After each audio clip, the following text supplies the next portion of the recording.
Lore dump.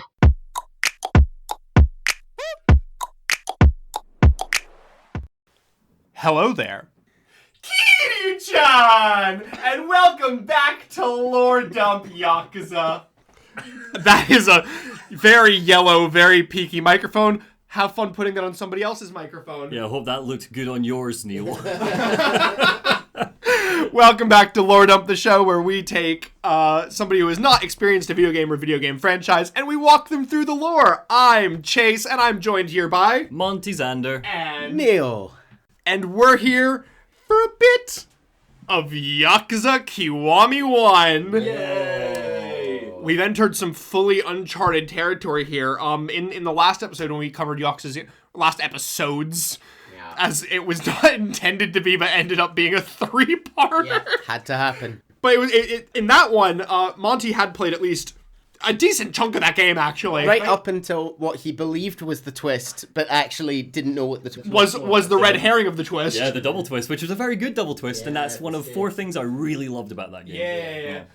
But we are now fully in uncharted territory. Neither of you know anything about this one. Nope. I'm very excited after the last game. Thank you for joining us, and please go back and listen to the previous episodes. I'm excited to see how our adventures with joint protagonists Majima and Kiryu continue. I'm also really excited for that. Yeah, excellent. Yeah, because we quite liked Majima's story. We didn't care massively for Kiryu's story. We did, because he kept getting the wackier villains. Yeah. I think it's his character. Until Majima showed up at the end to beat up one of his villains, because Majima didn't really get many villains. Except for, what's his handler called? Because Majima was a slave, effectively, in the first game. What was his handler called? What was his handler called? Sajima? I re-listened to these episodes yesterday. Sagawa. Well, that actually brings me on to, so I've got us all gifts. You have gifts? Yeah. Oh, we don't normally get gifts. I got us all Full fucking notebook. full notebooks What? to help us with the names. Oh my god! Are we expected to take notes, or are you kind of already... No, I have not taken any notes. I'm sorry, what? So we've got, I will have pictures on screen. I'll have pictures on screen right now. These are really nice. You will, yeah, they are. They're quite nice God. quality. You will see that we've got Chase's Yakuza notebook, Neil's Yakuza notebook, and because I'm an idiot and because my keyboard gave me a typo, we've also got Munty's. Oh, these are like actually properly monogrammed. Like these have Chases like engraved and they're like leather. Now, really, Chase, I don't think you're going to find much use for your one, but it's for so us, Neil. cute. So we can keep track of all the characters. This will just be like my rant, like my descent into madness journal. I'm just going to start writing like mad rants. It's going to look like Heath Ledger's Joker journal. the last days of Chase. Is this payment you've been talking about for the last 2 years? Yes, this is all of the Lore Dump money has gone into these books. Oh, Yeah. No, of course thanks, not. patrons. Thanks, patrons. So I feel like you're going because this game is 1 and 0 is a prequel. Yes. 1 is a remake, you said, right? Yeah. So basically, when after 5 came out and they kind of decided we're going to do a prequel and we're going to kind of bring this big in the West again, they remade, Yakuza 1, which was obviously at the time only called Yakuza, was released, I cannot remember for the life of me the exact year, but early 2000s for the PS2. Right. Honestly, it does hold up better than I remembered it holding up. I was watching some of the original cutscenes to kind of see some of the differences between the two games. Holds up better than I remember it holding up, but very dated. Especially in the combat. So they refreshed it. They used the same engine as Yakuza 0 to remake Kiwami 1, and then added in a bunch of quality of life features, a bunch of things that become things later. So Some of the mini games, right? So things like minigames were a big one. Minigames at the time of Yakuza 1 were not really kind of a staple in the series. I think they didn't become staple until like Yakuza 3, I believe. Right. So at the time, it did have some mini games, but they were very much the like Yakuza-esque mini games. So your card games, your gambling, your dice, pachinko, kind of those classic gambling type games. Whereas Kiwami 1 added in your bowling, your batting alleys, your arcade cabinets, your UFO catcher, your pocket circuit. Oh yeah, it's back, baby. Is it in this one? It's in this one. Yay, the best bit. And of course your karaoke's, because Majima is Majima. Kiryu is a soulful singer. Yeah, very much so. I mean, they're both soulful singers. I mean, Majima gets Majima's a bit peppier. he gets the better musical number. He does. He also has the best one in the series, but that's in a game that we're not covering yet. Okay. Let's see Or ever. I don't know. Let's see how many subscribers we've got after 9 of these. we watched the number just 10. We might not care by the time we're left with a couple of hundred. We might just do Yakuza from now on. Yes. This is the Yakuza channel now. No, but there was also big additions, like the combat system got a massive overhaul. It has all the same fighting styles as Yakuza 0 did. Cool. Yeah. Story-wise then, how much time is given over in 1 to like recapping the events of 0? Or 0. whatever? So cool. So it is very faithful in the story to 0. There are minor little kind of like throwaway comments that allude to 0 that were added to Kiwami, and I'll point those out as we come to them. But really, 0 kind of sits in its own world, kind of just more to emotionalize this game. Because I will say, this game without 0 is a bit mid.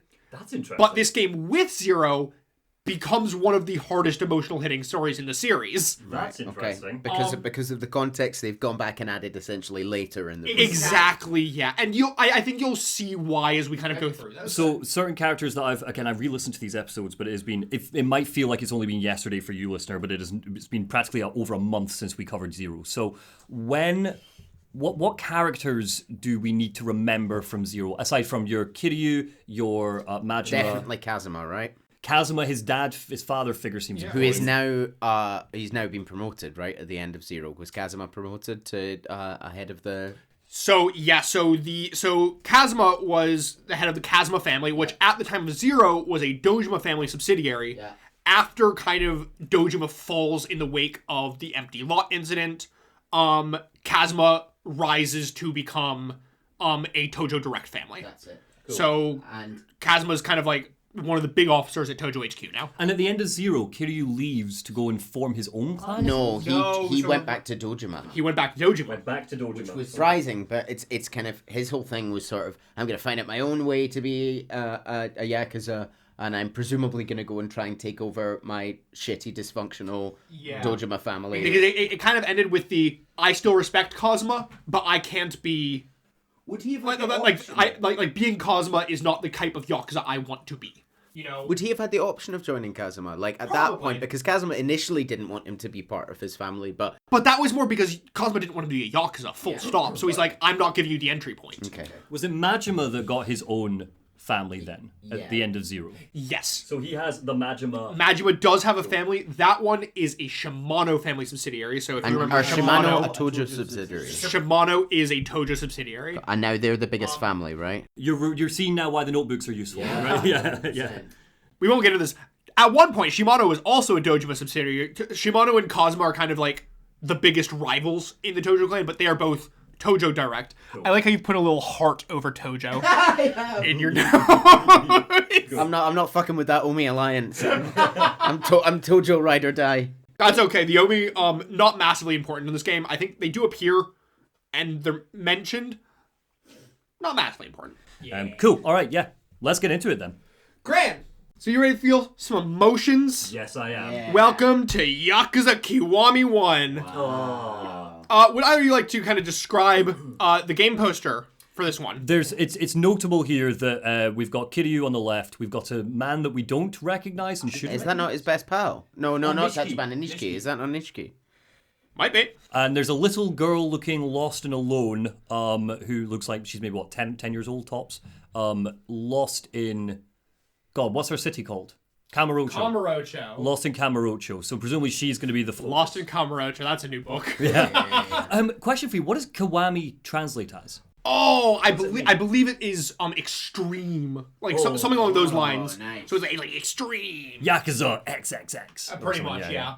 You in this game you have your Kiwami attacks, which I believe replace the heat actions. They're the same thing, but it's like your Kiwami attacks. It's like your big finisher moves kind of thing. Cool. Okay. But yeah, so let's get straight into it without further ado. So Chapter 1, October 1st, 1995, The Fate of a Kinslayer. So give or take, how many years is this after Yakuza 0? 0 was 80s. Yeah. At least 10 years. So I do know in this game, at the start of this, Kiryu is 27 years old. Cool. And I know because I Googled it this time.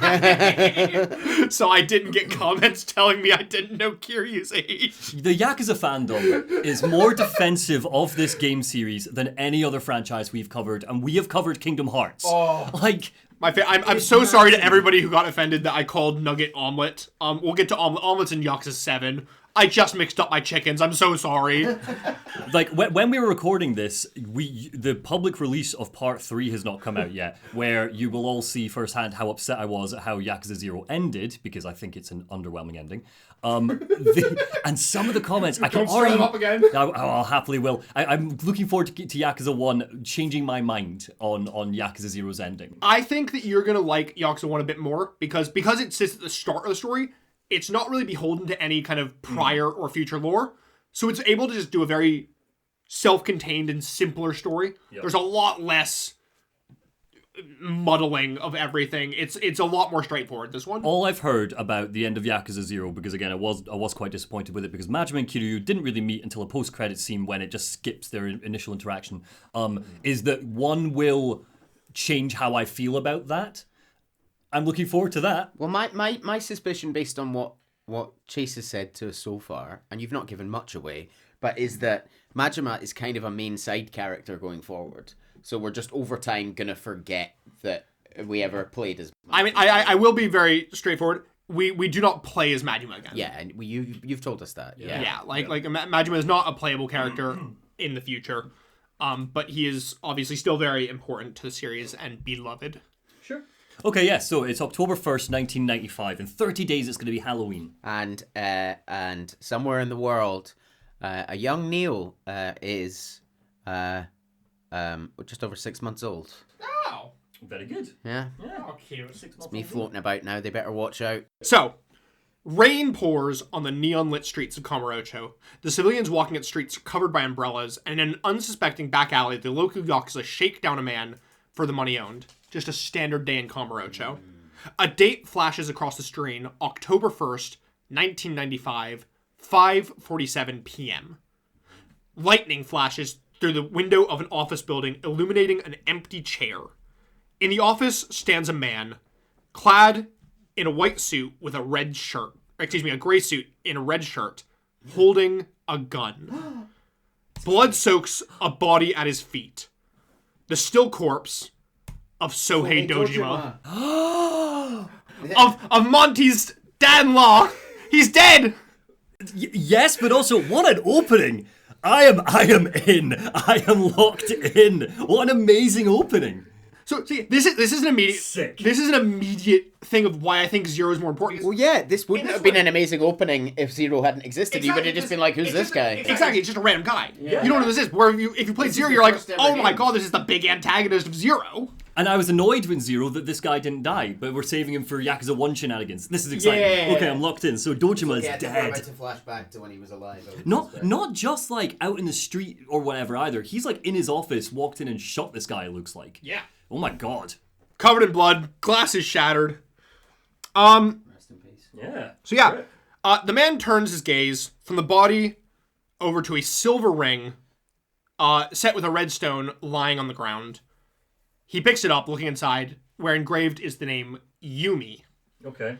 Yumi. Which you may recognize that game. Yumi was mentioned a few times in Yakuza 0. Yumi is the name of his like sister from back in the orphanage, right? Basically, yeah. Cool. We shouldn't know that, I guess, but if you played Yakuza 0, you do. Yeah. Yeah, okay. And you'll learn it soon. Cool. Cops bust down the door, aiming their guns at the man, telling him to freeze. He turns, lightning flashes, illuminating the face of Kazuma Kiryu. Yeah, there he is. Hello. So how's he been set up again? Yeah. Oh my gosh, have you just put a Kazuma Kiryu duck on the table? It's Kazuduck Kiryu-duck. He's holding a bicycle. Got so many little gifts today. He's about to bash your head with his bike. Yeah, we'll take a picture of this and put it on screen so you can all see it. He's got a little goatee underneath the beak. I just had to undermine this very serious moment with my duck. Amazing.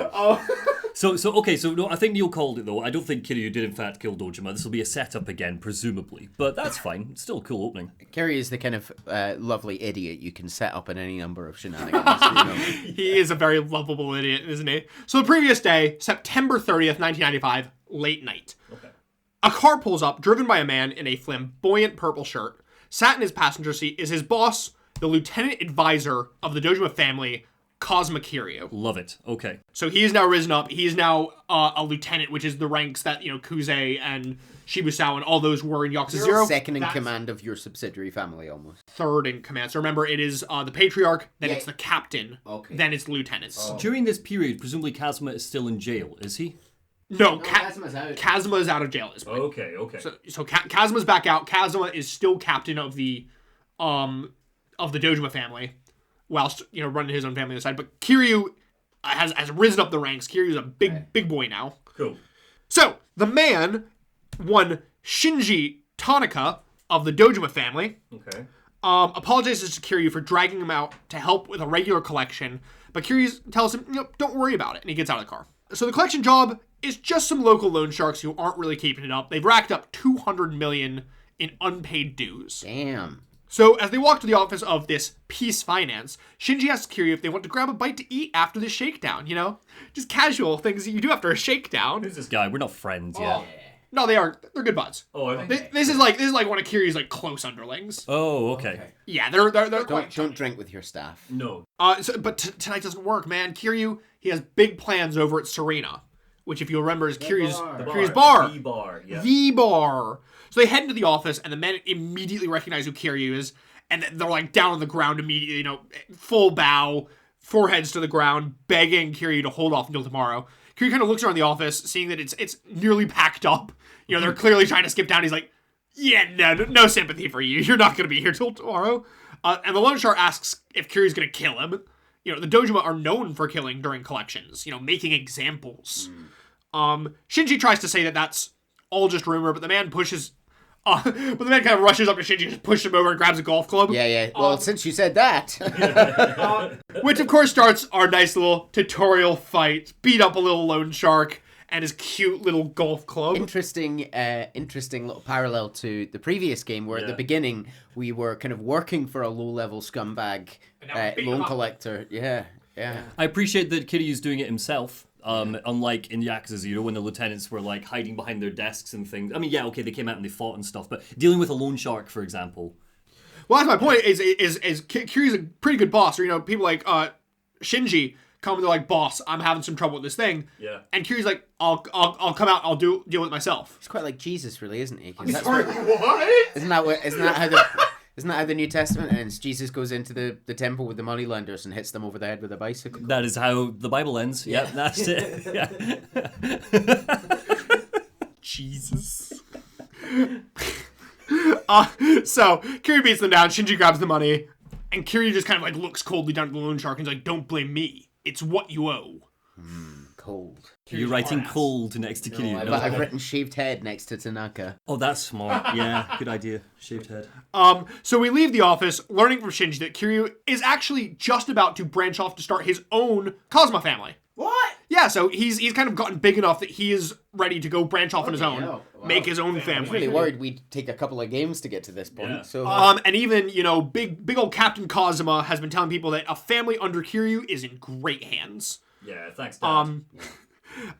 But Kiryu's like, it's not set in stone yet. Don't get your hopes up. We still need Dojima to okay us. well, don't forget he's a billionaire. He is a billionaire. From I don't. He's actually quite poor, as we'll learn quite soon. You're also forgetting a little bit that the bubble economy crashed, so Kiryu lost all that money because of Majima's sales It was tax. all in property. Which actually, I had a really cool comment from the last year video that I didn't know. Is apparently Yakuza 0 was set in the last month of the bubble economy before it collapsed. That's quite fun. So Yakuza 0 happened, and then basically right after that, the economy collapsed. Yeah, last days of Rome. All because of Majima. Because he created sales tax. Hope Nugget's doing okay. Or Omelette, sorry, Omelette. He's Omelette forever. Omelette, the bowling alley manager. And definitely not just Kiryu's dinner.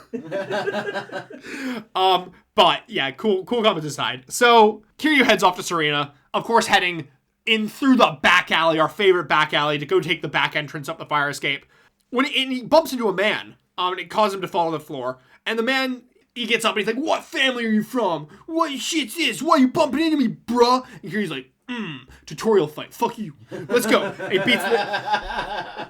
Can you imagine anything more terrifying than a really ripped guy looking at you and saying, "This is my tutorial fight." Oh, God.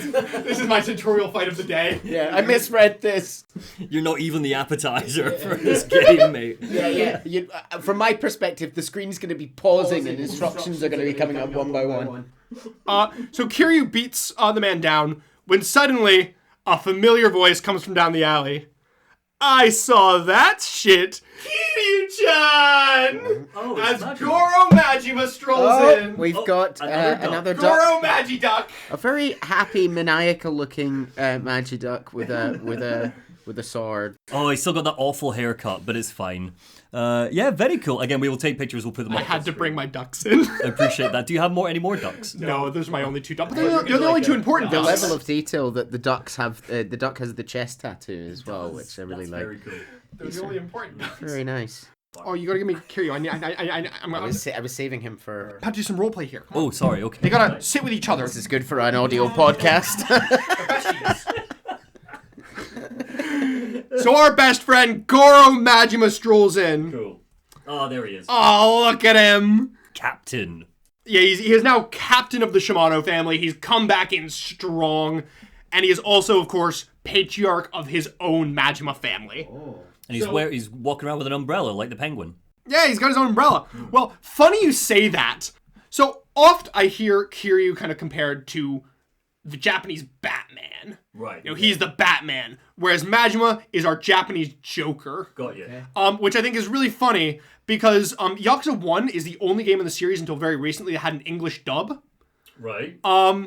It's a shit English dub.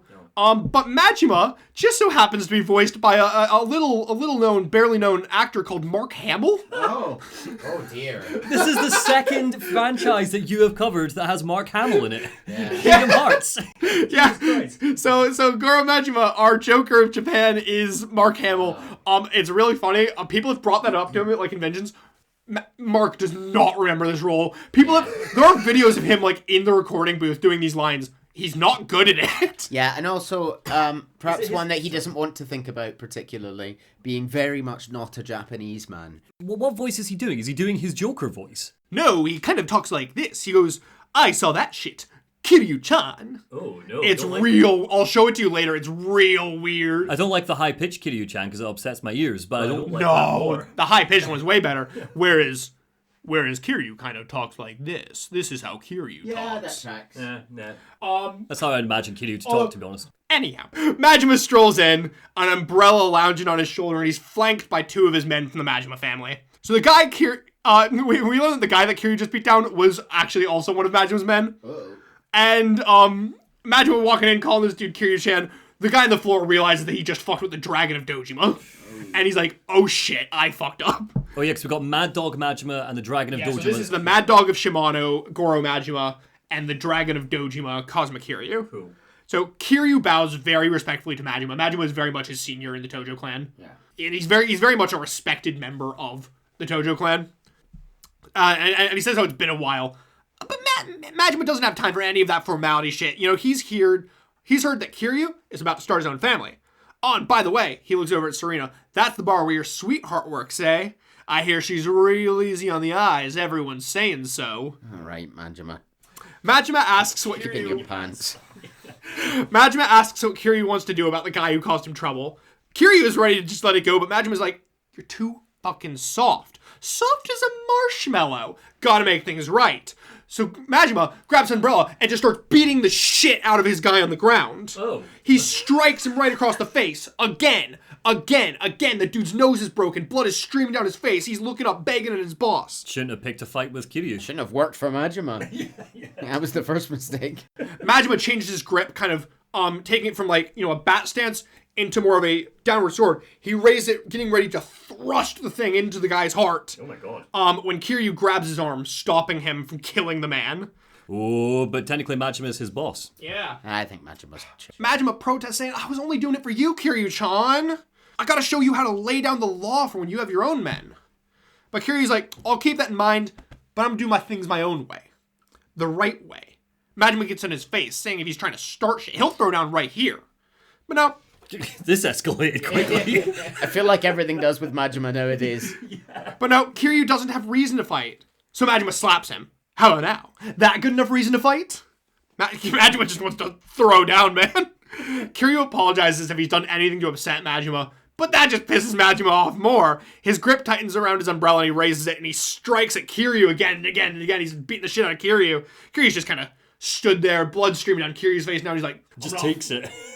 I'm not fighting you. Amazing. Majima's like, show me you've got some balls and fight back. And Kiryu's like, are we done here? Oh, hell no! Majima throws his umbrella to the side. He ain't nearly enough for this. He pulls out his knife, putting it right at Kiryu, saying that he talks tough, but how long is he gonna last? He gets down to his fighting stance, drawing the knife back and thrusting it forward, stopping it an inch from Kiryu's face as Kiryu doesn't even flinch. Love it. Yeah. Well, now Majima's bored. He ain't getting his rise. So he tells Kiryu that he should really let loose. You need a point. If you need a point for every little fight, you're just gonna break him. Okay. Kiryu's like, nothing will change my views. I'm my own kind of Yakuza. But that's exciting for Majima. He's gonna see Kiryu's ideals to their end. He's gonna have his eye on Kiryu 24/7. He'll find that point that finally makes Kiryu fight him. You will kill me, Batman. Literally, he gets all excited. He's like, hee! He runs down the hall. He does like a heel click as he leaves. Oh my god. He's like getting his men. He's like, we're going. We're gonna go. Can you imagine the just stress his men live in every day? Legit. You do not know the half of it. I wish I was joking about the heel click, by the way. He literally does a heel click because he runs down the hall. I'm very much glad you're not joking about the heel click. Camp mad Majima. Poor Majima was just broken by the last He game. was. Yeah. You fall in love once, and this is it. And a couple of years of non-stop torture and indentured servitude. So Kiryu heads up where he finds Nishikiyama. Sorry, I'm gonna have to stop you right there. So before we get into Nishiki, hi Nishiki. So that is the meeting between Kiryu and Majima as an audience member. That is the meeting. That is their first meeting. Awesome scene. Love it to bits. To be fair, in terms of them meeting, they've known each other for a while at that point. Maybe not personally. You know, they're kind of like passing work colleagues kind of thing. It does not make Yakuza 0's ending any better, and I'm not going to keep ranting on it. I'm just going to say this now because that is not their first initial meeting. They have known each other for years in the context of that scene, which means that Yakuza 0 could in fact have had the moment when these two characters meet for the first time, and it wouldn't have broken the canon, and it would have been totally cool. So, yeah, I'm here for whatever this relationship is. Apparently. Really annoyed that we didn't see the establishment of that relationship. Yeah, I can see that. But anyway, back to Nishiki. I'm just saying my piece now. I'm not going to raise it again. Anyhow, Kiryu heads up to find his best buddy, brother-in-arms. Aw, kiss kiss. Neil's making the ducks kiss, everyone. Akira Nishikiyama, who's drinking at the bar with Serena's mama, Reina. Our favorite dumb boy. Yeah. And our favorite mama. Who Reina has closed up the bar for the night so they can have a little private night in. Reina tells Kiryu that Yumi is out shopping, but she'll be back soon. They're really teasing us with like. So Yumi is the third orphan. I will say, I did learn this after the fact, is, I don't know if this is confirmed, but at least a potential reason for why Yumi was not in Zero is she was under 18 and the crew went, we don't want to tread there. Yeah, okay. That's risky business. Okay, I don't know why, but sure, fair enough. But, anyhow, Oh, is she a sex worker? No. Right, okay. No. Yumi works at Serena. Remember that was that was kind of alluded to back in Yakuza 0. Oh yeah, they get her a job, don't they? Nishiki mentions her as like I know someone. Yeah. Exactly. Yeah. Sure. So Nishiki pours Kiryu a drink, asking how the Kiryu family is coming along. It's not set in stone though. Dojima still needs to okay it. But honestly, at this point, it seems Cosma runs the Dojima family pretty much, and he's already okayed it, so that might as well make it a done deal. Dojima just goes on and on about the glory days and how, he would have had the empty lot if it weren't for those meddling kids and their mangy mad dog. Oh. Ha ha Ha ha ha. They don't actually mention the empty lot, but Yeah. ha ha. So Kiryu asks about Nishiki's sister, saying how she's been in and out of surgeries. And Nishiki's like, she has one more this month, and it's the last. But she can't hold out much longer, so if this one doesn't work, then... Suddenly... Wait, hold on. Nishiki's sister? Nishiki has a sister, yes. But he was an orphan in the Zero. Yes. So there was a fourth orphan child with them. Yes. Nishiki does have a blood sister. Right, okay. Go. So Nishiki is presumably tracked down his actual family in real life. Or were they just No. They were both in the orphanage together. Oh, a blood sister, sorry. In the Yakuza terms, blood sister. I see. A biological sister. Right. Okay. Whereas Yumi is kind of like... Two kids of biological can be in an orphanage together. The parents still died. That's a good point. Yeah, fair enough. Yumi has found family sister. Nishiki's biological sister is the one who is in the hospital in and out of surgery. Gotcha, okay.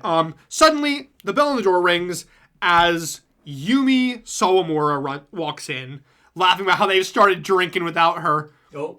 A little cheeky, boyish smile spreads across Kiryu's face as he sees her, and he blushes and, like, avoids her gaze. Like,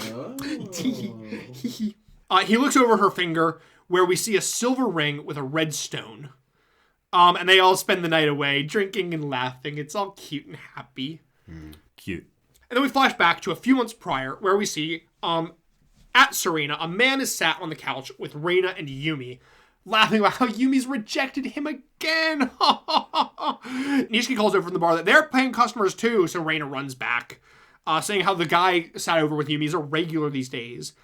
Kiryu and Nishiki sit and smoke, with Nishiki asking about a casino plan that Kiryu had, but Kiryu's not really into the idea of conning money out of civilians. And Nishiki's like, nah, you gotta do it. This is the only thing you gotta do to get your own family. Just con those civilians. Okay. Be a good criminal. Do it. Do it. Peer pressure. But Kiryu's happy enough as a lieutenant. He doesn't need his own family. But Nishiki's like, yeah, ain't enough. You hit the glass ceiling. It's time to smash through it, buddy boy. It's not what the glass ceiling is. I'm aware, but that is actually the word. That's why I paused for a second, because I'm like, that's not what that is. It's the 90s, it's fine. But it is the wording they use. Anyhow, it's every Yakuza's dream to be the patriarch of their own family, and Cosmo's giving Kiryu the chance. Right, so hold on. So Girl Boss Kiryu, he wants... He's trying to... What does he need to start his own family here? He's just lacking in money. That's the problem. That's the only obstacle he has. Pretty much. Okay. He's definitely got the reputational standing. What is the process for starting up your own family? Do you need to, like, buy a headquarters and hire some goons, basically? Typically, yeah, but the main thing that you need is your bosses say so. Like, you do not go off and form your family on your own. Some people do, but it's very much seen as, like, you're going to be your boss's... You need sign-off. Like, you're going to be your boss's enemy if you do that without their approval. Cool, okay. Whereas, if you do it with their approval, you then usually become a subsidiary family, and that then comes with, the parent family will help you out kind of thing. Gotcha, okay. So it's more beneficial for him to get the boss to say so and become a subsidiary.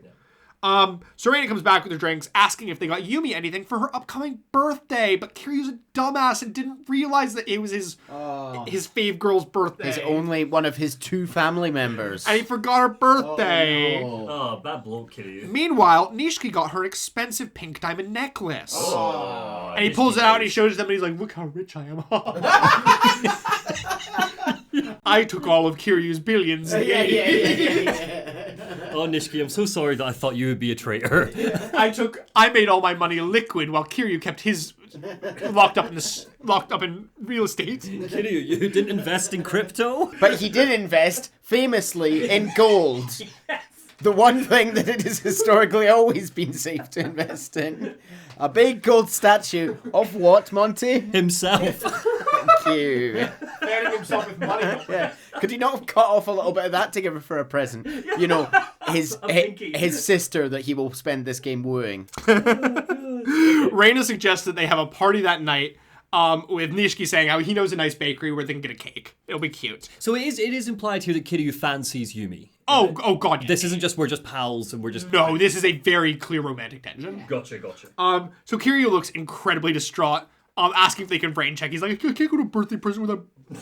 Can't go to a party without a present. But they're like, bitch, we see through you. You still have time. Get out there. And he's like, I don't know what to get her though. I don't want. And Reina's like, how about you get her a ring?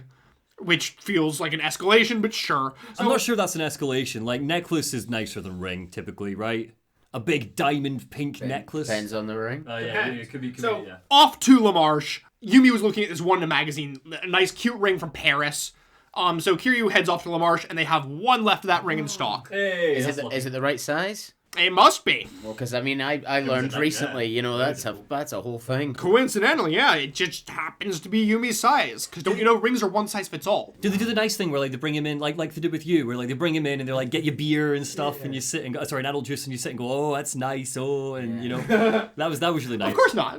Oh, they're all terrified of him. I remember once I went to a jeweler shop and they gave me honeyed whiskey. Ooh. And I'm like, that's bougie. When I was purchasing an engagement ring for my fiancée, so you know it went all right. I went in there with a friend to pick out the one I wanted, and they offered us drinks, and because we were both guys, they offered us beer, and I was really disappointed because I wanted some fizzy stuff. Yeah. I wanted a little classy adult juice. I wanted to feel like I was being wooed, okay, like all the ladies I saw in there, and I feel like they went and got a bud from a fridge somewhere, and it just, you know. Don't assume I want something fancy too. Sexism, modern day sexism. Oh dear. As with Kiryu, Oh yeah, we forgot to mention we're soft launching our Manosphere sub podcast. As with Kiryu, you two should break the glass ceiling.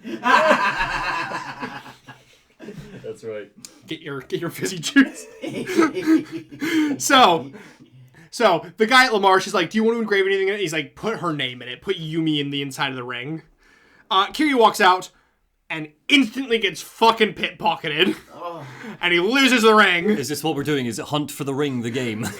Because at the end, Dojima has the ring when he kills him. You texted me something along those lines where you're like, I hope there's not like one of these quests where you go and do a thing and then do a thing and then do a thing and do a thing. And I'm like, and I was literally typing this part as I did it. I'm like, oh, I'm sorry. It was our biggest criticism of Yakuza 0 that it just kind of kept being the find the thing plot. To be fair, this is the worst moment of it. But Kiryu chases him down, but fuck, the dude already managed to pawn it off whilst running away from Kiryu, who instantly started chasing him the second and never lost sight of him, but apparently lost sight of him enough time for him to go to a pawn shop. And he already spent all the money on lottery tickets. No! What an idiot. And he didn't even win the lottery. He's already scratched them all. Has it just been a guy frantically in an alley scratching while away? he's Oh god! He's like looking over his shoulders, he's scratching him. The dragon of Dojima! Oh god! Oh no, I only got 2 dragons in this line! That's not the jackpot! Free ticket, I got a free ticket, that's good. Free Mad Dogs, that's £100! Oh my god. So wait, so Kiryu is such a hard ass that everyone is scared of him, and yet this random mugger has gone, I'm going to steal that very priceless looking ring from you. Yes. Fucking idiots in Kamurocho. Yeah, it's fine, whatever. We know that this street, you can't walk 5 feet. So we head off to Ebisu Pawn, and he tries to tell, he finds the ring, and he's like, pawn clerk, that was just pickpocketed off me. And the pawn clerk's like, bitch, you're a Yakuza, I don't trust you. Not having it. You gotta buy it from me. So buy it a second time. But Kiryu's like, but I don't have any money. I've never had money in my life. I'm a poor boy. I have no money. Didn't the game start with us closing a $200 million deal? Like, to get back... Yes, but that was right before the economy crashed. So who knows how much they sold that. I do love how, I was clearly being a bit harsh at the time because I just have a note saying, what a mess of a human being. So Kiryu heads out of Ebisu Pawn a bit dejected. Where he happens to run into Shinji. And Shinji's like, yo, boss, you on your way to a soap land? Oh! Shinji, can I tap a 20 off you, please? Kiryu's like, dude, bro, no questions asked. I need money. Shinji looks at me like, damn, this must be one expensive soap land you want to go to. Oh. Wait, sorry. Shinji is the bald guy that is Kiryu's subordinate. Yeah. So he's tapping his staff for a 20. I was like for $500, but yeah. So he lends Kiryu the money very happily. You know, Shinji's always willing to help a fellow pervert in need. And he runs off, but motherfucker, the pawn owner only went and raised the price. Oh my God. I hate this city. So Kiryu runs out and he goes back into Shinji again, and Shinji's like, that was fast, sir. I take it you went for the short and sweet. And he's like, Shinji, shut up and don't ask questions. I need more money. I need to go back one more time. And Shinji's like, you liked her that much, sir? He's like, no time to explain. Some other guy might get there before I do. Shinji's like, pervert to pervert, I get you. Here's the money, sir. Here's the money. Thank God this game is not what I made the GTA comparison when we covered Yakuza 0, and you pointed out rightfully that it's wrong. But thank God this game isn't like GTA, where you can like have a rocket launcher in your pocket and kill people in the street. Because if I was stuck doing this quest, I would be gunning down every person in the street until I'd be like, ah! Like just going on a rampage. Nobody would be safe. Right, sorry, continue. Amazing, love it. Shinji lends him the money and watches as Kiryu runs off, thinking to himself about maybe he'll go on a little soapland crawl, cheer himself up. Okay. Kiryu runs back, and god fucking damn it, the ring is gone. I've had it. I'm a bit annoyed already. Never you fear. Faith in humanity restored. The shopkeep actually just set it aside for Kiryu. Oh, okay. He saw Kiryu's panic, and he kept coming back, and that finally restored his faith in humanity, and he trusted Kiryu, and he's like, you're not here just to steal this ring. Cool. And in fact, I did see, because Kiryu tried to convince me, he's like, it has an engraving in it, that's how you'll know it's the one that was stolen. And the first owner's like, no, I'm not going to look at that. But he did look at it in the side, and he's like, I'll give you back your ring. Here's the money back as well. You don't have to pay for it. I know this was stolen. Could have just looked at the ring straight away. Faith in humanity restored. But also, of course, because he's like, well, we're going to get in trouble with the law if they find out that we're selling stolen goods. So, yeah, I'm glad we did all that shit for that. Good, yeah. No, we've got the ring now. Great. Anyway, it's party time. Yay. Yumi blows out her candles. Oh, look at that little 90s suit dress she's wearing. Kiryu and Nishiki pull out their poppers. Nishiki gives her his present, and she just loves it. And Reina kind of like pokes Kiryu. He's like looking around nervously, like twiddling his fingers. And Reina's like, Yumi, Kiryu also has a present to give you. And he like kind of sheepishly, here you go. Here you go. And Nishiki teases him about it being a bargain bin tacky ring. Nothing's nice enough for Nishiki. But Yumi immediately loves it, putting it on, saying how she'll treasure it. No, she did not put on the necklace. Immediately puts on the ring. She's like, I love this. This is my favorite gift. And Reina just looks Nishiki dead in the eyes. This ring is the best thing I've been given today. Reina, I don't like the necklace. Pink diamonds? I only like red diamonds. Oh. You think I like Nishiki, you gave me a bad present. You're a bad friend, Nishiki. And I will not have sex with you. So Reina looks over at Yumi, smiling, kind of thinking back to the customer from earlier who was joking about Reina. Yeah. I mean, about Yumi rejecting him. And how when he heard that it was her birthday, he suggested getting a ring, but she told him that she'd only want a ring from somebody that she was in love with. And she put the ring on. And she put the ring on. Confirmation that she loves Kiri-chan. Reina laughs, looking over at Nishiki, asking, what are you going to get me for my birthday? Maybe Kiryu can get me a necklace and you can get me the ring, winky face. Whoa. Beggy behavior, isn't it? Back to September 30th, and Kiryu has fallen asleep at the bar. Bottle of whiskey spilled in front of him. September 30th, sorry, so this is like the next day or later that night. No, so this is flashing back a month back to kind of present time. Gotcha. So it's back to September 30th. Cool. And several hours later, it is October 1st, 4 p.m. Kiryu wakes up with Reina telling him that Nishiki left hours ago. Yumi also went home for a while before she'll come back for her shift later. Kiryu heads off to the Cosmo office, saying that he'll come visit her that night.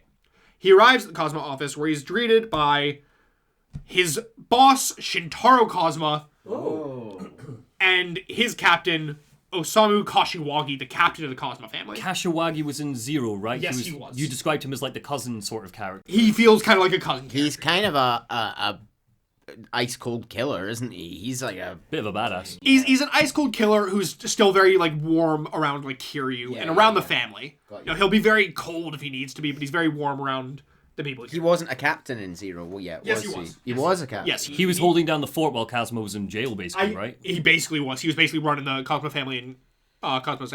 I think that he's been the captain since Cosmo founded the family, if I remember right. Cool. I'm excited to finally meet after this is our fourth. Properly meet Cosmo. This man who we've heard so much about in Zero and only gotten one scene with. Kiryu walks in with a briefcase, laying it on the table, opening it up to show stacks of cash. This month's cut to the family. Right. So Kazuma tells Kiryu, don't be reckless or the men under you are going to follow suit. But you've done well to bring them up from punks, and you don't want to lose that. And Kashiwagi laughs, saying how Kazuma's wanted to talk. Having once been the Tojo's finest ass, Kazuma cuts him off. Assassin. He's Tojo's finest ass. Assassin. The Tojo's finest ass. Kazuma cuts him off with a glare, telling him to give them a minute. He leaves, and Kazuma congratulates Kiryu on starting his family, reminiscing on how far he's come. He asks if he's been over to Sunflower lately, and Kiryu's like, I haven't. Neither has Nishiki or Yumi. Kazuma's like, you should. It's pretty much the only one place you three can call home. Suddenly, a knock on the door, and a grunt comes in with the phone. It's Shinji calling for Kiryu, and he's clearly panicked. Reina told him to get Kiryu. A second ago, Patriarch Dojima grabbed Yumi and ran off. Oh Dojima, no. what are you doing? Oh, you nasty man. None of that. Kiryu jumps to his feet, demanding details, and hears that Nishiki took off after him the second he heard, and that Nishiki is headed to the Dojima family office. Kiryu says that he's going to follow suit and hangs up. Kazuma looks at him concerned, saying that if a girl catches his eyes, the boss is capable of just about anything. Add Nishiki to the mix, and who knows what might happen. Dojima is such a gross man, and I don't like him. No. No wonder he was the baddie in Zero. But yes, gross man. Kiryu starts to go, but Kazuma stops him, saying that he's only going to make things worse if he gets involved. You know, Kazuma will do something about it. Just tough it out. But Kiryu ain't having none of that. They're family. He's not going to sit, and he just ignores Kazuma and runs out the office. Yep. If Kazuma was a good bloke, he'd be coming with him. Kazuma's not the best bloke, is No, he? bad bloke. The rain begins to pour as Kiryu runs through the streets of Kamurocho. He storms into the office, seeing the door to the Patriarch's office ajar. He opens it to find Yumi on the floor. Next to her is Nishiki, gun drawn and pointed at the dead body of Patriarch Dojima. Oh, so he takes the blame for Nishiki. Nishiki killed him. Kiryu, the boss, he forced himself on Yumi, so I shot him. I lost it, so I shot him. I shot him. Kiryu runs to Yumi, picking her up from the floor and seeing the panicked look in her eye. Lightning flashes around Nishiki as he drops the gun, looking down at his hands. I killed him, a direct Tojo associate. Kiryu looks over at him, telling him to take Yumi and go. Nishiki's like, are you crazy? Take Yumi and go. Kiryu tells him to think of his sister. What's going to happen to her if he's gone? How will she get through the operation without him? They hear the sound of sirens coming from the distance and getting louder. Kiryu picks Yumi up off the ground, giving her to Nishiki, telling him to take care of her and go. He picks up the gun, standing above the body of Patriarch Dojima, as the room is illuminated by flashes of lightning. He looks down, seeing Yumi's ring, and picks it up, looking sadly at it as the cops bust down the door. Oh. Told you should have got the ring fitted. He got the wrong size. That's the big issue. The moral of the story, Kiryu. God, very good. If you fit your ring, nobody will die. Time passes, and Kiryu is in an interrogation room, telling a detective that he shot Dojima over an argument about money. The detective, best boy Makoto Date of the Tokyo Metropolitan Police, calls bullshit. He knows Kiryu. He knows that Kiryu was about to get his own family. Not a chance he'd throw that away. He's covering for someone. But another detective tells Date to calm down. It's an internal Yakuza dispute. It hardly matters who did it. They just need somebody to take the fall so they can close the case quick and quiet. So is Date your kind of hard-boiled detective, like kind of raging all the time, smoking a lot of cigarettes? Yeah. Date is one of my favorite characters in the series. I fucking love him. Has a wife that never sees him. I'm picturing like a, dead wife? No, it isn't a wife. I mean, that will be a plot point later. There is a wife that never sees him. Well, yeah. Knowing that Judgment is about cops, is Makoto in Judgment? He's a big character in the Yakuza series. Cool. I don't think that he makes an appearance in Judgment. Wow, that's cool. Fair enough. Although Judgment isn't about cops, Judgment is about lawyers, actually. Oh, is it? Makes sense. It's about lawyers and private detectives. What do you think a lawyer's heat action is? Add this into evidence! Very Ace Attorney. Yeah. So cool. Makoto is our cop. Got you. This is Date, best boy.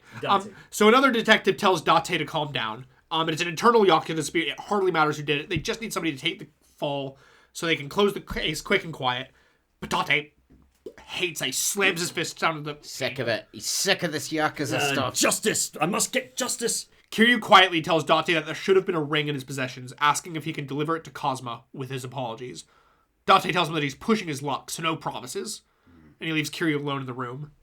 More time passes, and we see Kiryu in a prison cell, his head shaved. What? Is there a picture? Do you have a picture of this?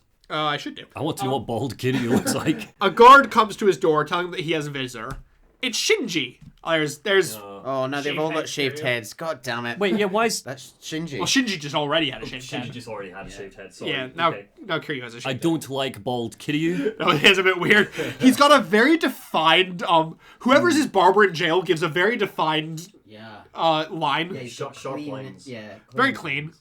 I like it. Good barber. Shinji hand delivers a letter of expulsion from the Tojo clan. Again? A second game in a row. Well, to be fair, last time he wasn't expelled. He left. He was allowed to leave. This time he is being expelled for his actions. Yeah, this is the equivalent of Kiryu trying to Once again, retire. it's fucking But- Ethan Hawke going rogue again, isn't it? But Kiryu asks him, "This doesn't seem right. I killed a patriarch. Surely shouldn't it be banishment, not expulsion?" Oh. But Shinji tells him that the third chairman, Sarah, decided himself on the expulsion. Big difference here. Expulsion, you can rejoin the Tojo. Right. Banishment, you are not ever allowed back in. But expulsion, it means that after he gets out of jail, he could technically get back in. I realised I said Ethan Hawke about 30 seconds ago, and I know some of you might be typing, I obviously meant Ethan Hunt. I apologise Yeah. to Tom Cruise and the rest of the Church of Scientology. Yeah. Ethan Hawke going rogue. I also don't want to imply that Ethan Hawke is a member of the Church of Scientology. Or has ever gone rogue while working as an agent for the US government. The guard tells Kiryu that time's up, and he goes to leave. But as he does, Shinji shoots to his feet, telling him that Yumi has gone missing. And not only that, she's lost her memory. Oh, God. What do you mean she's lost her memory? lost her memory. Just trauma response from Dojima forcing himself on her. Probably, yeah. I mean, it's a pretty valid one, to be fair. Is there a lot of this kind of thing in these games? Is there a lot of men forcing themselves on people? Were you not present for any of Yakuza 0? That's why I'm asking. There is an amount. There's an amount. I'm not going to say that there is none. I am not going to say... Actually, honestly, if we haven't been putting trigger warnings in these episodes, we probably should start. There's a lot of grim stuff. Notable, though, that, yes, we've made the joke that this is just another game where Kiryu is sort of out of the Yakuza and needs to sort that out. And is taking the fall for a crime he didn't commit, even though this time he's doing it, on purpose. And I'm interested in that. I'm enjoying that. And also now we have yet another woman who has some form of disability who we need to go find and do something with. Like, there's parallels. I feel like they're purposeful. We can't fault this game, though. No. We can default 0 for copying this game. My favorite game to Your play. favorite hobby. Criticizing Yakuza 0. Yes. So far I'm enjoying 1 quite a lot, by the way. Sorry, continue. So Kiryu rushes back to the window, hearing this, with the guard shouting him that time is up. Shinji tells him that Nishiki and Cosma are looking for her. And Kiryu, before he's dragged away, is like, Shinji, look after Yumi. It's okay, because remember, whatever's happening now is all going to be part of Kazuma's 4D chess. Yeah. 70 Everything that's going to be happening now, Kazuma is going to have it pre-planned. I will say as well, if the relationship here wasn't quite clear, if he had gotten to start his Cosma family, Shinji probably would have been his captain. Oh, he wouldn't have brought Nishiki with him. He might have done. Nishiki probably wants to start up his own thing, I guess. Nishiki's just in the pub all day. Shinji at minimum would have been a lieutenant. Cool. Like they're quite close. They've got a very good working relationship. Okay, Shinji's like a proper big dog. Got you. So even more time passes, and Kiryu is eating quietly in the mess hall. Behind him, a man stabs another man in the hand with a fork. Oh. The man next to Kiryu chuckles, saying how it's a dangerous place. You should fit right in. It seems that rumors have gotten around, knowing that Kiryu is the patricide. The man picks up his fork, swinging it towards Kiryu's eye, but Kiryu easily grabs the wrist and blocks it. The rest of the men in the mess hall suddenly get up, moving the tables aside into a big circle fight ring. I am the man who beat Kuze 6 times in a row. Well, one time was a car, but the other times. I do love how, going by Yakuza 0, technically Kuze should be in this prison. Oh, yeah. But because Kuze is only a character in 0... Oh, wait, Kuze's not coming back? No. Kuze was very much a character for 0. That's even the point, man. So they go up, they move the tables aside into a little fight ring. Kiryu killed a Tojo officer. Surely he should have expected this. Kiryu beats them down, asking who gave the order. It was Chairman Sarah. Who gave the order for what? For someone to attack him? For somebody to kill him in jail. Oh, God. So apparently Chairman Sarah gave the order after expelling him, not banishing him. He's now given the order to kill him in jail. That's weird and sus. Kiryu goes to ask for details, but before he can, an officer runs up, hitting Kiryu over the back of the head with a baton and causing him to pass out. End of chapter. End of chapter. And is that just chapter 1? Chapter 1. A lot happens in chapter 1. It's bloody non-stop. Shortly after the murder of Sohei... Sorry, what's chapter 2 called? Well, we'll get there. Oh, okay. This is quite a cool thing. Yakuza 1 has cold opens on all chapters. Oh, I see. Okay. That were additions made to Kiwami. They were not in the original game. Shortly after the murder of Sohei Dojima at the Dojima family office, 3 officers are discussing Kiryu. One's enraged, saying that Kiryu needs to die. Although, another one of them, they can't believe it. They can't see Lieutenant Kiryu doing it. The third says how Kiryu must have had his reasons, but he's really gone and really fucked up the family. Cosmo will grab the reins, but accountability in the upper rank, it's fucked. How's he going to handle it? Kiryu was the captain's favorite. Speaking of favorites, the one who doubts Kiryu... Nepo baby. The one who doubts Kiryu did it asks what's going to happen with Nishiki. Saying how if it had been Nishiki who had offed the boss, none of this would be half as complicated. Another laughs, saying how they should put a piece in his hands and make him give himself up. He's a useless piece of shit. What's he ever done for the family? Rude. The camera pans to the doorway of the room Nishiki! where Nishiki has stood, Oh, no! listening, Has he just heard himself getting, workplace bullied? as his face swirls with fury. Oh, Nishiki. Also, that guy Nishiki fucking stinks. Have we talked about that? It's the 90s. You can buy links now. Chapter 2, December 5, 2005. 10 years on. Oh my god, Kiryu does 10 years in jail. Kiryu does 10 years in jail. Wow, I was not expecting that. No, this is crazy. Kiryu comes out of jail. He is now 37 years old. How much of the prison do you play at the end of chapter 1? You do not play any of it. It's all cutscenes. Wow, okay. Jesus. Alright, continue. I am locked in, by the way. I'm well on board for this. I actually forgot more of the cold open. Oops. More cold open. More bullying Nishiki. More bullying Nishiki before we get back. Nishiki heads to Serena where Reina is crying at him, saying, "How could you have let this happen? You promised you were going to protect Yumi. How couldn't you protect them? Couldn't you have done anything?" Nishiki looks at her coldly, his face contorting. "What's that mean? Are you calling me useless?" She tries to take it back, but he slaps her hard across the face. Boo! You think I'm good for nothing too? Right, Nishiki, come on. She falls to the ground, crying at his feet as she cradles her swollen cheek. Nishiki looks at his hands, his face full of shame. Remember, this is going to turn into a series about positive masculinity. That's what I've heard. Chapter 2, December 5, 2005, 10 years gone. Kiryu has been 10 years in prison. So Nishiki's had 10 years to stew in this. So, okay. And Yumi is presumably still missing after 10 years.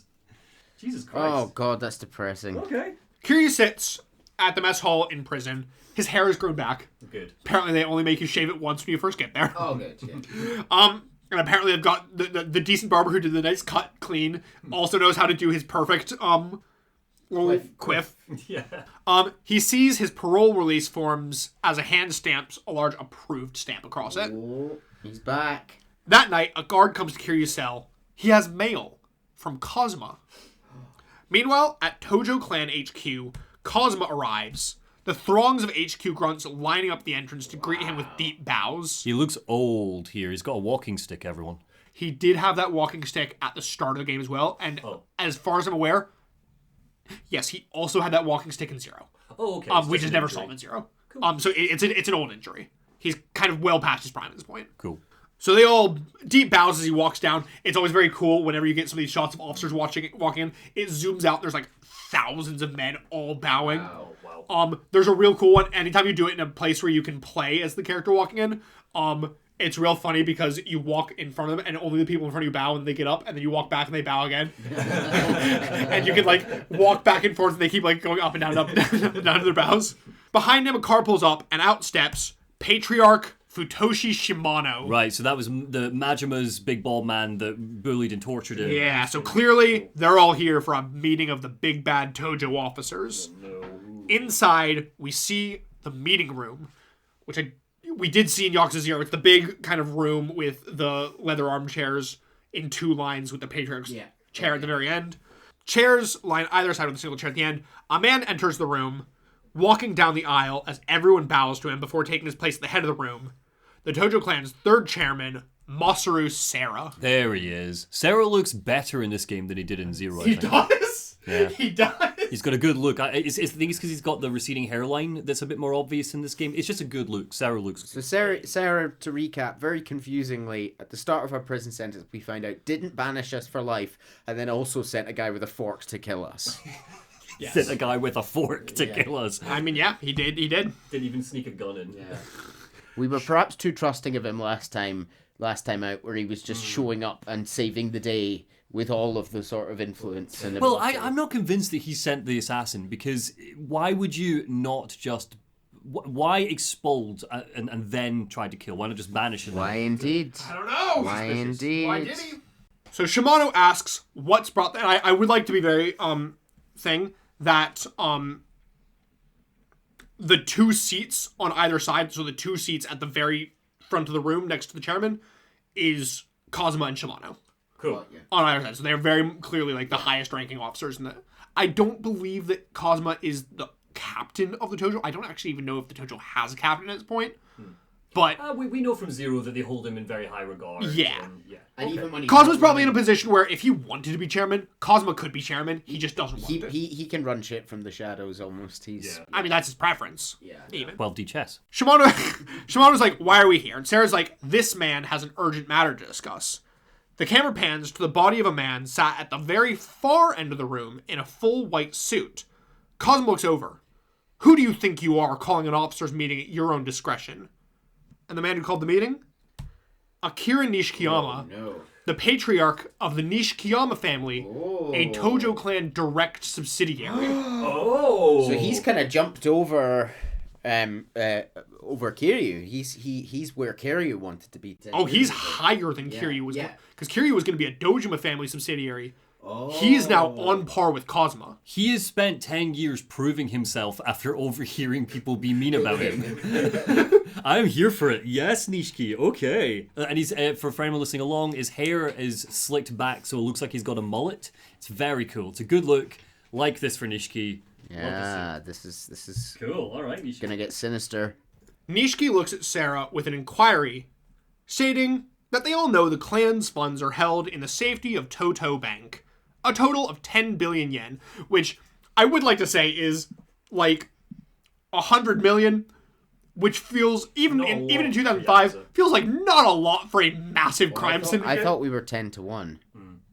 I thought that's No, it's 100 to 1. Oh, it's and it's the 2005 by this point as well. Yeah, we're about to get another big crash. They're not having a good time. So Nishiki looks, so they have 10 billion yen in the bank. Is it true then that all of the money was stolen? Shimano rages to his feet, telling Nishiki that if he's pulling this out of his ass, his pinky won't be the only thing that he's going to cut off. Sarah asks, who's your source? To which Nishiki replies that it was Terida of the Omi Alliance. Sarah admits that yes, the money was stolen, and they were going to disclose it once they had all the details, but clearly Nishiki has jumped the gun here. Willie, he means Willie, by the way. I'll just be thinking about that, sorry. Shimano turns his rage to Sarah, demanding to know how he lost all of that cash. Doesn't he know how much they all broke their backs to get it for him? Kazuma shouts at Shimano to watch his tone. Sarah doesn't dignify Shimano with a response, instead telling the room to defer the matter to Tojo HQ and adjourning the meeting. He walks off, ignoring the angered calls of his officers, who have all jumped to their feet. And as he does, Nishiki turns to look at Kazuma, a wicked smile spreading across his face. Oh, I smell a civil war or some kind of insurrection coming. Back in prison, Kiryu leads Kiryu reads the letter from Cosma. In it, he details how the Tojo has changed, how he can't even be there to greet Kiryu on his release. And regarding Nishiki and Yumi, there's much to discuss. Oh, and one more thing. There's a club, Stardust. He wants Kiryu to meet the owner, Kazuki. Go clubbing. It's a really lovely book by Neil Gaiman. It is, yes. And quite a good movie. And quite a good movie. Yeah, if you can I get like the movie. if you can get through 10 minutes of Ricky Gervais, which knocks off about a star off the rating for me. Shockingly, I don't remember Ricky Gervais being in that One of the movie. best Robert De Niro turns as well in any movie. I love that film. Really, really good. Anyway, so yeah, Nishiki. Cox, isn't it? Has Nishiki found Yumi? It's been 10 years and he now has like a goon squad. Has he not like sent them out? Straight from the Goon Cave. Gooning in his cave. But like, has he not sent them out with like, find this woman, this is what she looks like? He might have done. Okay. I'm going to stay here and jack it. I've told you everything I know. I've told you everything I know. Cool. Okay. So Kiryu is released from prison, returning to the streets that he knew, simultaneously familiar yet foreign. Needing to know how things have changed, he goes looking for his old information broker, Tanamura, who he did meet earlier. I just skipped over that. Fine, yeah. As he walks down the street, though, a voice from behind him, "Wake the hell up! It's our boy Majima!" Yay! You haven't aged a day. He hasn't at all. He heard that he'd be getting out soon. He was waiting for us all. Remember, he promised he's going to be watching us 24/7. 10 years ago, and he still was doing it. Hell, he was tempted to get himself thrown in the slammer alongside Kiryu just because it was so boring out here without him. Why is he obsessed with this man? Why does he care about Kiryu? But whatever. Kiryu, welcome out of prison. You ready to fight me? You ready to fight me? Let's go! But Kiryu doesn't want to fight. He doesn't have a reason. But never fear, Majima has his reason. Oh. If he was half what he used to be, he wouldn't have been caught with his pants down. Majima could have already killed him if he wanted to. Kiryu doesn't know how that's a reason to fight, but Majima's like, these days in Kamurocho, shit's just that dangerous. A damn fool who's gone soft can't go bumble fucking around anymore. Bumblefucking's a Bumblefucking's great great, word. yeah. Yeah. Like that. Didn't I describe him as someone but fucking bumbling their way through the last story? I like bumblefuck. I'm going to borrow that one. So Kiryu's got to prove himself, show that he's still qualified to be in Kamurocho. Wait, I'm sorry. Did Majima just calls a fool who's gone soft? Oh hell no! Now we're throwing down. Oh! Is that all it took? 10 years in prison has really shortened his temper. Before, he could batter you around the face with a fucking umbrella, and you would just take it. Majima fights like an absolute psychopath, living up to his Mad Dog name. It feels like he teleports around as he effortlessly glides around the room, his knife flowing like water. He's jumping, spinning, cackling maniacally as he does. Oh, and also he has 3 health bars right off the bat, and he absolutely wrecks Kiryu's shit. Oh, right. So as a player, you don't beat him. Decimates. I don't know if you can beat him. Right. Okay. He wrecks Kiryu. Okay. Which causes Ryu to realize, oh shit, I have gone rusty in prison. I'm not going to survive. But one thing he hasn't lost, those eyes, they're still ablazing with passion. Oh. So as long as we're in Kamurocho, Majima's going to be on our ass 24/7. No. And if he doesn't want to die in some worthless fight against him, he best call up the old dragon of Dojima's strength. So welcome to the greatest new feature of Kiwami 1, Majima Everywhere. Is this like the Joker in Arkham Knight? Where it's So- like a hallucination?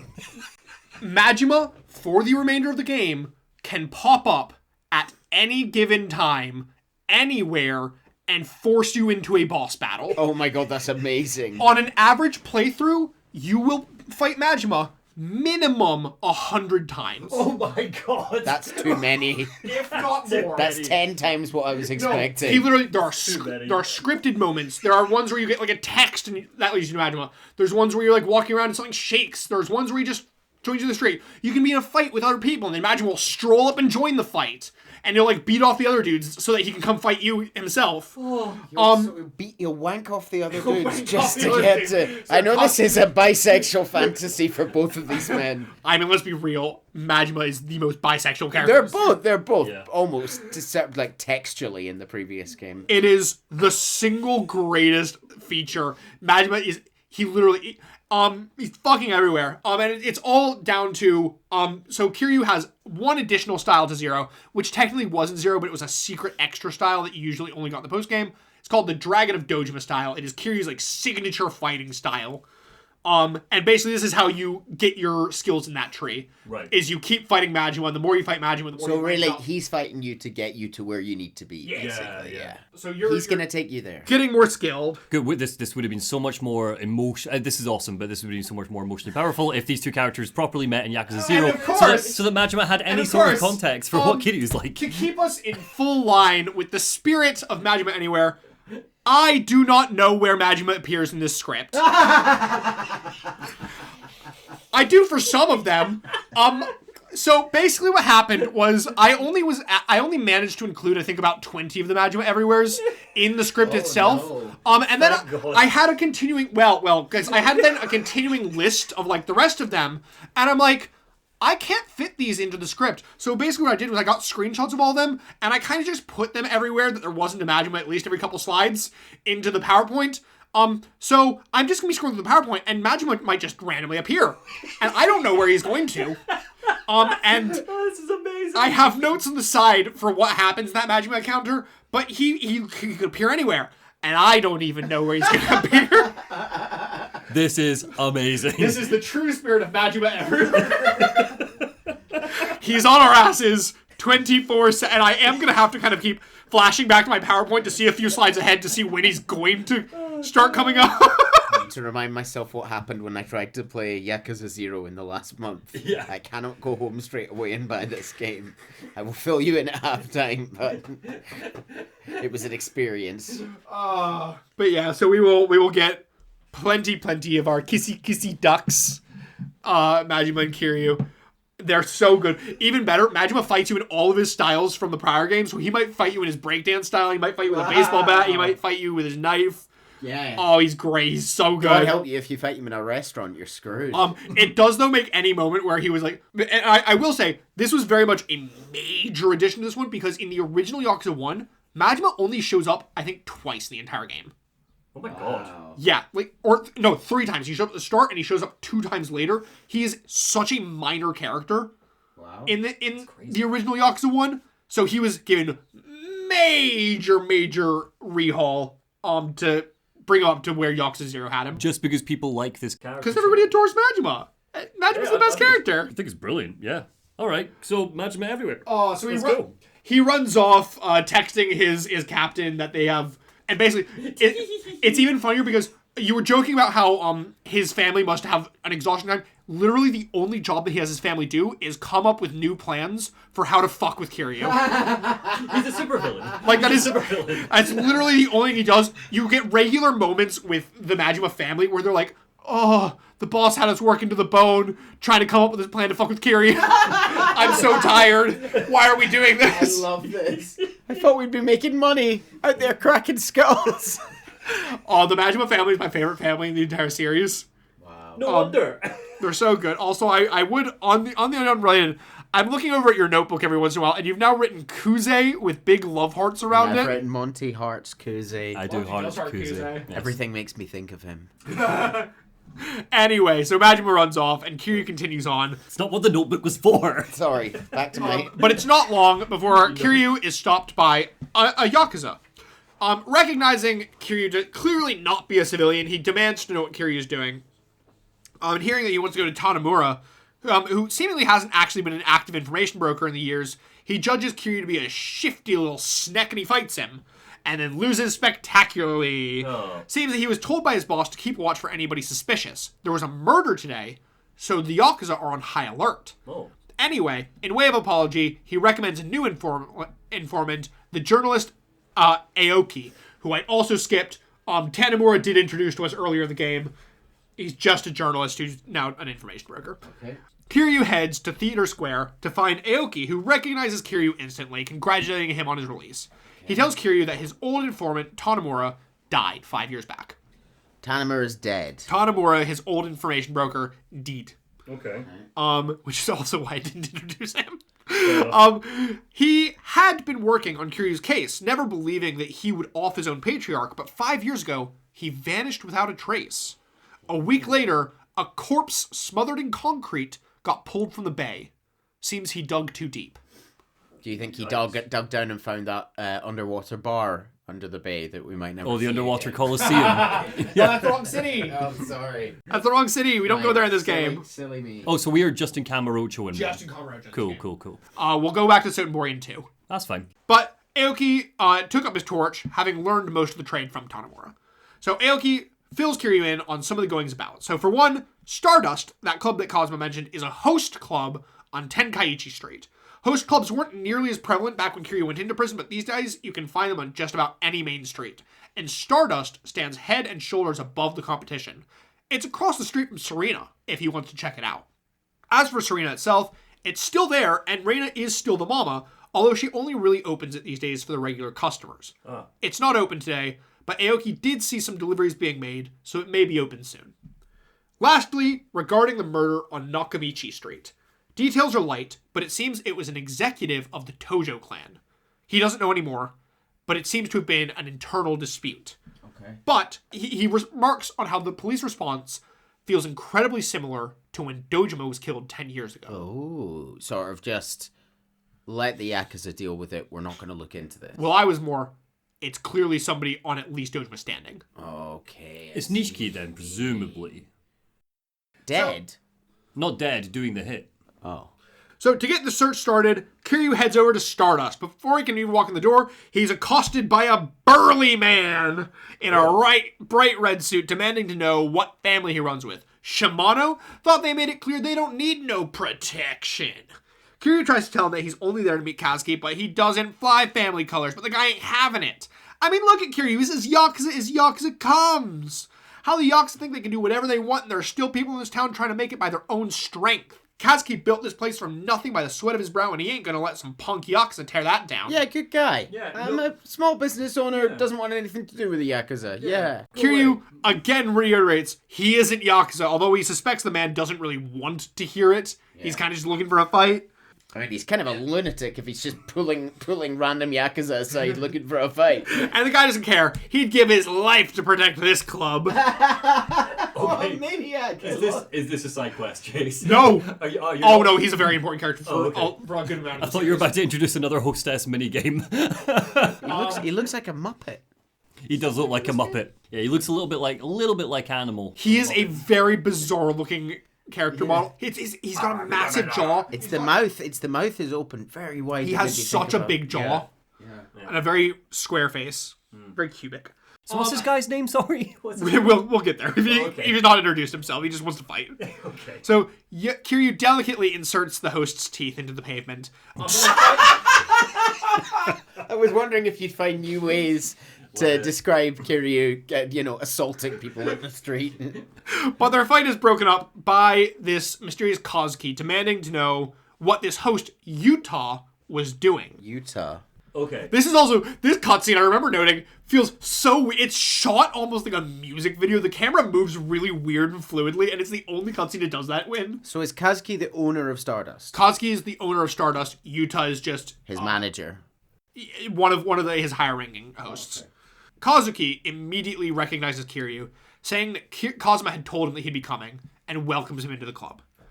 He directs him up to the VIP section on a nice balcony overlooking the dance floor. So this new just quickly for my own knowledge, this new phenomenon of host clubs that have popped up everywhere. Yep. These are quite similar to maybe one or two of the bars we went in before, but there are more hosts there. There are more. There are more. They're kind of similar-esque to the cabaret. They're not inherently sex workers, so it's kind of akin to the cabaret clubs.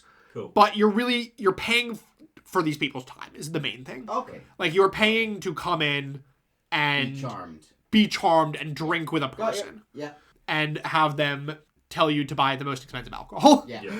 But so they're everywhere in the actual Kabukicho district. I really want to go to one day. So Utah bows deeply, begging for Kiryu's forgiveness for the misunderstanding. Kazuki tells Kiryu that Kazuma was too many K names. Yeah. Getting them tongue twisted. Kashiwagi. Yep. We've got Kazuki. We've got Kiryu. All in Kamurocho. So he tells him that Kazuma was always in his corner, This is Kazuki. And Kazuma taught Kazuki everything that he needs to know about running a business. All without the need for any protection money. Is Kiryu jealous about this? Is he like, I've been in jail for 10 years and, he's Got another son. found a new son. Yeah. This is very in line with what he knows Kazuma to do. Kazuma kind of just goes around helping people. Kazuma's a decent dude. No. Unless he goes in to clear out a community of Chinese migrants, what I was thinking. then it's all the women and children. So is Kazuki, just to be clear, is not Yakuza, is just a business owner that has been taught to defend himself. Yeah, he kind of sits in that gray area where, it's a business that's going to just kind of fall in line with the Yakuza in terms of being tertiarily related. He's not Stardust specifically, a lot of the host clubs in Kamurocho are owned by the Yakuza. Stardust is fully independent. I got that from and they're kind of Utah. under the protection of the Kazuma family, but not officially. Got you. Kind of more unofficially, just like Kazuma likes them. They're independent. They're down the street. They're like neighbors. The Kazuma family office is like 5 doors down. So Kazuma actually came in the other day saying how he wanted to use Stardust to meet somebody important on the down low from the family. Kiryu asks, where is he then? But he is informed that he's currently tied up with the chairman incident. The chairman incident? Kazuki looks at Kiryu. Sarah's dead. The Tojo clan's third chairman, Sarah, Surely not. was killed. You're joking. Sarah's dead. Off screen. Sarah's dead.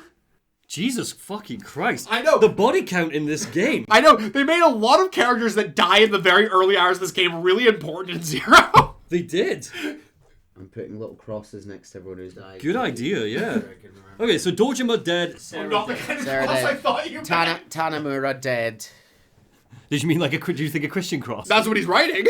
Oh, no, yeah, I thought like an... Yeah, should have been an X. I don't know I why. thought you meant X is your... He's in heaven now. Oh, there's this big assassin in heaven. Okay, right. Sarah dead, Dojima dead. We know that Nishiki killed Dojima. We don't know who killed Sarah, but my running theory is that it's Nishiki might be. killing off these execs that were mean about him that one time. It happened last night. They don't know who did it, but it's all over the news. Because obviously, remember the Tojo and Yakuza in general, very public-facing things. So Sarah would have been a publicly known figure. It's not like he's like some shadow boss. He would have been very out in the open and known by the public. So this was all over the news that the Tojo clan chairman has been murdered. And now, the Tojo families are engulfed in a war from the shadows. The Dojima family remained in power, even after Dojima's passing through Kazuma's efforts. That is, until a betrayal shook the family to its core. Before he can divulge details, though, we hear glass shatter on the dance floor below. The Shimano family is here. No. They swear they're not here for protection money, only a drink. But of course, the hot-headed Utah wants to brawl, overriding any of Koski's attempts to defuse the situation. Yakuza! Are you Yakuza?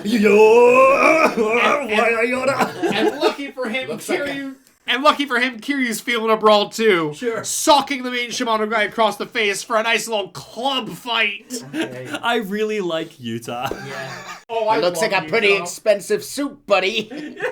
I love Utah. He just wants to fight, but he's such a sweetheart. He just wants to beat up some Yakuzas. It's even funnier because anytime that you get him, he's the sweetest little cupcake. He is so soft. Like, whenever he's, talking to Kiryu or Koski, he's so soft. He's a sweet little cinnamon roll. But the second that there's a Yakuza, he's like, I'm gonna fucking kill you. It's like a dog when a postman comes, isn't he? Like, This is a Utah fan podcast. Absolutely. This is a Utah stan. Utah has replaced Kuze as my new favorite character. So they think they've won when suddenly a gunshot to the sky. The main Shimano guy is back on his feet, and he recognizes Kiryu as the patricide. He laughs, pointing his gun at Kiryu, saying how it's a perfect gift for Shimano. But suddenly, another gunshot. The gun is blown from the Shimano fans as we see Lieutenant Shinji Tanaka strut in, now clad in a swanky leather coat. Okay. So Tanaka was once Kiryu's underling, and now he's big boy, big boss. Yeah, he's a So lieutenant now. he's at the same level that Kiryu was before he went into prison, yeah. So he walks next to the man, placing the gun on his head, cold as ice. This ain't Shimano turf. There won't be a next time. They run off, and Shinji meets Kiryu back on the VIP balcony, where Kiryu congratulates Shinji on having climbed the ranks. He looks unsure of the compliment, though, but before he can say anything, Kazuki gets back on track. The one who betrayed the Kazuma family was Nishikiyama. He's backed by Terada, the Omi Alliance's chief of HQ. Terada? Terada. So remember, the chief face Q is higher than even the captain. So that is the second in command of Omi HQ, is backing Nishiki. Weird, okay. These notebooks really are coming in handy. They are legitimately coming in handy, yeah. For those listening, you will be missing out on this because I'll be editing around it, but there have been numerous points where Neil and I have both written down names and drawn little arrows to connect them to people, and yeah, very helpful. Oh, mind maps. Yes. Yeah, legit. So Shinji is Nishikiyama's lieutenant advisor. What? He works for Nishiki. He works for Nishiki. Oh, Shinji, okay. But he was placed there by Kazuma to monitor Nishiki. Oh, okay. So he's essentially a rat in the Nishikiyama family. Oh, okay. Shinji catches him up on the whole missing 10 billion yen and the officers' meeting that seems to have led to Sarah's murder, and mentions that Kazuma's tied up with Sarah's funeral, which is going to be held tomorrow at Tojo HQ. Which, of course, means Kiryu knows what he's doing. Shinji laughs, saying, "You haven't changed at all in 10 years, you big perv." I know what you're going to be doing. Fucking right. No, I'm going to go to the funeral. Yeah. Probably pick up some chicks when you're there, am I right? Chapter end. Chapter ends. 2 chapters in, okay. We flash back to 1996. A younger Nishiki is sat with Kashiwagi, hearing that he's going to be the patriarch of his own family. The Kazuma family will give him some of their most capable men to help him along his path. Apparently, the Nishikiyama family was Kazuma's idea, and he has high hopes for it. But of course, there's the Kiryu issue. Officially, he's been expelled, not banished. He can rejoin, but as Dojima's killer, the Kazuma family won't be able to take him. When he gets out, Kiryu's going to be in Nishiki's hands. Oh, okay. God. Nishiki family was part of Kazuma's plan, which means that, yes, Neil, I think you called it, we're dealing with a Kazuma 12D chess thing here. Yeah, so yeah, that is also important to note that originally Nishikiyama was a Kazuma family subsidiary. But, yeah. Chapter 3, A Funeral of Fists. Cool. I like the names too. Cool. A razor glides along the bald head of Patriarch Shimano. He's being gotten ready for the funeral by a serving girl as 3 men from the club tell him that Kazuma Kiryu is out of prison. He laughs, causing the serving girl to slip, cutting his head with the razor. Oh no. Dead silence across the room. The tension is high. Shimano puts a hand up to the womb, still laughing. The womb. The wound. Sorry. You did say womb. You did say womb, right? Yeah. Still laughing. Tenderly puts his hand on his stomach. Still laughing, asking if Kiryu's still tough as nails. He asks to see the man's hand real quick. He steps forward, and Shimano grabs his wrist, shoving his hand against the mirror and severing off 2 of his fingers with the razor blade. Oh, God. I'm in a good mood, so be glad I'm only taking 2 fingers. So who does this? Shimano. Shimano. To his hairdresser. Yeah, so this is the guy who failed to off Kiryu back at the club. He gets up, storming off, laughing, belly laugh, as he guy. walks over the man who's just writhing at his feet, grasping his cut-off fingers. Kiryu arrives at Tojo HQ. As planned, he's dressed in a black funeral suit, sunglasses. He's looking slick. That's a good look, Kiryu. Yeah. He's blending in. Nobody's gonna know who he is. I did note that after Kiryu got out of jail, he presumably went to the same shop from Zero and bought the suit he bought at the end of Zero. Or it was waiting for him. It is the same suit. They gave it back to him at the end of prison. Because he walks out of the prison wearing it. That makes sense. That makes sense. I don't know why, but Kiryu's sideburns are looking great in this game. He just looks great in this game. Massive sideburns. So, anyhow, the plan is he's going to come in here, blend in, and he's going to go to the back entrance to meet Shinji, and Shinji will escort him to Kazuma. He walks around the courtyard, hearing the whispers of the crowd. Some Yakuza still act like the laws don't apply. Seems even the Omi sent men to pay respects. Who will be the 4th chairman? Some suspect Kazuma, but he'd never take the position. Kiryu gets to the back entrance, but is immediately stopped by a member of the Omi Alliance, who recognizes him. Patriarch Nishikiyama wants Kiryu captured. Oh. Kiryu dispatches the man and heads through the gate, meeting Shinji, who heard nothing of this from Nishiki. What is Kiryu's response to A, learning that Nishiki is a patriarch, and B, learning that he's, looking for him? Silently troubled. No visible reaction. It's clear that he's got, some mental anguish, but he's not, showing it. Stone-faced. I think you're writing a lot of the game for the game there, Chase. So Nishiki never told Shinji that he wanted Kiryu captured. Right. So Kiryu's like, you be on guard. Shinji leads Kiryu to a room, telling him to wait there while he gets Kazuma. Kazuma arrives, looking old and haggard, stumbling into his cane, and Kiryu helps him to his seat. I don't think Kazuma's making it past Yakuza 1, it sounds like. Kazuma, I mean, well, I say haggard. He's not that haggard. He's not even that old. He's like in his 10 years. He's in like his 50s. Okay. He's not that old. He's just hobbling on his cane because of old injury. So Kiryu helps him to his seat. Kazuma tells him that 10 years ago, after losing Kiryu, Yumi, and his sister, Nishiki's sole ambition was climbing the ranks, embracing the demon within him. Not even Kazuma could stop him.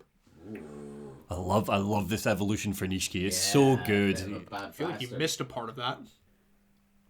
Not even Kazuma can control him, you said. After losing Kiryu, Yumi, and his sister. Oh, his sister died. Well, Yumi's not died, and I'm not talking about Yumi, I'm talking about his actual blood sister, the surgery. Oh, sugar. Because losing Yumi presumably means that he hasn't found Yumi after all this time. So Yumi is still on the wind, Kiryu was in jail, and his sister is dead. Wow. So he embraced the demon. Poor Nishiki. Does Nishiki get a name? If you get the Dragon of Dojima and the Mad Dog and stuff, does Nishiki have a name? No. Oh, shame. Okay, fair enough. The koi, I guess, but The koi, interesting. I'm just see got a koi fish on his back, but it's not a real name. It's not a real name. Wet fish Nishiki. Well, it's mainly... He goes on, starting to talk about Yumi, but before he can, we see the barrel of a sniper pointed at the window, aimed directly on Kazuma. A shot straight to his chest. What? Oh, it's fine. Men storm in, having heard the shot, followed closely by Patriarch Shimano, who all they can see is Kiryu alone in the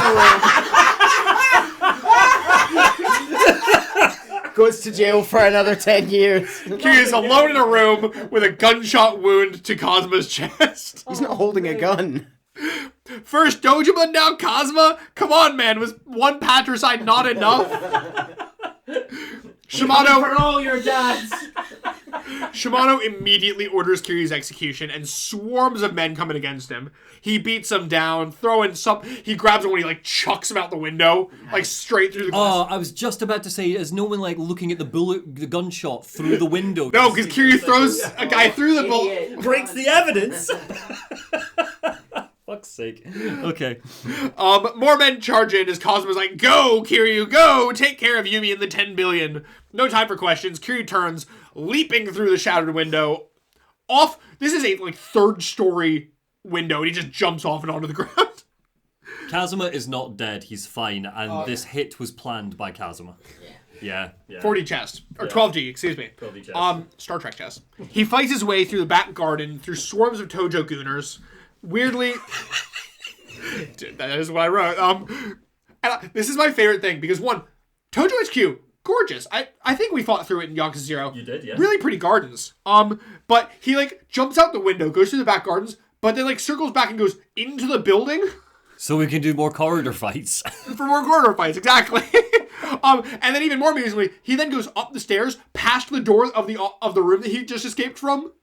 Oh. He walks right past the room he just escaped from. Is Kazuma still in there, bleeding out? Probably. Because, he's a real smart boy. And it was definitely not just to show off the building again. So he gets to the lobby where we see a familiar face is waiting for us. Shimano Captain Goro Majima. Oh. He's on duty today, so I guess he's got to kill us. Oh, lol. Wait, is this a Majima everywhere, or is this plot? No, this one is actually plot. Okay. Well, I don't know. I feel like this one was probably in the original game, but I don't actually know. Kiryu beats him off. Majima, Kiryu-chan. But Kiryu's none too displeased. Sorry, Chase. Kiryu beats him off. You've got to stop saying beats him off. Oh, that was intentional. That one was intentional. Kiryu beats him off, and Majima's like, "Oh, Kiryu-chan," and anyway, he moves on. Well, no, he's like, "Oh, Kiryu, you're getting so strong. I love that." Oh God, no. But he warns Kiryu that Shimano's waiting for him outside. Right. And he's like, "Okay, we had some fun. Go outside. Go to my boss." So Kiryu heads to the courtyard where, sure enough, Shimano is stood at the gates. He throws off his shirt, displaying his full back and sleeveless tiger tattoos. Ooh, cool. And it's time for a big old sumo boss man fight. Cool. And he's actually fucking hard. I lost a few times to him. He's a weird enemy compared to most because he's like just a fucking brick wall. He's just a brick wall. He's hard to hit. I take it you can't really stun him or anything. No, he blocks pretty much all your attacks. He's hard. Eye of the Tiger, Shimano out. And he runs out the compound, but not before getting in one final look over his shoulder. As he runs out, he looks over and he sees Nishiki. Yay, okay. Nishiki's casually leaning against a wall, arms crossed, watching with just a smile across his lips. He smirks at Kiryu before he calmly turns and walks back into the building. Nishiki's almost learned all the lessons that Kiryu never did from Kazuma, you know? Chapter end. Wow, that was a quick one. Okay, chapter. Next. Keep going. This is great. 1996. Okay. Nishikiyama family officers meeting. The officers show Nishiki zero respect, saying how his meetings are fucking pointless. They'd rather listen to some butt-ugly bitch in a dingy cabaret club than be stuck listening to Nishiki. Hey, let's cool it with the misogyny, guys. It's 1996. Everyone in the room agrees. Nishiki tries to stand his ground, but he just doesn't have the men's respect. One of the men storms up to the desk, slamming his hands down and getting real in Nishiki's face, telling him that none of them want to be in his family. They're only here because Kazuma gave an order. It would be another thing if Kiryu was here, but he ain't gonna sit here taking orders from some punk who only got there by kissing off her ass. He's gonna be such a bad guy, isn't he? Yeah. So these guys, they're just gonna do their own thing. Nishiki tries to stop them from leaving, but they shout back to just shut up and watch. See how big boys make bank. They exit, leaving Nishiki alone and frustrated at his desk. Ugh, poor Nishiki, man. Chapter 4, An Encounter. Much simpler names. Kiryu sprints out the gates of Tojo Clan HQ, but fuck, they have it surrounded. He can't get out.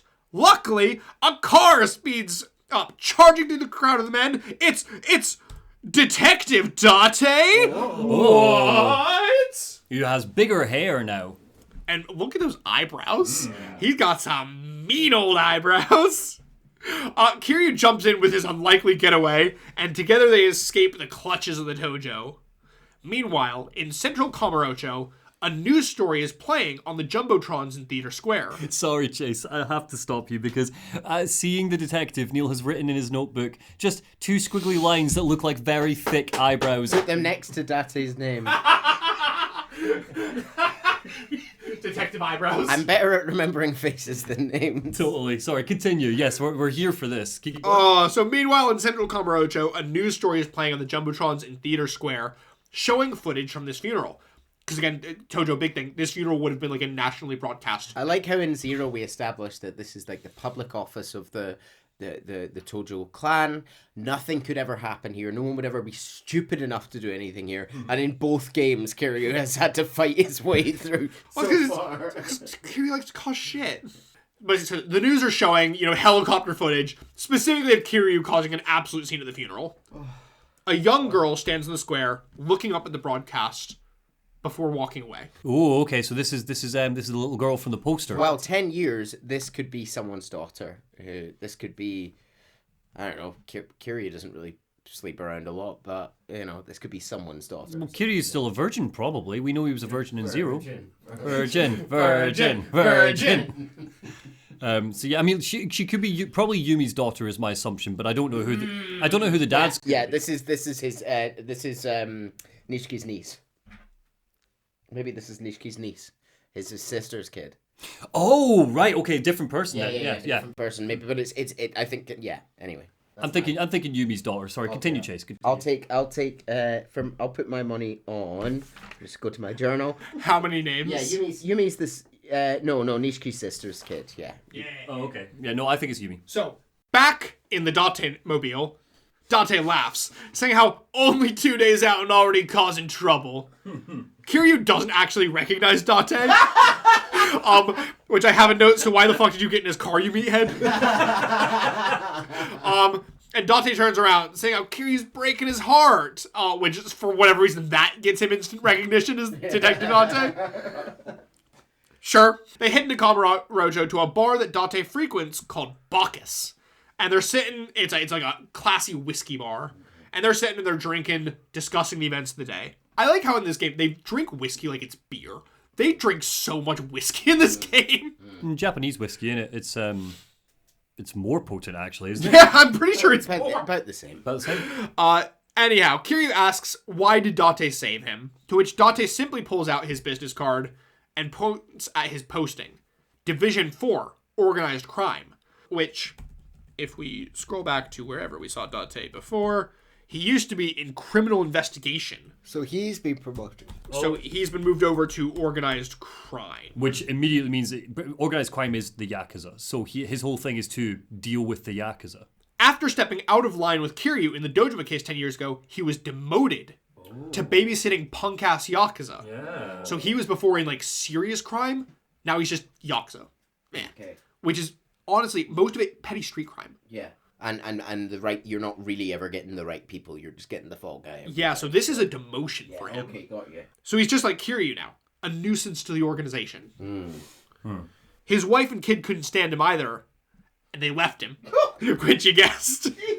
Right. Thanks to Kiryu, his whole life was derailed. Which I feel like he blames Kiryu for this, but it's like, bro, you did this. Don't blame... Like, yes, it was surrounding Kiryu, but it was still your action. You arrested the wrong guy. Yeah. I mean, even so, he stepped out of line over Kiryu, not... Yeah. Anyway, he's investigating Sarah's murder, and he's recruiting Kiryu to the case. All this happens, and Kiryu shows up in the middle. The pieces are starting to move, almost like they were waiting for Kiryu. So Yakuza 0, Kiryu leaves the Yakuza and becomes a real estate broker. Yakuza 1, Kiryu leaves the Yakuza and becomes a cop. I can't wait for the next one when he's a construction worker. No. It has to be something morally reprehensible. Uh-oh. That's a worrying look on your face. Oh, no. Chase-chan. Yeah. Anyhow, he gives Kiryu a cell phone, which Kiryu looks at and he's like, what the fuck? What is this thing? 2005? What is this thing? He's like, it's so small. They were big bricks. There was a funny quest from Yakuza 0 where he meets a guy who invents the first cell phone. And it's like a massive brick, and he's got a whole backpack, and the whole backpack is the phone. Excellent. And he like follows. I think it's actually Majima who finds the cell phone guy. But anyway, cell phone, and he's like, go look into Yumi. So Kiryu goes to look for clues in the first place that he can think. A karaoke parlor. Obviously. God allowed out his feelings through his song about lost brotherly love. Oh, that's the shot from Yakuza 0. Yeah, he's singing about lost brothers. Aww. Or, how about, like, a song about gardening in prison? For anyone listening along, Kiryu is standing in his prison outfit in front of a cherry blossom tree holding 2 parsnips. Yeah. Mid-song. Very good. Yeah. And, while we're at this, why not hit up the Sega arcade? Gotta meet with Professor Mesu King, a small child in a lab coat who teaches us about the latest hit arcade game. I don't think you need to write down Mesu King. Oh, we do. We'll revisit him. Oh, okay. He's important. This is Professor Mesu King. He's about 10 years old, and he's in a lab coat, and he teaches us about the latest hit arcade game, Mesu King, which is just the sexy lady fighting game again. Yeah. It's the rock, paper, scissors minigame, but now they're dressed as bugs. Sexy ladybugs. And I have a note saying, why the fuck is a child playing this? There's so many children playing this. It is like the hit children's game. Wait, no. Why aren't children playing this? If I was a child, this is the game I would have played. Anyway, maybe we should, get a move on to Finding Yumi. Yeah. No? Time for bowling? No. Bowling! Is the chicken still here? The chicken is still here, and you know who else is here? Majima wants to bowl with us! We bowl against Majima! Who wins? Us, obviously. We smash Majima. The player. Majima just wants to eat. We're like showing up there, and we're like, and Majima's like sat in the back. He's like, that's a fucking good bowl. And we're like, oh my gosh. Bowling round. He's actually really hard. I like how you spent the whole of the last game going, when are you going to meet? And now he can't go to a goddamn bowling alley without Majima showing up. Legit. Conservatively 100 times, Chase said. Yeah, this is a Majima everywhere then.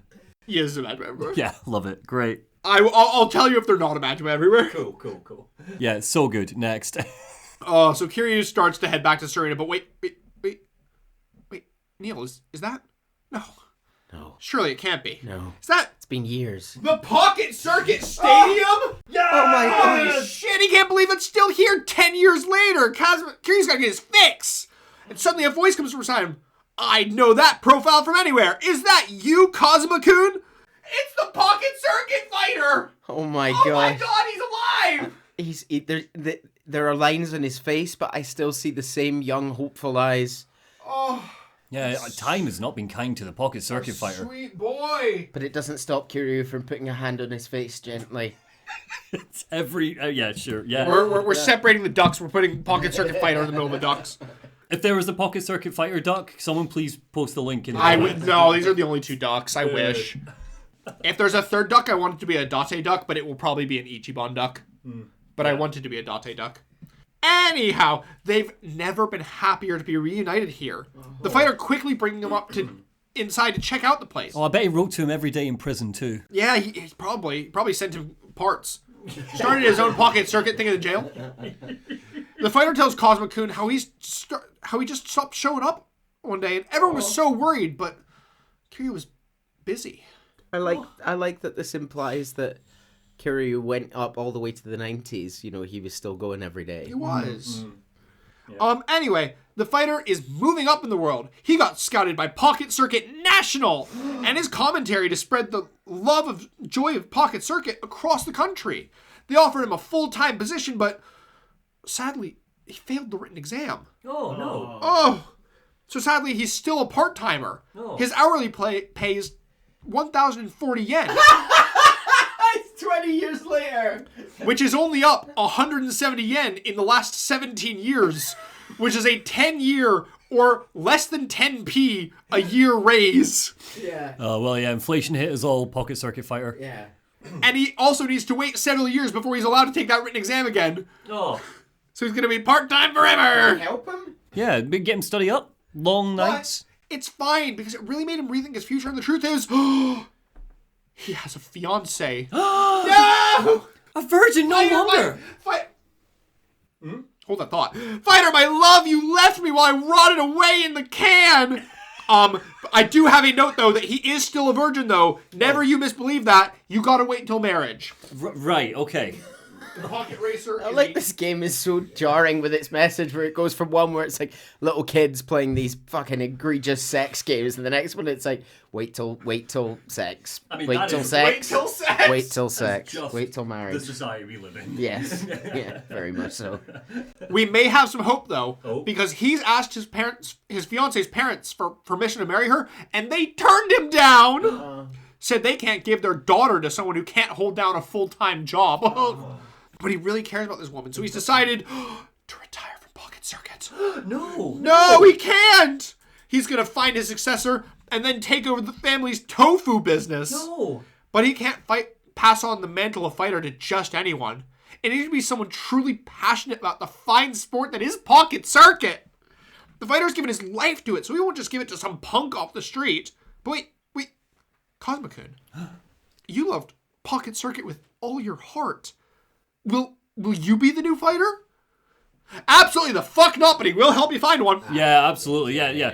Kiryu didn't do Pocket Circuit for the Pocket Circuit. He did it for the Pocket Circuit Fighter. Well, I mean, he did for both. But did it for both. Okay, fine. So Kiryu heads out, thinking that maybe someone passionate about Pocket Circuit at the arcade. He heads over where somebody comes up to him. That voice. That intimidating face. Cosmo-kun? It's Hideki! One of the kids who used to sing Virgin at us! Hideki must be about 35.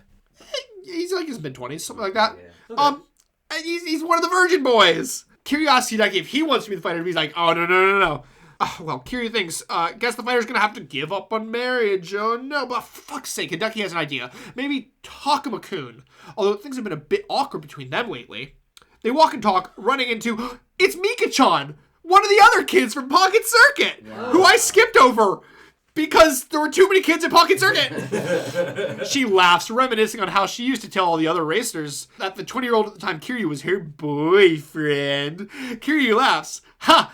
Yeah, that was awkward. And remember that time where her dad misunderstood and tried to get Kiryu arrested for noncery? Oh, no. Yeah, Miku, that was even worse, more awkward. Thanks for that. What is happening? The Pocket Circuit Fighter. Go back to the Pocket Circuit Fighter. Oh, shit. Bro, Hideki's jealous, though. Miku's flirting with Kiryu, but he loves Miku. We're back. He challenges Cosmo-kun to a race to prove who's the faster racer. Oh, okay. And definitely not just to make him look good in front of Mika-chan, who he just kept a one-sided crush on for 17 years. And he's not telling Kiryu about Takuma-kun until he beats him. Wow. Unfortunately for him, Kiryu's still the pro among pros, the king of the track. So back on track, he tells us that Takuma-kun got heavy invested into Pocket Circuit. He got so invested, in fact, that he actually tried getting into F1 as a career. Those are the same. But he couldn't make it. Or do you think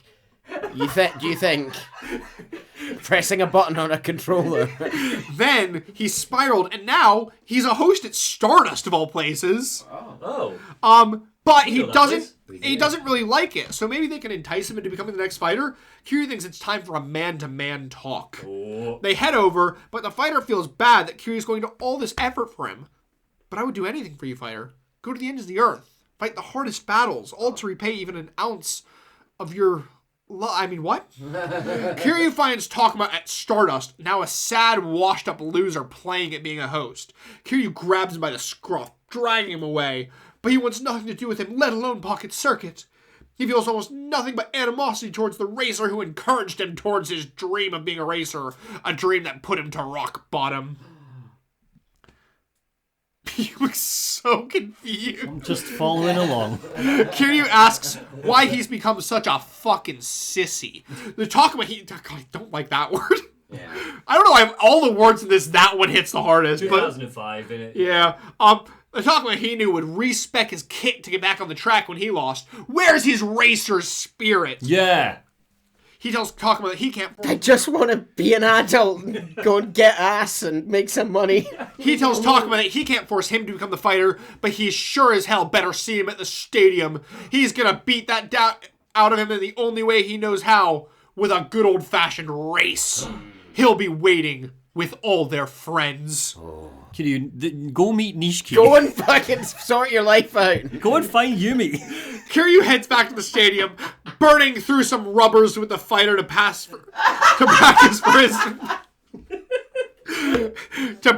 for his upcoming bout with Takuma.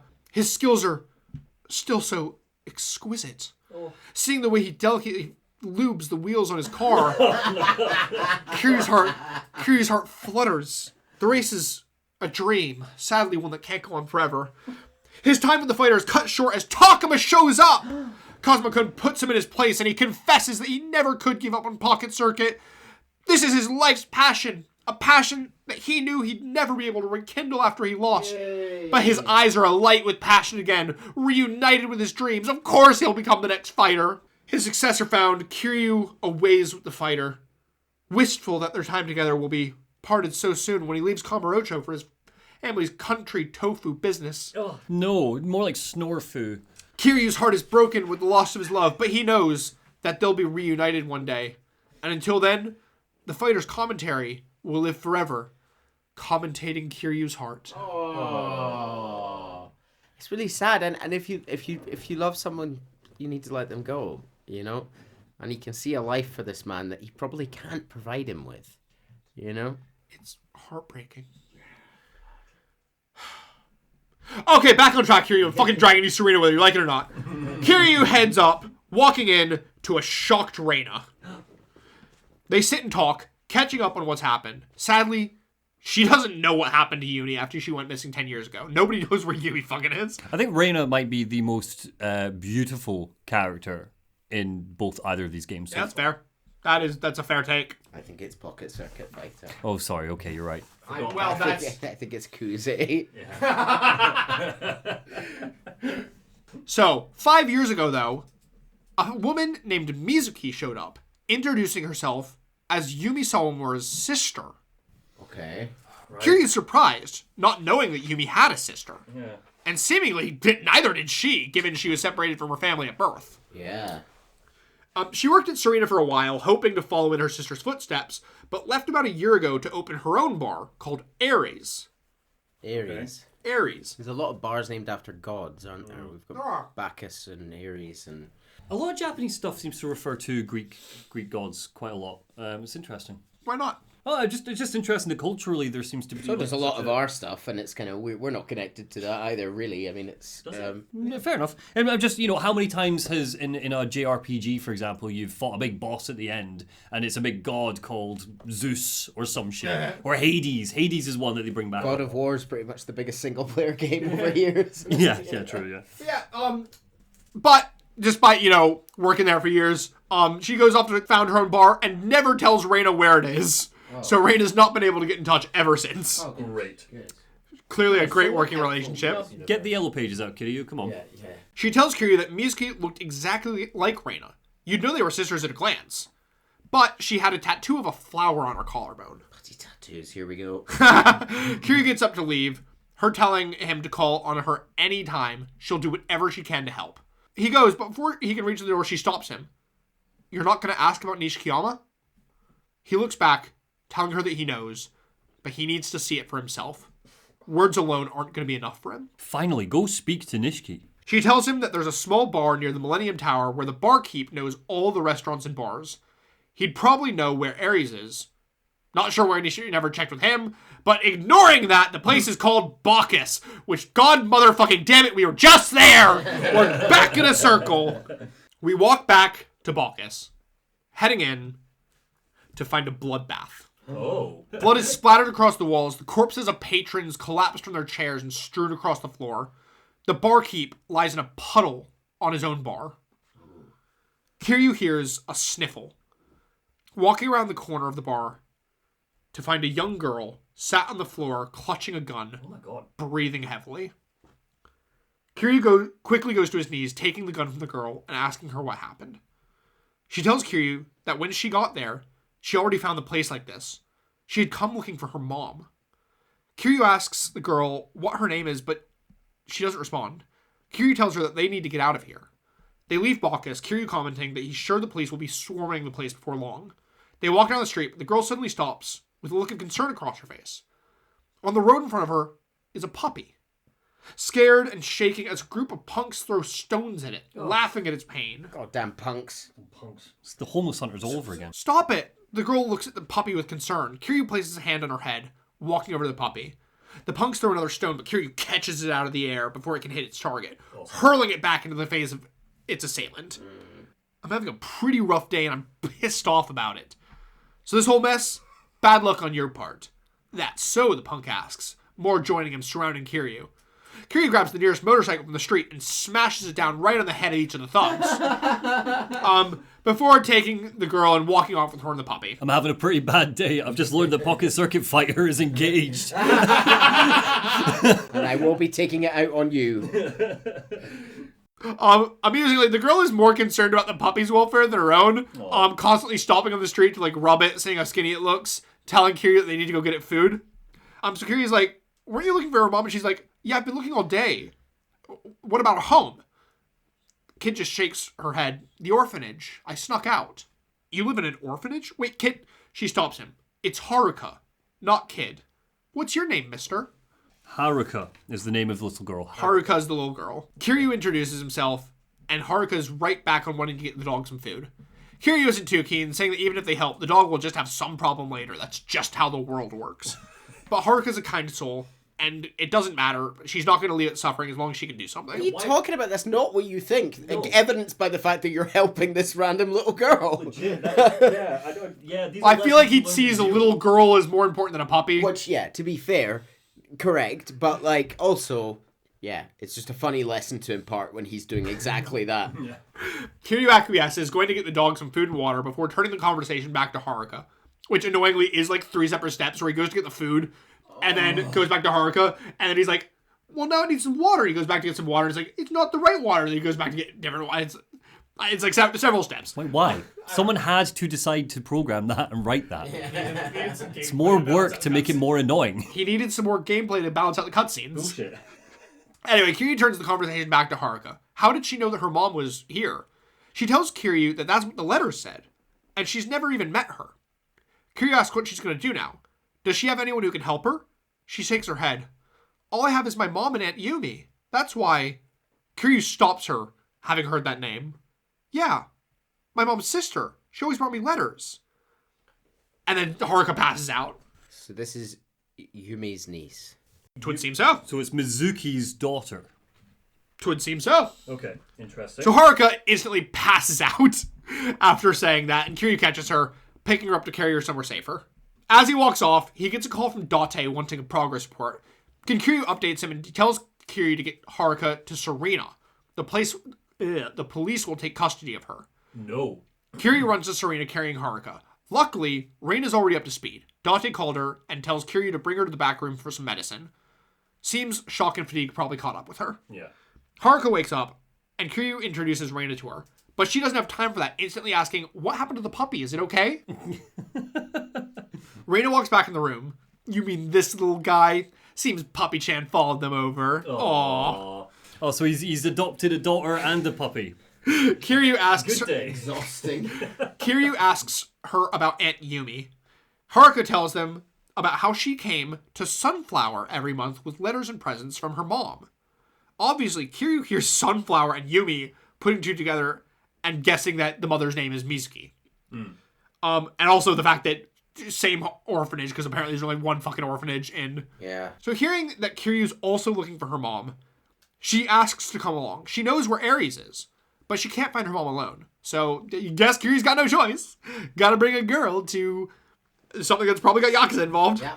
Perfectly reasonable. As they walk, Haruka asks Kiryu if he's ever been to the Millennium Tower.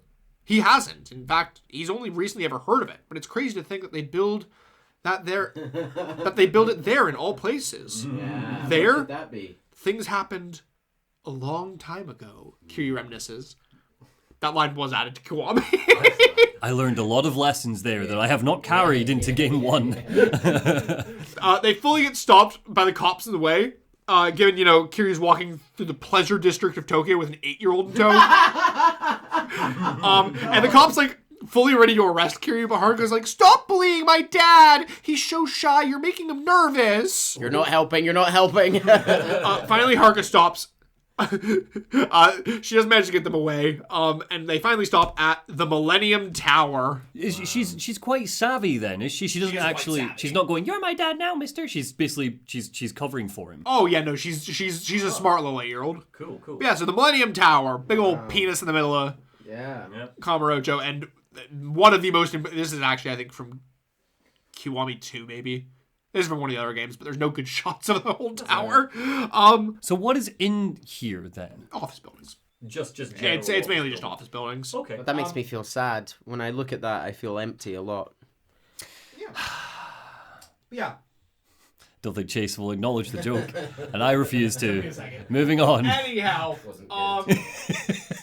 this is Millennium Tower, the symbol of Kamurocho, built directly on top of what once upon a time was an old and forgotten empty lot. And it seems Ares isn't there. So, they keep talking as they walk in, Kiryu commenting on how well she lied to the cop. She should be on the stage one day, but him?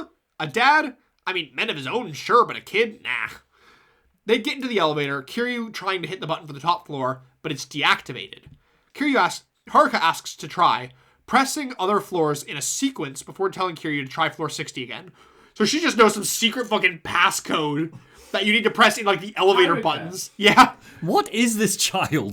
She just knows, the secret passcode to get up to floor 60. She's just fucking walking around strapped up with, secret codes. Ares is a secret bar on the top floor that needs a passcode to get into. And not even, a key, not even, there's a very obvious, keypad. You need to hit secret buttons. It's very Lorelei and the Laser Eyes. Go play Lorelei and the Laser Eyes. Very weird for a bar. But yeah, it seems Mizuki told Haruka about this code in one of her letters. Kiryu just crosses his arms, looks down at Haruka, he's like, who the fuck are you? What is this? What is this shit? So they walk out to Ares, a massive luxury penthouse. It's all marble, massive pillars and chandeliers, huge bar. Real exquisite shit. Dead, though. There's no one there. It's concept art or something, yeah. Who knows? Kiryu comments on how massive and nice it is. It's bigger than any bar that he's seen since the bubble. Or, I mean, even in the bubble, rather. It's incredibly impressive that Mizuki was able to build this all for herself. They find a picture of Mizuki on the wall, which I did not include. Stupidly. Sorry. Yeah, there's just a picture of her, like, on the wall. Just in the middle of nowhere. There's not even, like, any nice decor around it. It's just kind of randomly placed. It's weird. And she looks like Yumi, but with, like, short hair. Yeah. And a tattoo. She's wearing, like, a low-cut top so you can see the tattoo on her collarbone. As they look at it, Kiryu asks why Haruka was placed in the orphanage. She doesn't know. She'd only ever been told that her mom couldn't get her. Yumi told her the same, but the last time that she saw her, she gave her a locked pendant on a chain, making Haruka think that she was never going to see her mom. Suddenly, the elevator opens again, and a group of men start out. And they come up to Kiryu as Haruka hides behind him. At their head is one Hiroshi Hayashi, a lieutenant advisor of the Omi Alliance. Oh, okay. Hiroshi Hayashi. Kiryu asks if Nishiki sent them, but they're like, no. Kiryu's phone rings. Hayashi telling him, answer it. Oh, wait. Kiryu answers it, and it's Date. And he's found out who stole the Tojo's 10 billion. Yumi. Wow. Yumi stole the money. Okay. They found her ring at the scene of the crime. Hang on. No, she That doesn't ring have got that sent ring. to Kazuma, or he asked for it to. Now, the Tojo is after her and her partner. Kiryu hangs up, looking back to Hayashi, saying that they're after Mizuki. But no, Hayashi is here for Haruka. And Kiryu don't have no time for that shit. So he grabs a bottle and smashes it into his face. You're not coming for a fucking kid. My little girl now. Get out of here. Haruka's panicking, asking why they're after her. He looks over at the picture of Mizuki. I don't know. Chapter end. I don't tend to figure things out until the end of the game. Well, apparently, because I think you've called that. Yeah, like Yumi didn't rob the money because she doesn't have that ring. Presumably, it's Kazuma, and presumably it's going to take Kiryu 13 chapters to get there, which is fine. Look, he's a big dumb. What is the 12D chess? A hospital. Nishiki is talking to a doctor. A heart transplant. Seems it's the only possible operation that could save his sister now. But he doesn't care, he'll pay anything. The matter of funding is understood, the doctor tells him, but he can't predict when a donor will appear, and then, well, I mean, there's a waiting list and all, so who knows? Nishiki grabs the doctor, begging him, saying that he'll do anything, whatever it takes. Really? Whatever it takes? Well, there are always underground organ brokers, but there'd be a cost. 30 million. Nishiki goes back to his office where he finds his captain, Matsushige. This is the guy who's like storming on the desk. So are we back in 1980s? Yeah, this is back another chapter cold open. I think every cold open, it seems, is tracing Nishiki's rise to power. Yeah. So Matsushige, his captain, who was the guy who was getting all up in his face last time, Nishiki gets down in a full head to the floor bow in front of his captain, begging him to help get him the money. He doesn't care how. Matsushige gets up from his seat chuckling. You don't care how? That's what you're telling me? He looks down at Nishiki. See, this is all you had to do from the start. He puts a foot on Nishiki's head, grinding it in. I think you and I are going to get along just fine, boss man. Oh, okay. Okay. Chapter 5, Purgatory. Present day, Kiryu is at Serena getting Date up to speed, while Haruka plays with the puppy. The phone rings, and it's Shinji. He's on the run with Kazuma, who was treated at a hospital but hasn't yet regained consciousness. Shinji is our old pal. Shinji's the lieutenant in the Nishiki family, but was put there by Kazuma. Yeah. But now on the run with Kazuma. So he's going to hide Kazuma with someone that he trusts and will update Kiryu when he knows more. Date asks Kiryu if he has any further leads, suggesting that he needs to find the legendary informant, the Florist of Sai. Okay. The Florist knows everything there is to know in Kamurocho and is known to hide in West Park, Purgatory, as it's known. Seems the homeless still run the park. This was the place where the big homeless camp was. Yes. So it seems the homeless still run the park, but it's become so dangerous now that even the police avoid it. Kiryu leaves Haruka with Date, checking in with Aoki, his journalist informant, about Purgatory and the Florist. He tells us that the entrance to Purgatory is through the public bathroom, but that even he wasn't able to find the way in. He starts walking towards Purga. Stop! In the name of the law! Kiryu-chan! Oh, fuck! It's the Fuzz! They're after us! Wait, Kiryu-chan? Monty, can you describe what's on screen? Officer Majima, everybody. It's Officer Majima! Majima is dressed up as a cop. Well, I would actually like to say, this was one. So, in the whole Majima Everywhere system, you'll occasionally get either emails from like random people. No, you won't. Or you'll get like texts from Majima's captain. In this specific one, I think you get a text from his captain saying, don't bring any weapons near the Millennium Tower. So, of course, if you bring a weapon near the Millennium Tower, Majima shows up and he's like, it's time for a stop and frisk. What is this man's motivation? I don't know what he is anymore. So Majima heard that some maniacs are running around town with a bat and a dagger, so the Majima family's on the case. Oh, yeah. And damn, Kiryu-chan, you're looking kind of naughty walking down the street like that. Gonna need to ask you to stop and spread him for a full body search.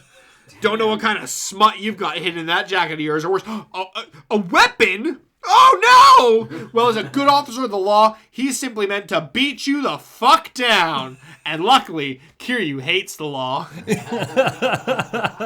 He really wants to get beaten up, it seems. Yeah, so you beat off Majima. Cool, great.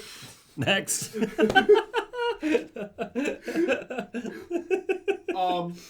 Back to Purgatory, I guess. Sorry, very quickly, Chase. Purgatory. I think I lost the thread there slightly. Purgatory is like a secret den in the West Park that's run by the homeless. Purgatory is what they're calling West Park these days. Right, but you can't get in without a secret code in a public bathroom.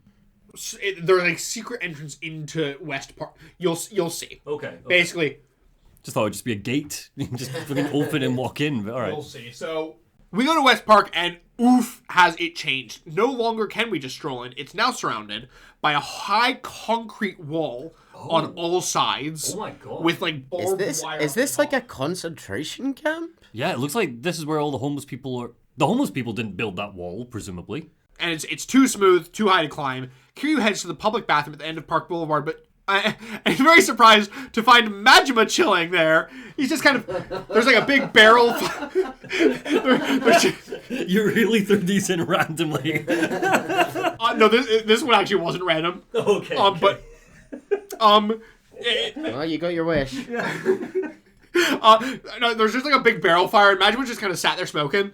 He doesn't actually fight you here. He's just kind of stood there. Does he light his cigarette on the barrel fire? Because that is so cool. He's just kind of chilling there. That's so cool. So actually, Kiryu kind of like walks away. He's like, I don't want to deal with that shit. And he walks down the street and he sees like a big cone, Oh, alright. and the big cone's kind of like shaking. And so he like checks under the cone, and it's Majima again. He's everywhere. He's everywhere. Hiding under this traffic code. Who I would like to point in classic with this being Majima everywhere. I did not know that this cone was here. I did have scripted the Majima at the barrel. These were very unintentionally put right next to each other. But this is, I shit you not, the frequency at which Majima can appear. You can literally walk around one street and then immediately get him again. So wait, so Majima quickly did dress up like a cop, and then quickly did his costume change after last fight, ran over to a barrel fire, hey Kiryu, watched him like avoid him, and then was like, well fuck guys, get the cone ready! What did Majima do for 10 years? He must have been so bereft. He all this? Yeah. He was coming up with all these. God love him. He is an ultra villain, and he's great.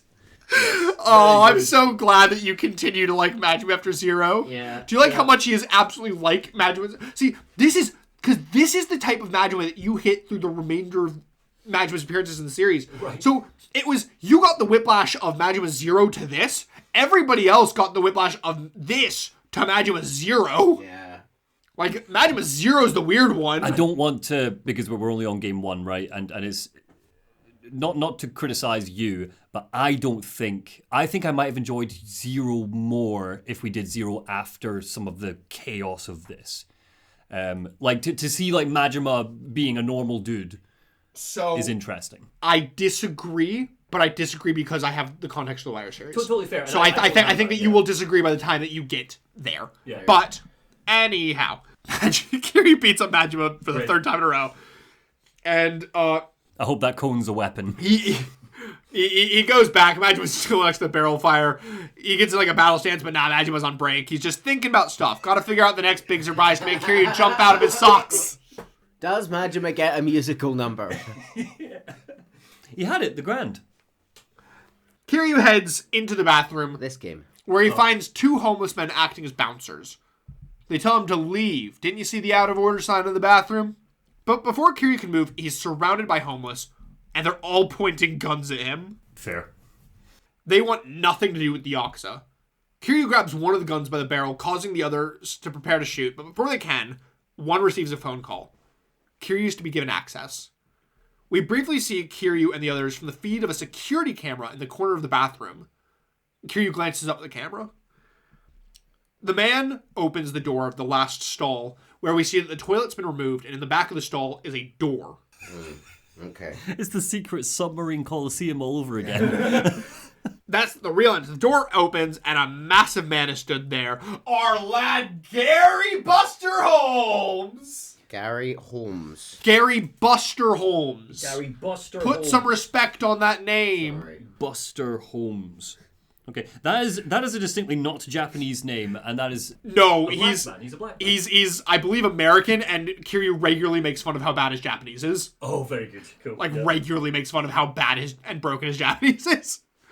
So clearly they already know who Kiryu is. Well, The homeless- he was quite Friendly with them. 20 years ago at least, 17 years ago, whenever it was, he was pretty tight with some of the, more senior people in the community, right? They don't know him. They don't know him. From that. to be fair, that was one guy that we as audience members never learned the name remember of. he saved it with the he homeless was- hunters. He was accepted by the whole community. They hid him. They gave him, Good point. But yeah, so they already know him, and the homeless man pushes him forward. He's like, that's purgatory for you. The large man, Gary Buster Holmes, leads Kiryu through the park. Honestly, inside the walls, it's really not any different from how it was 20 years ago. Right. There's still all the, cardboard tents. Are we to assume then that the Japanese government just, out of sight, out of mind, built a wall around this place?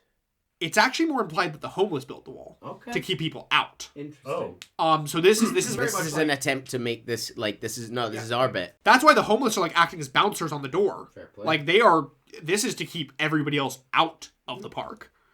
This is their space. Right. But yeah, so there's homeless shelters all around. There's homeless everywhere. Steel barrel fires dot the park. And the man leads Kiryu over to a stairwell that looks like it's kind of going down to a subway system. And he leads him down stairs, saying, "Boss is at the end, waiting for you." Kiryu walks down the stairs, ready for what faces him. Or at least so he thinks. Because he stops at the bottom with a stunned look across his face. Before him is a pristine pleasure district built into the sewers. What? It is like a red lacquered bridge over. This is like a sewer tunnel. The bridge that goes over the tunnel. There's like traditional Japanese homes on the side. Like ladies of the night in the windows, like calling out to the rich businessmen walking down Just the street. in a sewer tunnel. Yeah, there's like casino parlors.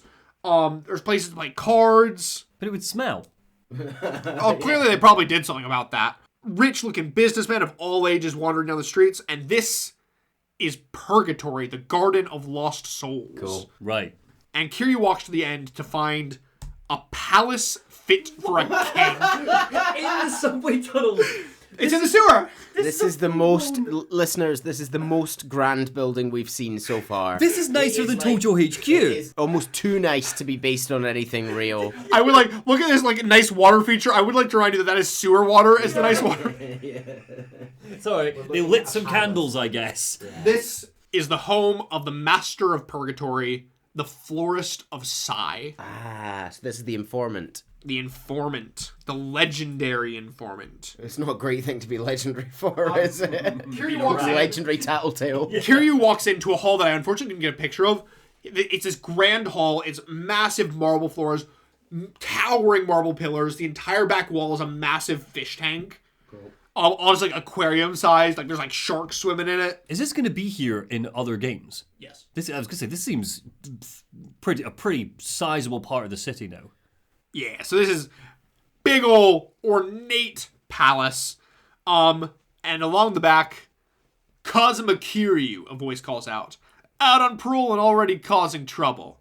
The voice asks if Kiryu needs info on something, continuing to ask his fee when hearing it. There are expenses to gathering intel, he tells Kiryu. There are expenses to gathering intel, he tells Kiryu. He has men planted everywhere. From the color of a cabaret girl's panties to a backroom deal to a murder that was never made public, he can connect everything. That's why his info comes at a premium. We see shots of the streets of Kamurocho where homeless are working in tandem to move information, sneaking notes, watching. Well, like on screens. No, they're the ones on the street because it's very much that thing of... We're just seeing this as it's very much that thing of like the homeless kind of being the unseen, which makes them perfect, in network of information. This is a Batman thing, by the way. Yeah, BBC Sherlock as well. Yeah. So that's why he's basically come down here. He's created Purgatory, and it's kind of implied that the florist was the one who put up that wall. And he's like, "I'll protect you, homeless guys, if you come work for me. I'll give you food, shelter, and protection. Just be my information." This is barmy. I love this, but it's barmy. So he's like Wizard of Ozing us right now. Like, it's like the voice, we can't see him, but it's just a voice. Well, no, his chair is just spun around. He's like looking at the fish tank. Oh, okay, fair enough. He's just at the end of the long hall with his chair spun around. I just imagine Kiryu like walking along this entrance hall and being like, whoa. No, Kiryu, it's literally, it's a fully empty hall. Marble pillars going up to a single desk at the end. And he's just sat in the armchair, like, turn around. That's cool. I like it. So, Sai. The florist of Sai. His name isn't Sai. Cool. Basically, this isn't actually said anywhere. Basically, when he first got his start, the way he would pass information to you is he was like a florist, and he'd give you flowers, and the little like flower card would have your information. Oh, clever. The Sai part, I don't know. Just whatever. It's kind of like Probably Geralt of Rivia. Yeah, probably a place. Yeah, it's like an irrelevant place. Yeah, so the homeless are working in tandem to move information, and he has cameras monitoring every nook and cranny. Secret observation and recording booths. You see like one where it's like a homeless guy's little like cardboard box, and inside he's got like a full computer set up. I love that. For monitoring the cameras. Amazing. Kiryu, broke ass bitch he is, clearly can't afford this guy's services. The man finally moves from the shadows. Do you take payment in golden statues? Turning around, and he is this like gross little toad of a man. Like, greased back hair. He is in, like, little boxer shorts. He's shirtless, gold chains. He's wearing, like, a silken robe. Yeah, not quite what I imagined when you heard the florist of Sai in a decadent building. No, he's not. No. He's not at all. Cool, okay. And he says, I hate Yakuza to my core, but in the end, info brokering is just a hobby for peepin' toms. So what will you do after making enemies of the mighty Tojo clan? Let's just say I'm curious.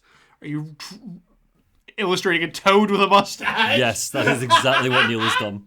Yep. I'm going to need to take pictures of these before you go today. He won't help for free, though. Too much damage to his reputation. But he does have a job, something only the Dragon of Dojima can do. And what is this job, you may ask? Well, fighting in his secret underground coliseum!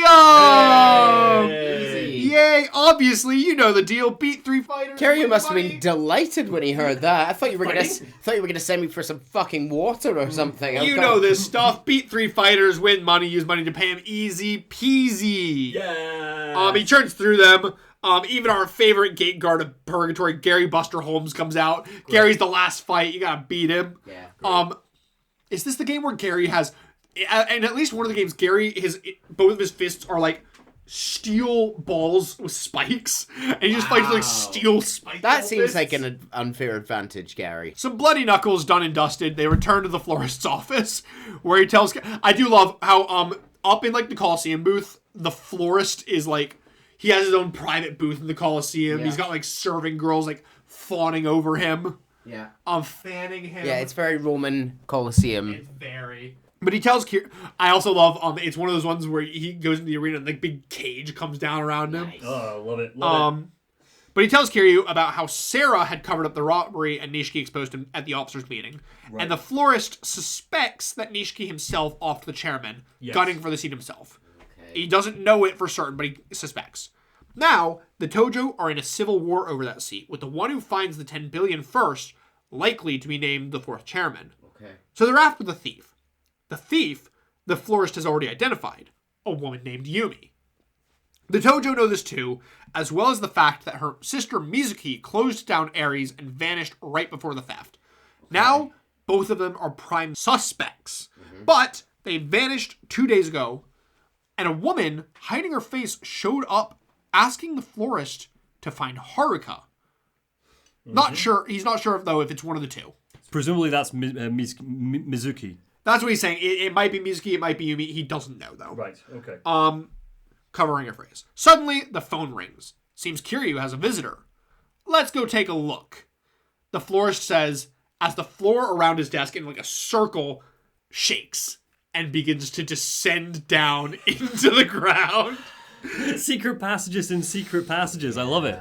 Until they reach the truth of Purgatory, his mass surveillance room. Sure. Wow. So we're looking at a sort of back computer here, folks, with lots of smaller monitors around the side, where he can see sort of all of Tokyo, presumably, and yeah. All of Kamurocho, at least, yeah. But he's got cameras on every inch. He's got his homeless information network. He knows every little piece of information at all times a day. He tells us that 5 years back, the police installed 50 cameras. Something about preventing terrorism. Not that they really did anything. Now, those cameras, along with an additional 10,000 he installed, gives him a perfect image of at all times of Kamurocho. So let's take a look at our visitor. Yeah, he's going to just tell us the whole plot. He, Yeah, okay. this does actually become a bit of a sticky point with the florist. He is a bit of a, we don't know how to progress the plot. Go to the florist and he'll give you the answer. I see, okay, sure. Some people really don't like the florist as a character result. And he is taken out in later games as a result. I like him right now because the whole thing is so silly. He works in this game. He works okay in the next game. He starts getting a bit old after that.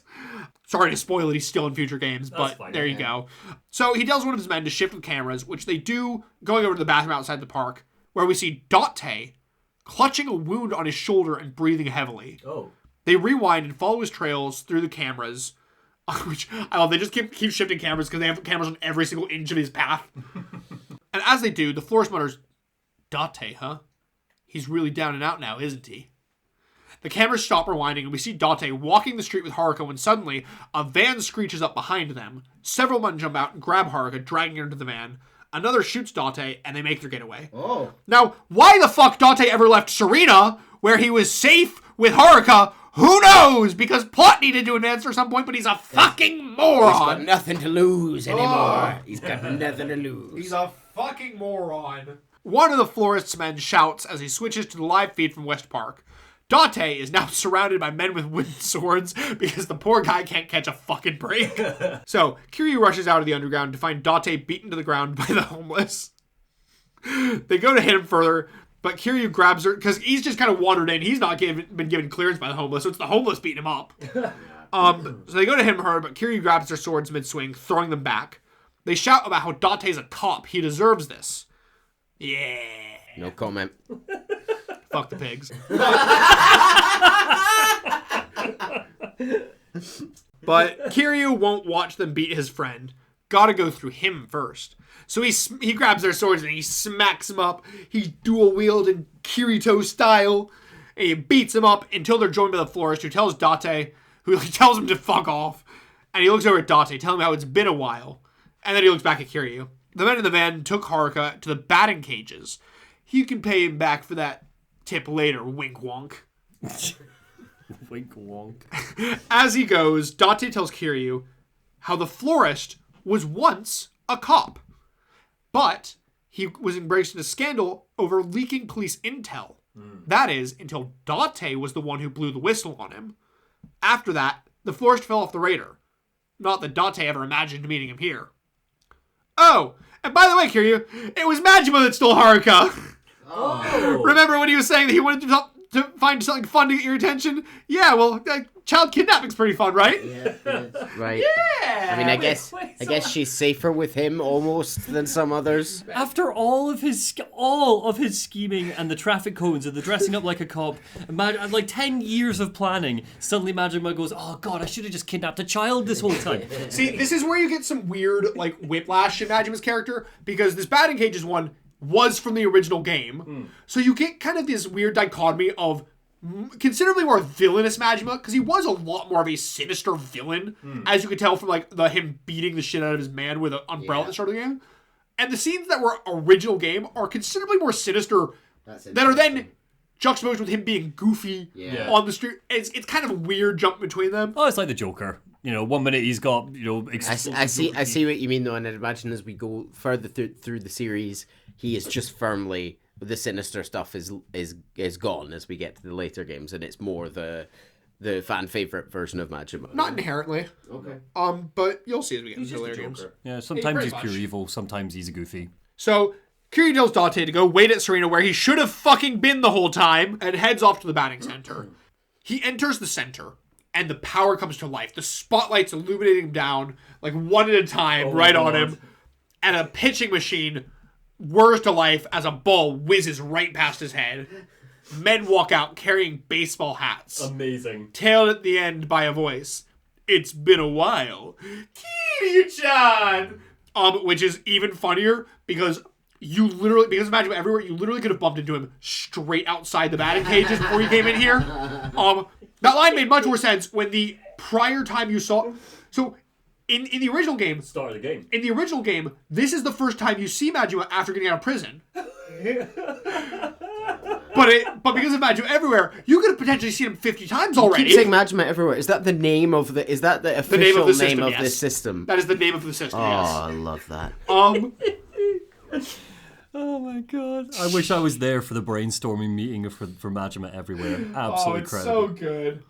Oh, but he's just bursting with joy. Gets to fight to the death with his precious dragon of Dojima. Right, Kiryu-chan?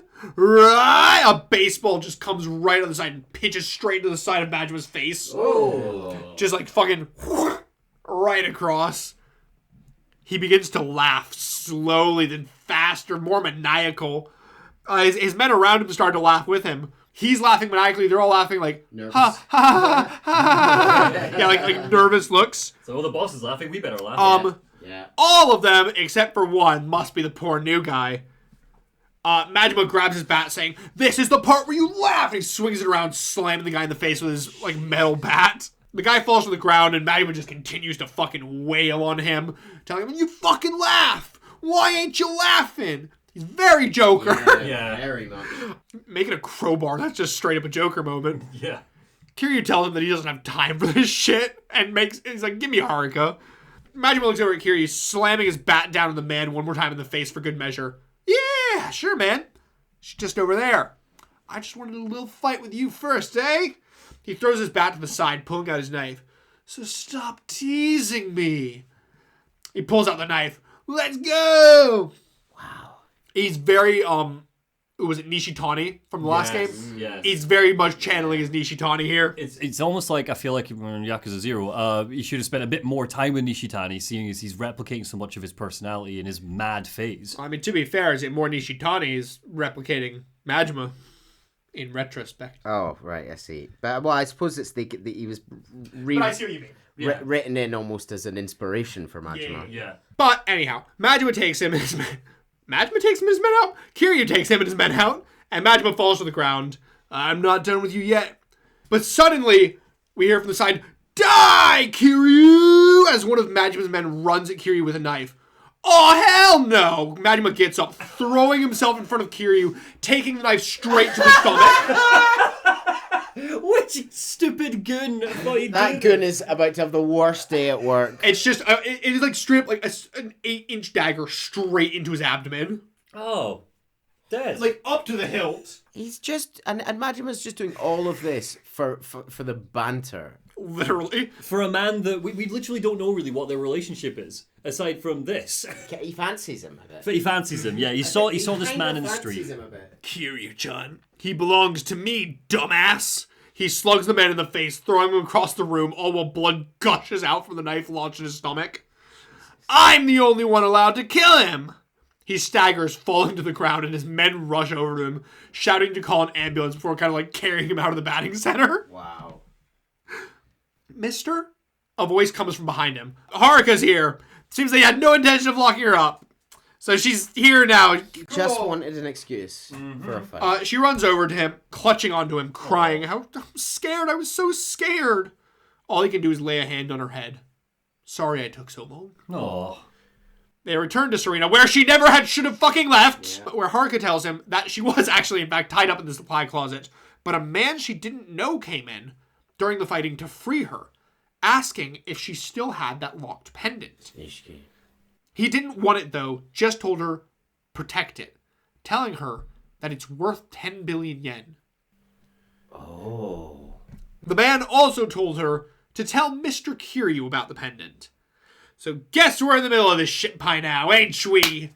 Chapter end. Chapter end. So if we're to assume then that inside this locket is a fucking USB or like the golden ticket to the money that was stolen, surely the mother or the auntie didn't give this to their child.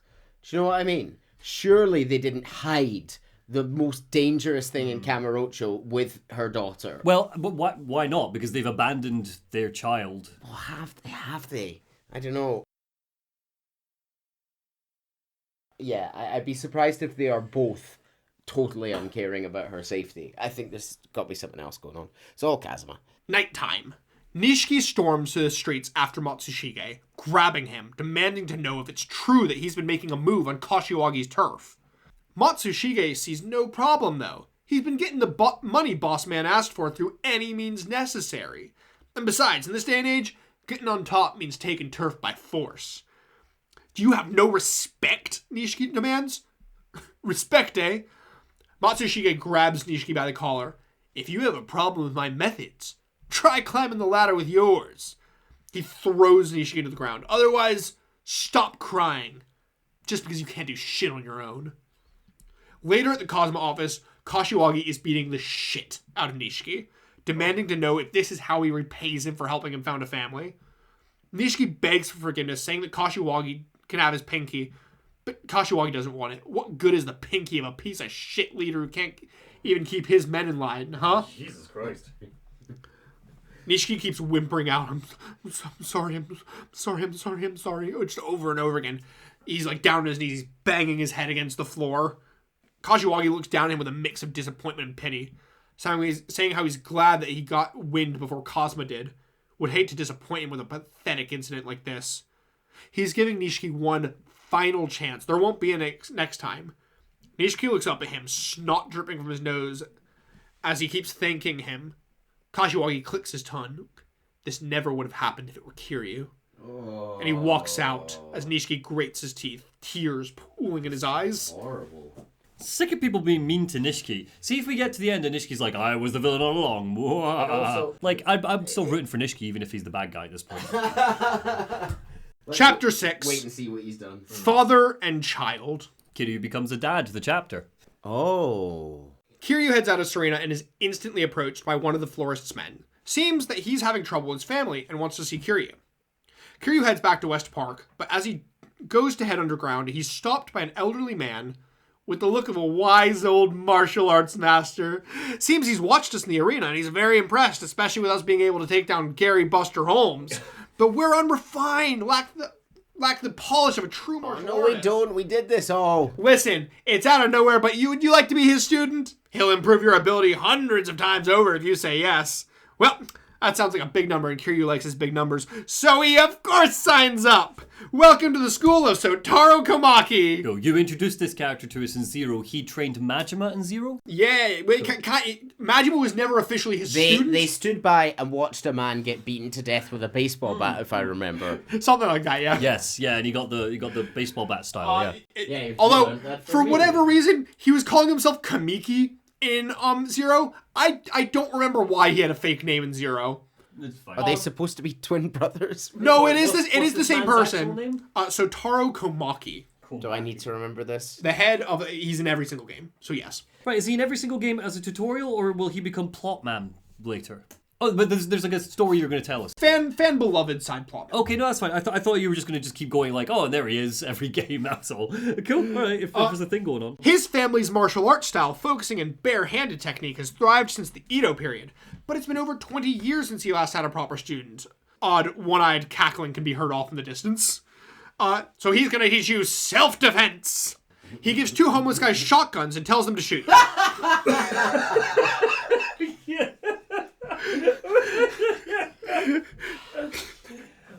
Yeah, okay, right. How does Kiryu defend himself from the two shotgun Well, shells? see, this is how he teaches you the Komaki Shot Stopper, which is a martial arts move to disarm gunned men with your fists. Great. Of course. Kiryu comes back. He's like, come back later with a wooden sword. And Kiryu comes back and he's like, why do I have a sword? Isn't this meant to be barehanded? And he's like, shh, I mean, yeah, but I mean, everybody has fucking weapons. You're gonna die if you don't use a weapon, so fuck that. Besides, what happens if your sword breaks? Bare fists are your last weapon, so better cover all bases. So yeah, he's like, beat me up with your stick. And Kiryu beats him up with his stick. Time for more intensive lessons. Gotta get to the arena and retrieve the super valuable paintings that he stupidly gave to them. He gave them like a bunch of paintings, like really invaluable paintings as prizes, and he's like, these will lure in students, and they didn't, and now he's like, I'm broke, and I need those back so I can sell them to get money. Kiryu, please go win those back from the arena so I can have them, please. There's a lot of Kiryu helping people with no business sense. Yes. But yeah, so he's just kind of in West Park, and every time you go to him, he throws more homeless people at you. Sometimes with weapons, sometimes not. I know you mean as in like, here's some homeless people to fight Kiryu, but I'm imagining you walking in and just be like, I mean, basically. But please remember, he is a good guy who just uses homeless people. Yeah, he also has another one where Komaki finds like a random guy off the street. He has a baseball bat, and he's like, Kiryu, beat up this guy. And the guy's like, I just wanted to be a baseball player.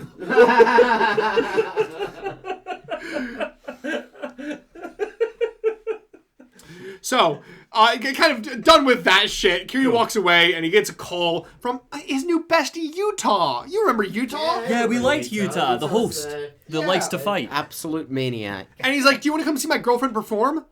Oh my gosh, a bestie's out and go see his girlfriend perform. I love that. So we head over to Pink Street where Utah's waiting for us at a bikini bar. But as he goes, what? Fuck. What's that? Manhole cover. It's Majima. It's Majima popping out of a sewer grate, everybody. A manhole. Probably come from Purgatory.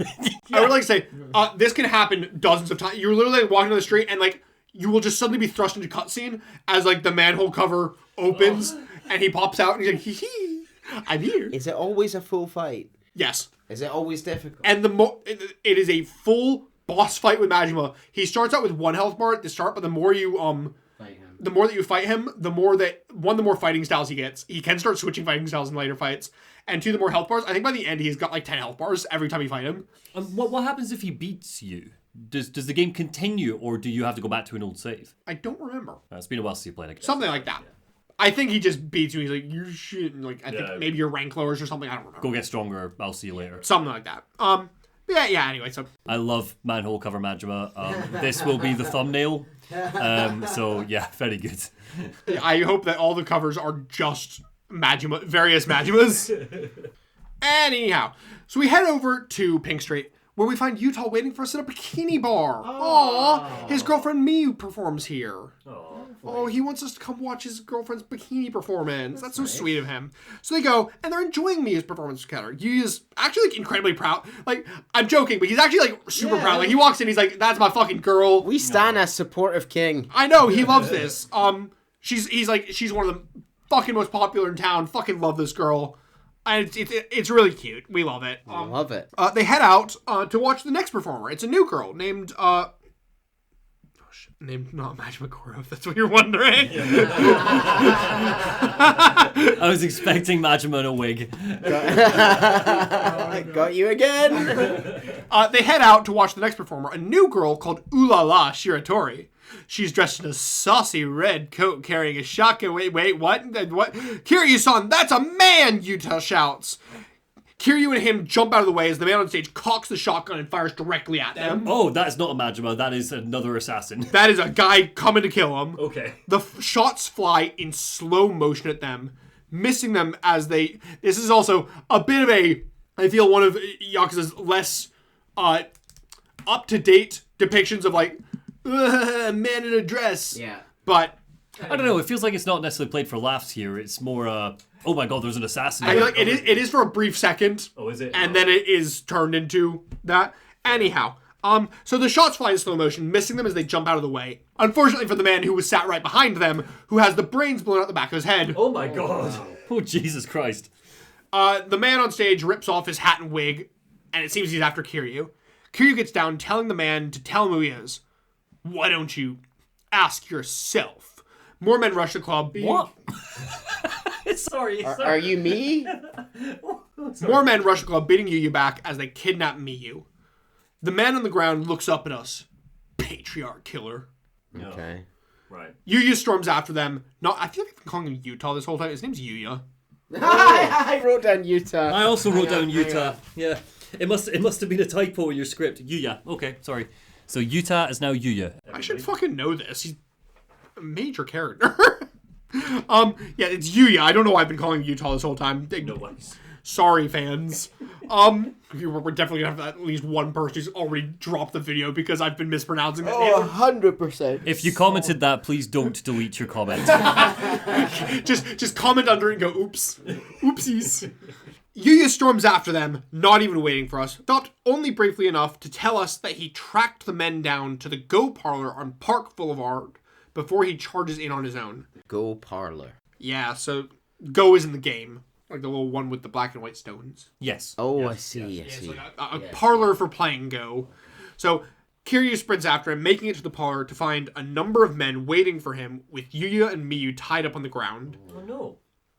You start shouting that they're Chase, I'm going to stop you right there. If Yuya dies, I don't want this out to do with No, another Yuya episode. definitely doesn't die. No, favorite character right now.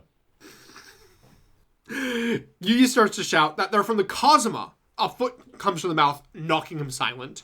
Seems they were previous Dojima family men that got absorbed into the Kazuma family following Dojima's death.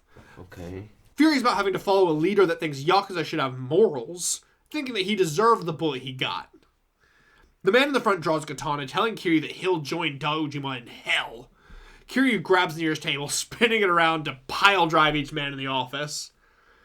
They look at him from the ground, telling him that the mark of the patricide will follow him to his grave. Kiryu looks down. I'll shoulder the burden. I accepted my fate 10 years ago. He picks up Yuya and Miyu, escorting them out and apologizing for getting them wrapped up in all this, telling them that it's probably better if they stayed away. Yuya, of course, obviously refuses, saying how he hopes that one day he'll be able to live up to Kiryu's strength. Miyu also calls out to Kiryu, saying that she doesn't have much to offer, but she reaches into her bra, pulling out a card. You can have this. It's a signed bikini picture. Fucking score. That's my girl. What a way. Always marketing. What a way to end. Kiryu's like, I'll be back to see you next show.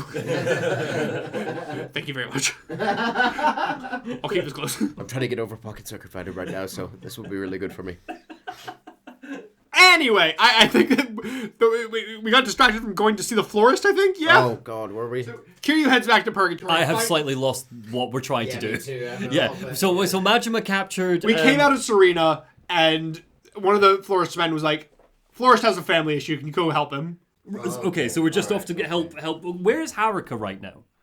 With back at Date Serena.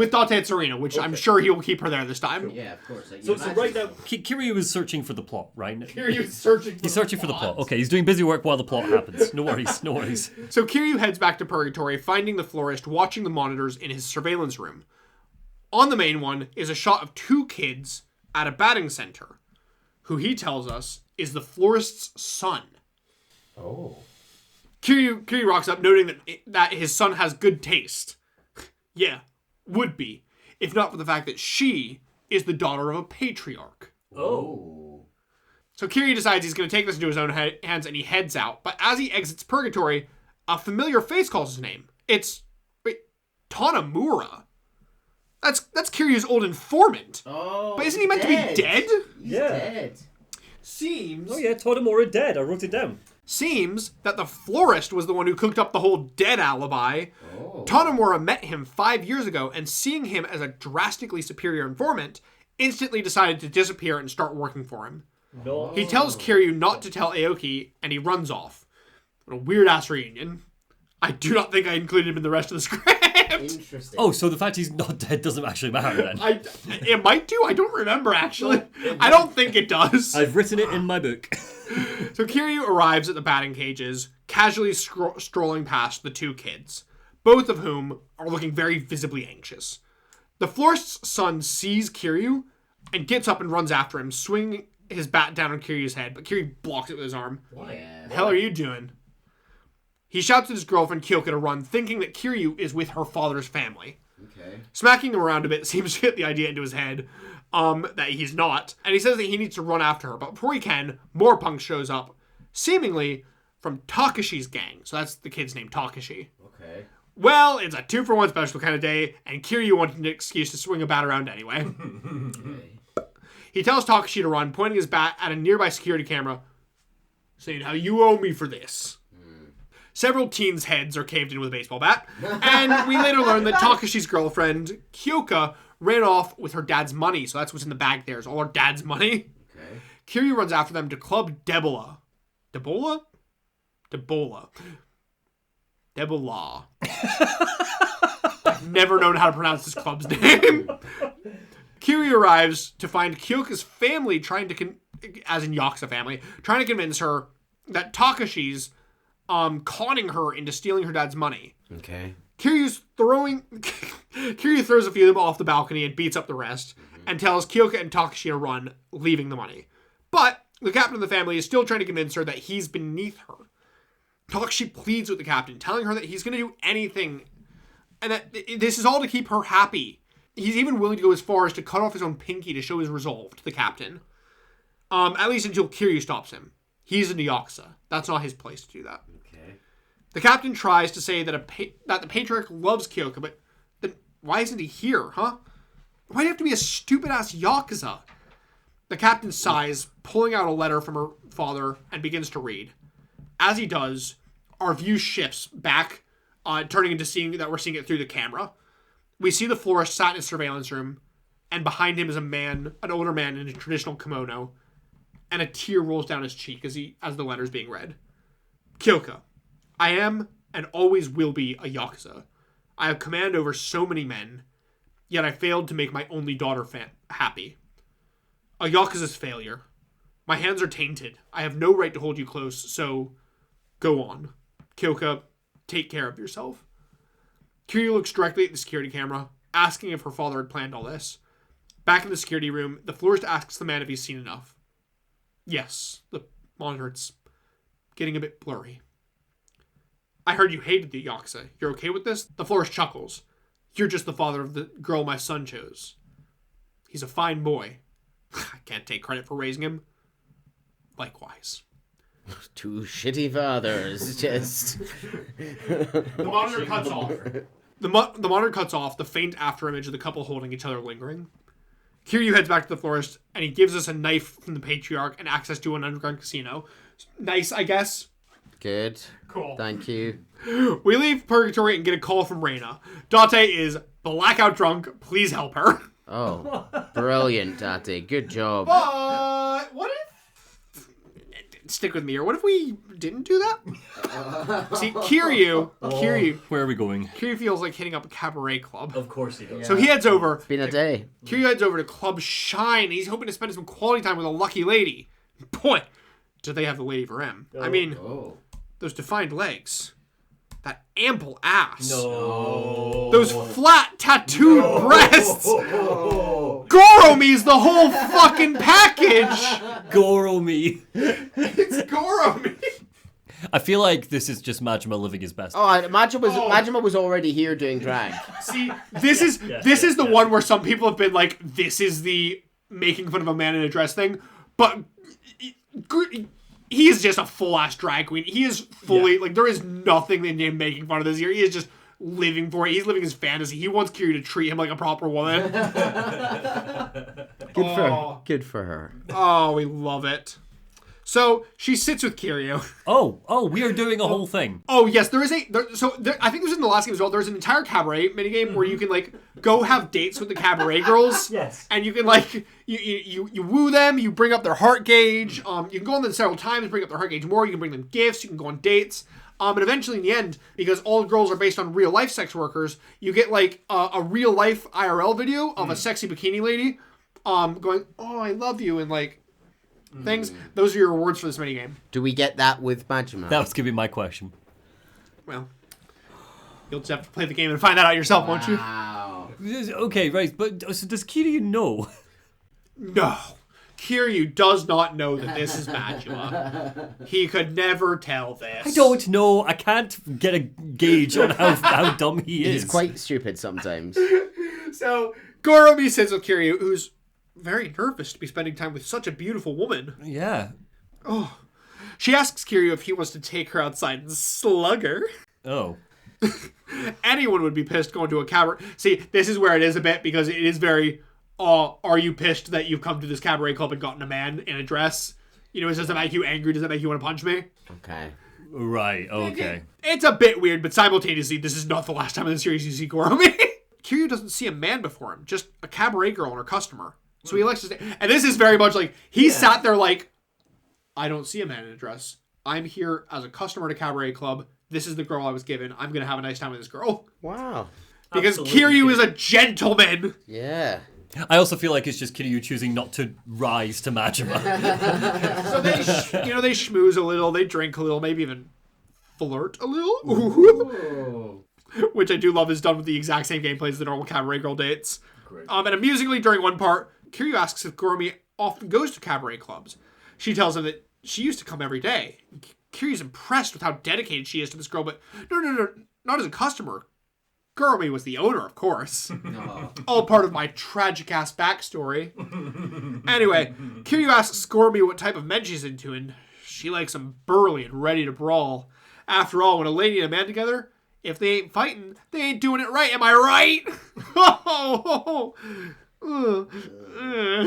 But Goromi absolutely loved this date, and she'd even say yes to one after hours. Kiryu doesn't know about that, no, politely declining. Oh, so you're just messing with a girl's heart? How dare you hit on Goromi when you can't take responsibility? You are a real scumbag, you know, the worst kind of man. Goromi's gonna punish you in the name of every cabaret girl out there. Wow. So he takes you outside and you beat him up. Good. Okay. That's that then. So Kiryu hits a woman, right? No worries. Well, to be fair, Majima does change back into Majima clothes before. Oh, does he? Okay, So good. Kiryu does not hit a woman. Kiryu famously does not hit women. Right. And when Majima does the costume change, is Kiryu like, you were Majima all along? What happened to Goromi in the times we had together? I shared so much with you, Goromi. Anyway, we head back to Serena, and Dante is fully fucking passed out on the counter, an empty bottle of whiskey next to him. He's got like a whole handle of Jack. Great. The phone rings, and Kiryu picks it up, and from the other end, there's a woman's voice. Why do you always stand me up, you jerk? They hang up. What? I should be clear, this is Dante's phone that he picked up. Right. So Dante's phone rang. Somebody's like, why do you always stand me up, you jerk? Reina tells us that was Dante's daughter, Saya. It seems that Dante was meant to meet her near here, but guess that's out. Telling her that they were going to meet at Public Park 3. Do you think there's any chance that, just going through my notes here, do you think there's any chance that Haruka could be Nishiki's daughter? I think there is a chance. It's been 10 years in the grief of watching their only other friend go to prison. You know, maybe we knew that, you know, there was maybe a hint that Nishiki liked Yumi. Yeah. You know, maybe they ended up hooking up. Maybe, but... That girl's about 10 years old. So you think that Nishiki knows where Yumi is? Not necessarily, I'm just saying she could be his daughter. Potentially. Notable that in this chapter, this is now the second main quest beat where we're talking about bad dads. Mm-hmm. This is called Father and Child, right? This chapter. Yeah. So Kiryu heads over to the public park where they were meant to meet, where he finds two high school girls walk up to him as he enters, asking if he wants to hang out with them for a while. He can have one of them or both of them. It's okay. What is happening? They're trying to sleep with him. It's all right. It's a quick no thank you and walk the other way. For money. They're like, anything's on the table as long as it's not too extreme. So Kiryu obviously has no clue what to tell him, and he's like, fucking forget it. No. And he goes to leave. When he hears, what are we going to do, Saya? Kiryu spins around, grabbing her wrist, asking if she's Dante's daughter. She runs off, saying that Kiryu doesn't understand. She needs money now. And her friend tells her that, Kiryu, that she's gotten in with a shady guy named Shotaro from the bar Shellac over in the Champions District. He costs her so much money to keep seeing him that she's resorted to selling her body. Okay. So you get a lot of... This is actually a famous thing that or infamous, that they warn tourists about when they go to Japan, especially to places like Kabukicho, is you get a lot of these host clubs where they kind of lure you in and then inflate the prices and then kind of put you in debt. And there's a lot of people who end up kind of in indentured sex servitude to pay off their host club tabs. Paris has this problem as well. We ran into it when we went on our honeymoon. We didn't run into it in the sense that we got conned, but we were walking along the strip there where the Moulin Rouge is, and me and the Nubis were like, oh fuck, like sex clubs. We're on our honeymoon. Let's have a look. And we were like, we sat in a bar, had a drink while we were trying to figure out which one to go to. And it was just coming up over and over, like reviews of people saying like they lured me in, they inflated the prices, blah, blah, blah. Obviously not as drastic as, indentured servitude, but yeah, it's crazy. Yeah. Grim. Yeah. So Kiryu agrees to help. That one's the daughter. That's the friend. So Kiryu tells the friend that he's gonna help her and heads over to Shellac, where we learn that the guy who she was seeing, Shotaro, has actually now moved over to Stardust. And he goes by Shota now. Right. So fucking everybody's at Stardust. If only we knew the owner of Stardust, that would be helpful. So Kiryu heads over to Stardust, finding Yuya and asking him to show him to Shota. He points him out over on the club floor, where we see that Saya is with him. But before we can head over, though, our shoulders grabbed as Date storms past us, going right up to Saya. Shota tries to stop him, but Date grabs him and throws him to the side. Saya's furious seeing him, saying how he always flakes out. He seems bored anytime they're together. But she steps one toe out of line, and suddenly now he wants to be her father? She grabs her bag, running out of the venue crying. Date falls to the seat, cradling his head in his hands. But then he hears shouting from outside the club. Date runs out, seeing Saya get grabbed by a group of men, saying how now she owes the club a fair sum of money. Guess she'll have to sell what she's got. Get excited for her video debut, old man. Date takes a swing at the man, stirring up the group. Kiryu comes out, fisticles ready to go. Fisticles? I liked it. Fisticles ready to go. He fights him off and grabs a man from the ground by the hair. Date grabs a man from the ground by the hair. I'm her father. Now tell me where your boss is. Date heads off alone, Kiryu waiting for him with Saya at the club. He talks to Kazuki while he's there, learning that he didn't know Saya owed so much money, and that Shoden had asked for an advance, which is essentially a loan that the club gives to pay her tab. So this will happen sometime where the host will ask for an advance on the money, and then it's kind of a loan from the club to pay the tab. Right. But it's odd that he'd be collecting so earnestly, given that Stardust doesn't impose deadlines on them or interest on their advances. Stardust is kind of just giving the money to make sure the club keeps running. So Yuya tells Kiryu that he's concerned about Shota. He says that Shota himself is fine, but the crowd he runs with isn't that great. So Kiryu goes to chase after Date, but not before Saya chases after him, telling him that Shota needs to pay off a loan that he borrowed from a loan shark. Immediately, she wanted to help him because if he doesn't have the money by next week, Shota's going to be killed. Damn. Kiryu doesn't buy it, though, saying that the punk needs something but foisted it off on his girl. If he cared about her, he wouldn't ask her to do that. She tries to say that Shota is all that she has, but Kiryu stops her, saying that if it were Date, he'd do all he could to protect her, going to hell and back. Shota wouldn't do the same. She tells Kiryu where the loan shark's office is, and they head off together.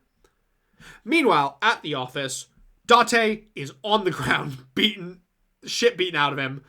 Classic. Shota crouches above him, saying how he's welcome to pay off her tab, just a measly 200 grand. Although, with interest, why don't we call it 4 mil? No. Date headbutts Shota before he gets clocked in the head again by the loan shark. His badge flies out of his pocket, and they all panic, seeing that, they've just beaten the shit out of a cop. Yeah. But Shota has a different idea. He sees Date's Division 4. Forget the money. Why doesn't Date just get them some guns he's confiscated off the Yakuza, Obviously not, so Shota continues to smack Date around. Kiryu arrives with Saya. Her hearing Shota's there. She looks through the gaps in the window and sees his true side, beating down her father. He struggles with his duties as a cop versus those as a father, telling him to kill him already. They'll never get away with it. Don't underestimate Japan's police force. And as for Saya, his friend's going to protect her. Hearing that, Shota pulls out a switchblade, putting it to Date's throat, saying how he doesn't care about the pigs.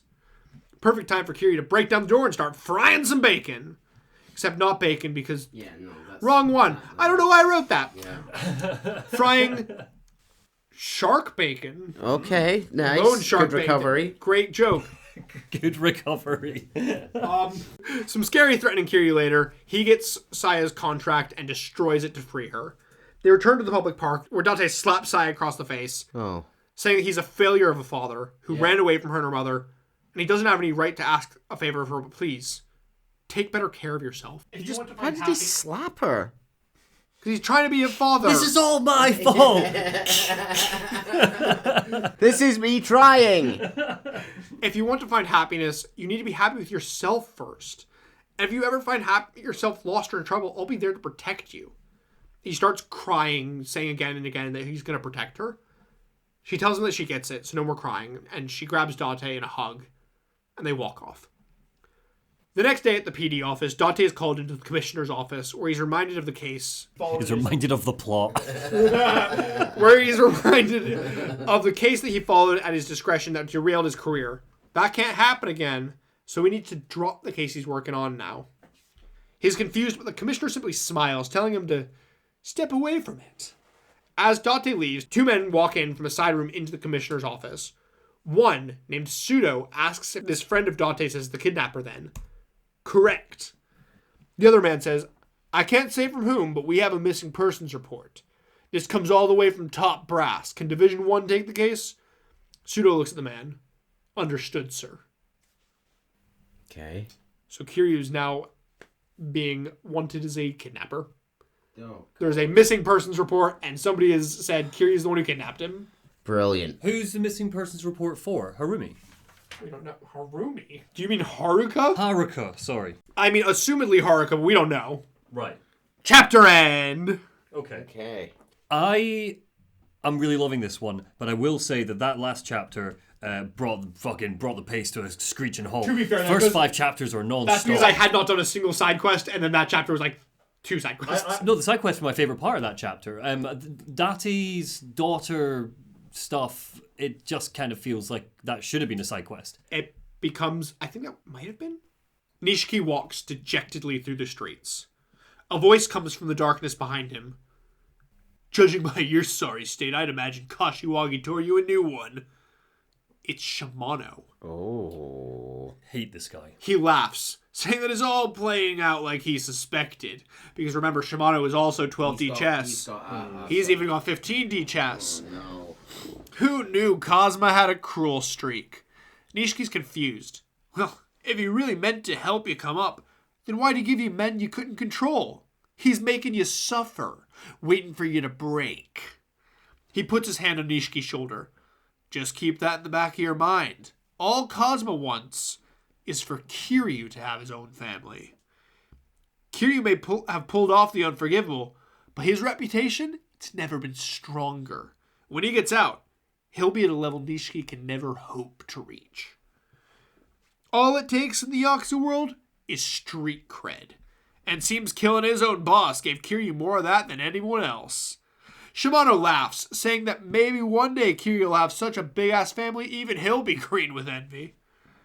Nishiki can't believe it, though. Kashiwagi told him that he'd take care of Kiryu when he got out. Dumbass, you blind?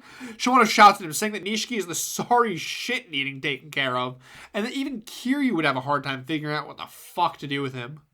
A little bitch who can't pull the trigger won't last long here. Consider going back to civvy life. Shimano struts off, leaving Nishiki hanging his head in shame. So this kind of takes care of one thing that I was waiting on, which is surely Nishiki isn't going to forget that Kiryu sacrificed himself for his brother, took the jail time instead. So now is it going to be in Nishiki's mind that Kiryu did that on purpose to further his own street cred almost? Oh, God, I hope not. Chapter 7, The Dragon and the Koi. Yes! Yeah, we're not doing a Yakuza 0. Our 2 characters are meeting nice and early, baby. Don't say that. Don't say that. I mean, to be fair, they met, like 30 years ago? Yeah, no, you're right, yeah. Off camera, might I add. Yeah, it's fine. At Serena, Date hands Kiryu a photo, telling him to take a look. They pulled a drowned female body out of the Tokyo Bay that morning, indicating the tattoo on the body, one exactly matching Mizuki's. No, because we know from Yakuza 0 that this shit can be planted all the time. That's a corpse with a tattoo on it that isn't relevant. The body was clearly tortured brutally before having concrete tied to it to sink it to the bottom of the bay. They haven't officially ID'd the body yet, but the tattoo seems damning. Or maybe not. Kiryu points to the corner of the tattoo, noticing the kanji for Uta, song. This tattoo is the work of Utabori II, the same artist who did Kiryu's back. They head out, leaving Haruka with Reina. Kiryu's like, I did this plot like back in Yakuza 0. I've done this before. I know. I can spot a fake. That was Majima as well. Majima did yeah. that. Sorry, you're right. It was Majima that did that. While he's heading over to Utabori's tattoo studio, though, there's an odd chill in the air. He looks over, and it's his good buddy Majima. Oh, good. Oh, yay. It's Majima, but something's off. Oh, no. His skin is grayed. Blood is dripping from his slack He's a zombie! Oh no! The name on the screen. The name on the screen is Zombie Majima. Kiryu-chan. I will actually say I didn't include this, but you get a text from Nishida, his captain, right before this, saying, "Oh no, Kiryu! The office is in shambles! The outbreak is coming! The horde! Oh no!" Fucking loser. I love Nishida. He's so great. I love Majima. Yeah. Cool. Boss, can we go and make some money, please? We've got rent to pay. No. Finish my zombie makeup. Zombie Majima stumbles towards Kiryu, lunging at him, trying to eat his brains. Oh. But Kiryu knocks him out cold. He gets a call from Nishida confirming that the boss has truly turned into a 100% for real zombie. He tells Kiryu that Zombie Majima is too powerful. One bite and you'll... Oh, it's too late for him. The whole Majima family is infected. Oh. Kiryu hears the screams of civilians coming in over the groans of zombies over the phone. It's an entire zombie invasion of Kamurocho. Oh, no. Kiryu runs through the streets, and zombies swarm at him from all sides. Are we to assume that Majima paid 100 extras? No, it's his family. He got his entire family.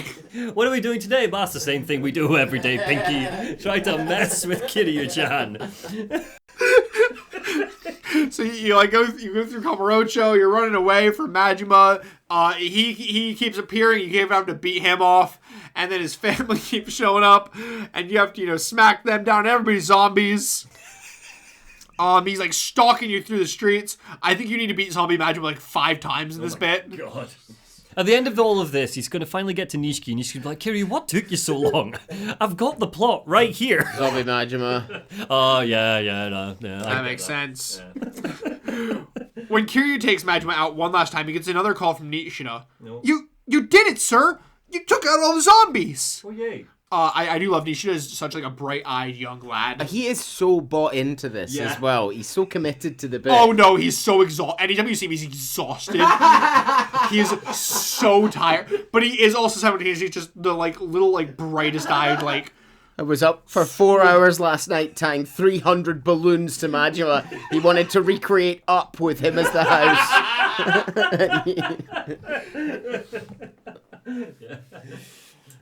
But Kiryu's just glad he didn't become a zombie himself. And wait, wasn't Nishida a zombie?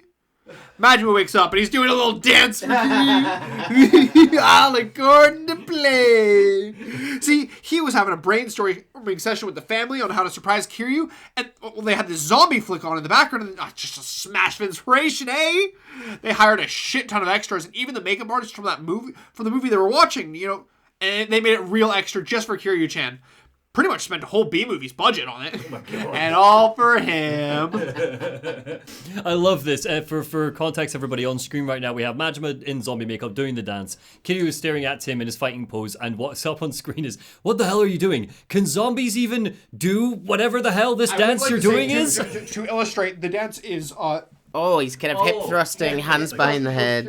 As he, swirls his head around. Virgin. I'm pretty sure he does do some pelvic thrusts at Kiryu. Kiryu's like, Majima is very much not a virgin. Please. Kiryu's like, I'm feeling weird feelings right now, Majima. Very confusing. Taking me right back to Undead Nightmare. Let's avoid that fucking Freudian nightmare. I mean, hell, they even had the whole thing filmed. Maybe they'll make a movie out of it. Maybe start a professional flash mob, the Flash Majima. Yeah. Oh, boy, he's dreaming big now. Anyway, he's got to go think of some more ideas. So he's off. Bye. I would work for Majima. Out of all the Yakuzas. Take the chance of being just beaten up every so often. Nah, yeah. If you get to be involved in something like this, create true art like this. Yeah. I would like to say that this is very much just a reference to the spin-off game Yakuza Dead Souls, which is a first-person shooter about Kamurocho and a zombie apocalypse. Right. Which also has the best karaoke song in the entire series, sung by Majima. I'll show it to you later. And you're playing as Kiryu in this, are you? You play as several people Right. in Yakuza Dead Souls. Right. It's a spin-off. I don't know. Next. So we're not covering that. Next. Not yet. The fan base really wants me to, so maybe one day. Next. Get in the comments. Oh, we have so many games we wanted to do this year. So, continuing towards the studio, Utabori's studio, to be very clear, Kiryu has a run-in with a Yakuza with honor and humanity. And he introduces himself as a retainer of the Atobe family. Oh, this sounds right up Kiryu's street. Write that down. Atobe family. His name is Ichi. Are they Tojo? No, so the Atobe are the one that, do you remember the florist's son's girlfriend? Yeah. Yes. That's her father's family. Who do they have allegiance to? I don't actually know. They don't. Atobe. I'm assuming the Tojo, but I don't think they ever actually say. Florist's son's girlfriend's Given they're family. operating in Kamurocho, almost certainly Tojo, but I don't think it's ever explicitly said. Right. So who knows? But I thought that I was slightly confused as to what the deal was with the florist's son's girlfriend's family, because we saw in the monitor room the florist and a Yakuza behind him crying as he basically sent Yes, a that was breakup note to Kyoka's father. Right. So That was Patriarch Atobe. What's he doing? He's just going to keep running his Yakuza, but he says, "Daughter, I'm no longer in your life now. Yeah. I'm setting you free from the Yakuza." Yeah. Okay, no worries. Perfect. So anyhow, this Yakuza with honor and humility that he meets has been charged with ensuring the well-being of the couple. Cute. He gives Kiryu some like bowls, and he says, "Go take them to Kyoka. She'll understand what they mean." So he goes back to the batting cages because this is apparently the only place this couple hangs out. And gives them the bowls, and Kyoka's like, "Oh my gosh, I gave these bowls to my dad as a child to make a point about how he'd been ignoring my mom for years. But he kept them all this time?" After ignoring me for years. Wasn't this chapter called The Koi and the Dragon? She says how you wouldn't need matching bowls unless you'd be eating together, so this is a blessing in his own way. Takashi thanks Kiryu, telling him that they'll be leaving town to go far away and start over. He asks Kiryu to pass on the message that he's gotten the message from Atobe, and he's taking this seriously now. Kyoki asks Kiryu if she can give this one thing back to the Yakuza with honor and humility. It's her ring. When they're settled, they'll come visit her father, and he can return it then. Another ring. Kiryu heads over to Utabori's studio to meet the famous tattoo artist himself. Hey. He recognizes the design from the photo. Misaki's tattoo, the Queen of the Night. Kiryu asks if it's his then. He says, "Yeah, the design's mine, sure, but there's a number lately trying to imitate his style." And he remembers every single tattoo that he's ever inked. That one in the photo, not his. Cool. Called it. Great. Suddenly, the phone rings. Utabori picks it up, then looks at Kiryu. "Yeah, he's here." He hands the phone over. It's Nishikiyama. Kiryu takes the phone. "It's been a long time, bro." Kiryu asks how he knew where he was. Nishikiyama tells him that information accumulates around power, and from where he's sitting now, well, he can get what he wants. He asks if Kiryu's seen Mizuki's corpse, before telling him that they'll need to meet, man to man. Let's say 10 p.m. tomorrow at Serena. And then he hangs up. Utabori looks at Kiryu. "Let me touch up the dragon on your back. A faded dragon can't hope to face Nishikiyama now." Ooh, very good. He begins his work, which I will say is like that traditional, like, have you ever seen like traditional Japanese art where they like hammer the, like, it's like almost stick and book with a hammer? wild stuff. Looks really painful. So, God, being able to do an entire back of that.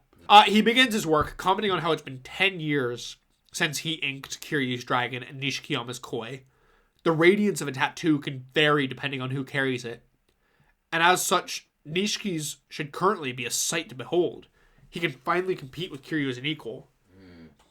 The koi swims up the Yellow River, crossing the mountains to enter the Dragon Gate.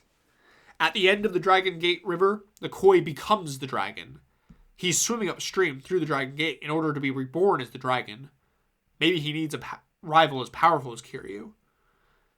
Kiryu heads back to Serena, filling Date and Reina in. They need to get Haruka out of there. Maybe Purgatory, somewhere safe. But Haruka comes out of the room, standing strong, looking at them. I'm gonna have to put this after. Sorry, do you have a Majima everywhere slotted into that beat? Is that what happened? There was a... It's the only justifiable explanation. Halfway through the tattoo artist's plan. Okay, sorry, continue. This is what I meant by I put them randomly and not in the script. Amazing. Haruka comes out of the room, standing strong, looking at them. I'm not going. She asks Kiryu why he didn't bring her along when he went out looking for information on her mom. She wants to find her. She didn't come here to play. She gets up at Kiryu, saying how it's the pendant, isn't it? Everyone just wants the pendant. They don't care what she wants. I know that you're just after the 10 billion yen, and that's why you kept me. Kiryu cuts her off, slapping her across the face. Oh. Then he stops, looking at his hand and apologizing. Father, son in it. She rubs her cheek, but doesn't look fazed, asking Kiryu what he knows about her mom. Please tell me, why won't you say anything? Date stops. Haruka, Kiryu just doesn't want to say that your mother... Kiryu stops him. Shut up, don't say it. He looks at Haruka. I need you to believe in me. That's all I can say for now. I want to believe in you, but my mom is all I really have. If you're just going to do whatever you want, then I'm going to do the same. She slams the pendant down on the table and runs out of Serena on her own. Haruka is written like a 16-year-old, not an 8-year-old. She is. You're not wrong. Like, she's very articulate in her sentences. Also, this is the second game in a row we've had this sort of somewhat defenseless female character with the plot thing worth billions of yen that everyone's fighting over and we're not quite sure why yet. You know, I feel like just an interesting parallel. To give Yakuza 0 credit, I think these parallels are on purpose. I don't know what point they were trying to make, but I think they're on purpose. Kiryu and Date run out after her, desperate to find her before the Tojo does. Kiryu manages to get a tip off Aoki that he saw her going into a game center looking lonely and dejected. He heads there,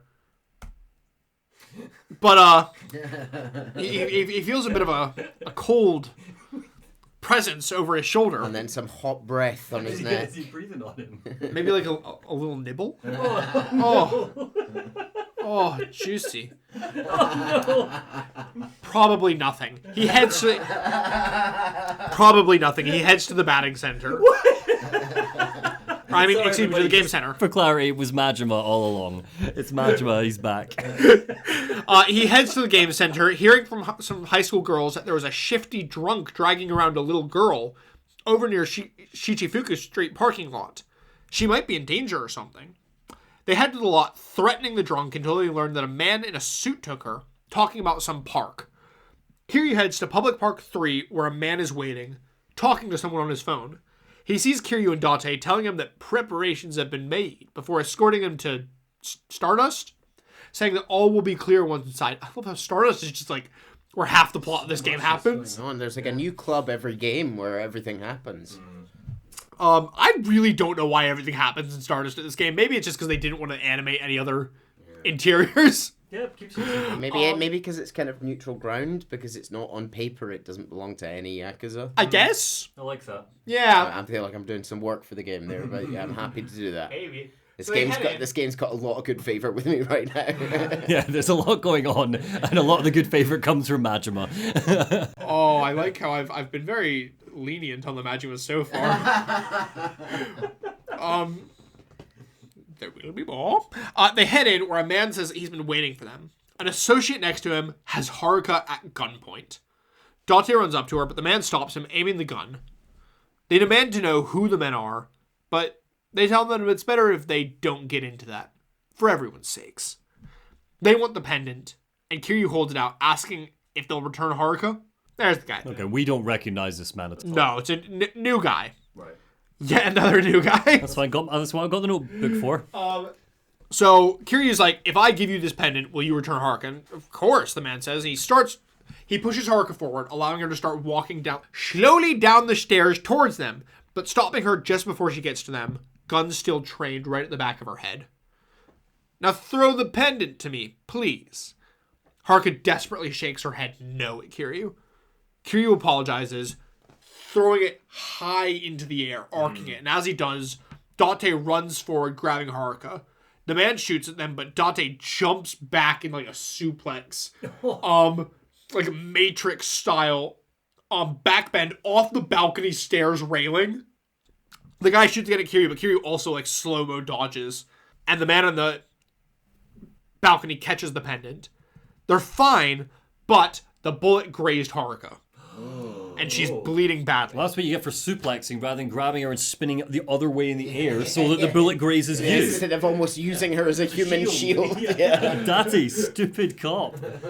More men enter. They were never getting out of here alive. Well, guess this is a club. How about a little dance, eh? I hate my brain. Oh, was that you? I thought that was Kiryu. That was very clearly a 2 a.m. chase. Chase needed a way to say fight. Love it. 10 out of 10. The man from the floor reaches for the pendant, but Kiryu steps on his hand, demanding to know who they work for. They're not Yakuza, so how do they know about the pendant? The man begins to talk. We're Jin, but a gunshot interrupts him, silencing him forever. One of his men had run back to keep him quiet. So that guy's dead. Okay, but who the fuck does he work for? Who knows? Jin something. They silenced him before he could say.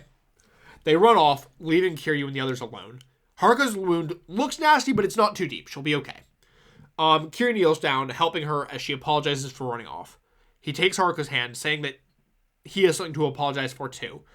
Slapping her in the face. Well, will she hear him out?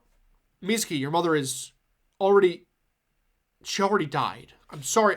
I don't know why he's telling her this. Know this for a fact. I know. In fact, Unabori would suggest that she didn't die. He learned that 5 minutes ago. I will say simultaneous. We don't know whether Mizuki just Mizuki got that fake tattoo, so it could still be her. So I feel like that just made the Unabori bit A waste of time if that's the case. Just kind of to get... Well, to be fair, we need to go there to get the whole tattoo story. Oh, yeah, and I like that. That's fun. Okay, but cool. So Kiryu believes that she's dead. Fine. He's like, I'm sorry, I couldn't save her. And Kiryu begins to cry. It's one of like the first times we kind of Kiryu get emotional. And he's like, I'm sorry, I'm so sorry, Haruka. She reaches up, putting a small hand on his cheek, shaking her head as if to say, don't cry. And she slaps him. But sadly, our nice moment is cut short as Yuya busts through the closet door. Oh, yes, we thought it was Yuta, but he's Yuya now, yes. Yeah, you just like breaks... Basically, these guys had locked him in the closet. Oh, God, poor Yuya. Kiryu and Date take Haruka to Purgatory, enlisting the assistance of the florist, who agrees, although saying that it does feel pretty strange to be doing Date any favors. Date's like, likewise. The florist provides them with a small shelter, saying that they'll be safe from the Yakuza and cops here. Date heads back to the police station, telling Kiryu to rest up for the meeting with Nishikiyama the next day. Elsewhere, Date investigates a crime scene, a chalk outline present over a faded bloodstain. Date-san.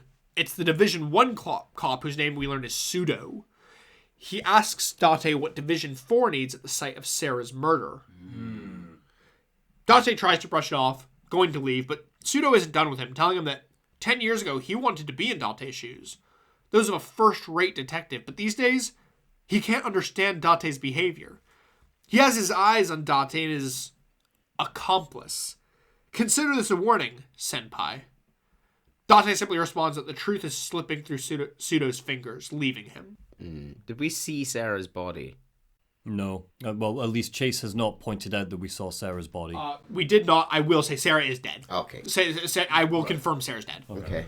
That is not some red herring. Sarah's going to... Yeah, I wasn't sure if it's 30D chess or not, but that's fine. No, that one, Sarah is legitimately dead. Okay. I think we might see his body on like the news or something. Oh, cool. So with some downtime, before Kiryu's confrontation with Nishiki, Kiryu and Haruka hit the town, a cute little like daddy-daughter date in Tokyo's pleasure district. I do adore their little like they have these little chats as they walk around town. Haruka's like, I feel like a TV star heroine. Or there's another one how she says that she saw a toy store in the red light district and how she wants to go when it's open, and Kiryu's quickly like, no, that's an adult toy store. Your future is young. And she's like, well, it can't be. Adults don't buy toys. And Kiryu's like, no, they do. Well, some do, but not me. Yeah, toys that go up your arse, but not me. I've never used a toy with Majima. They head over to what used to be Bacchus, which has now been reopened as Bantam. Oh, it's got a new name now. It's got a new name, new management. Sure. Where Haruka sees her favorite boxer, the Jackal. Seems that they were all big boxing fans over at Sunflower. Haruka tries to shake his hand, but he throws her against the wall, saying that he doesn't have time for brats. Jesus Christ, this little 8-year-old. Haruka's she's just been shot, slapped, and thrown against a wall and suplexed off a balcony all in the one day. A reminder, everybody, that she is 8. Yeah. Oh, lordy. Yeah, don't be your heroes, guys. Well, Kiryu doesn't have any time or patience for punk talk shit to children, telling the drunk has-been that he can have a little chat with him outside, and his fists. Utterly thrashed by an amateur, the Jackal looks dejected. He apologizes to Haruka, getting ready to lose his title fight. She calls out to them, though. He's strong. She knows he'll win, and she'll be cheering for him, even though he just threw her against a wall. Right. He walks off, and the barkeep tells him that the Jackal's gotten into trouble with the Yakuza, protecting his bar, actually. One of them ended up a quadriplegic as a result. Now he's getting blackmailed to throw the fight. Seems the Shimano family have a scheme to run up bets against him, cashing out big when he throws. And the barkeep begs Kiryu to help. Kiryu heads to a mahjong parlor where they're running the betting. And he's not going to let them crush Haruka's dreams. Haruka wants to see her hero win. So he delicately replaces each one of the men's remaining teeth with the mahjong tiles. And then he goes, shh, it's time for a little nap. It's a little nap time. And then the Jackal wins and Haruka goes, yay, yippee! Oh, and I do like this part where Kiryu and Haruka are walking past public park when, that's odd, it's the Hungry Kid. What Hungry Kid? A kid that I forgot to mention at any point before this in the script. Basically, Kiryu every once in a while walks past this park and there's like a little kid and he's like, I'm hungry! And Kiryu's like, where's your parents? He's like, I'm hungry! And Kiryu buys him a sandwich. Right. And he's like, thanks, but mister! Is that bit? Next bit. He's waiting on his mom again. And he's like, okay. she works nearby and she usually picks him up late after her shift. And then he becomes besties with Haruka. Right. But suddenly the kid's stomach is grumbling. So we gotta get him some food. We go get like a sushi for him and he's like, yummy, yummy, yummy. But suddenly he's sleepy and he collapses mid-sentence. He just like passes out and Haruka's like, what Poor the kid fuck? has narcolepsy. Well, Haruka's like shaking him and he's like, he won't wake up. Kiryu picks him up and he's like, fuck, might be food poisoning. I don't know. Gotta find a hospital. This kid was allergic to fish. Luckily, the florist's men just happened to be watching the monitor and they saw it transpire. So they called up Kiryu and they're like, I know a skilled back alley doctor. No. His name's Emoto. Over on Taihei Boulevard. Technically it's not a legit clinic, but he's the only skilled doctor for miles around and Kiryu doesn't have the luxury of time. They sprint over to the clinic, bursting through the doors to find a black man writhing in pain on a hospital bed, stood over by two other men, another black man and a Japanese man in a doctor's coat, assumedly Dr. Emoto. He rushes over to Kiryu, hearing him come in, much to the friend of the man writhing in pain's annoyance, and takes a quick look at the boy, saying that he needs an abdominal surgery stat. Just like looks at him, he's like, this child right here, passed out, surgery. Get him on the table.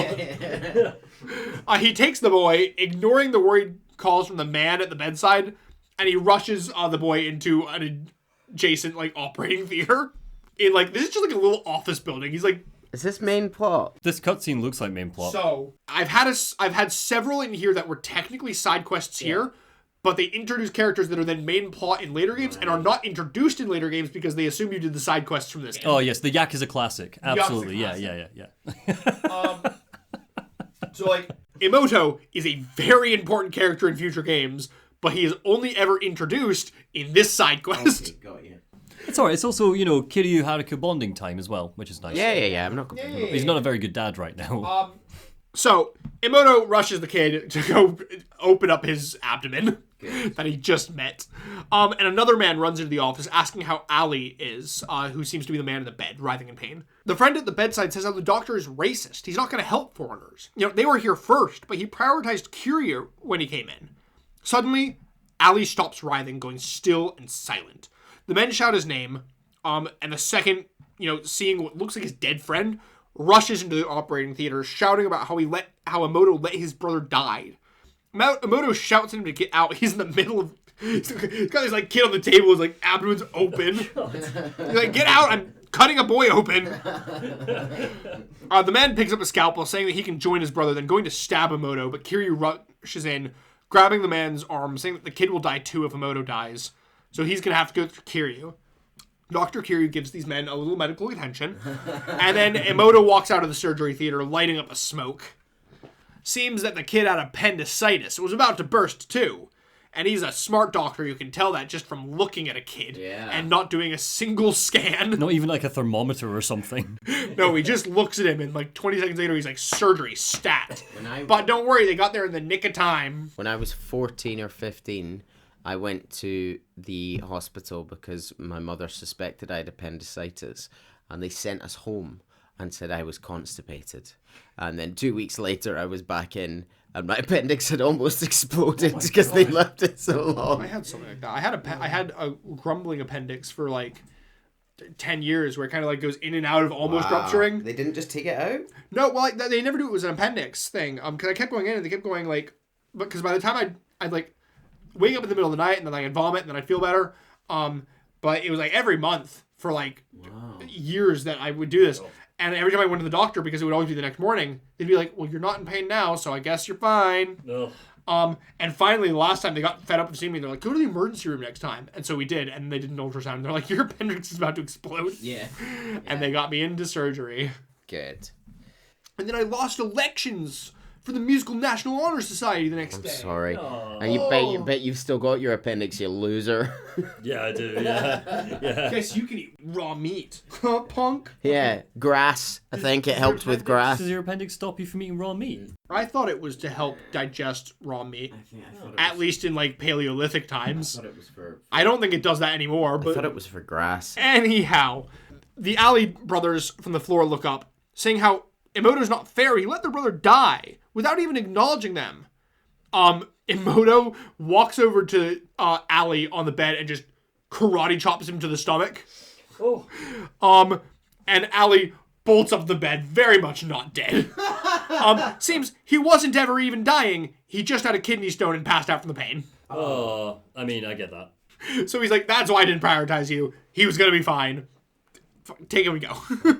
Okay. The kid wakes up from surgery, saying thank you to the kind doctor, and Emoto was like, it's been a long time since anybody called me doctor. Anyway, this kid's going to need to stay here for 2 or 3 days, but kids heal up fast. He's going to go find his mom, and it'll be fine. Why the hell has it been a long time? Even if he's doing it underground, isn't he still operating on people every day? Does nobody go, thanks, doc? Sir, have you lost your medical license? Even if he has and he's doing I think, yes, he has, actually. If I remember right, I do believe he actually did lose him. Kiryu, bad dad. I don't remember if we get his backstory in this game. We get his backstory in one of the games. I think he lost his medical license? Maybe? I don't actually remember. I'm sure we'll get to that in a later game. So Emoto asks the kid if he has fun waiting for his mom, and he's like, I do. I love the city. It's full of all people working hard despite their various situations. And Emoto's like, I'm not going to discriminate against any parties. If somebody's suffering in this town, I'm going to help. Kiryu goes to leave, asking how much he owes, but Emoto's like, I got a sponsor with deep pockets. Don't worry about it. Kiryu's like, thank you, goodbye. Okay. No, the florist, I guess, is it? Yeah. Just helping him out. Sometime later, a very Yakuza-looking man comes into the clinic with a briefcase, putting it down on the bed and opening it up to show it stacked fat with cash. Emoto asks, saying how his president's an odd man. The man tells Emoto that his president's a big fan, ever since he was department head at the Toto University Hospital. I see. Well, I've never met him, but please give this President Kazuma my thanks. Right. Kazuma's a good guy. Yeah, great. He does only good things. Yeah, okay. He helps out around town. Like, this is now two people. We can forget. two Well, let's people forget chase. about the other stuff. Yeah, Well, it's I mean, spectacular. it's two people who then have selflessly helped many. So he's his reach. Yeah. He's Sure. a good guy. If it serves his interests, he's a good guy. Yeah. I mean, how's this serving his interests? Because it's Kiryu, and it's like presumably. I mean, he was helping this guy way before Kiryu found him. Well, he's got a back alley doctor in his pocket. I mean, it's useful, isn't it? It is very useful. Yeah. Cosmo, good guy. Yeah, whatever. Next. Where is the koi?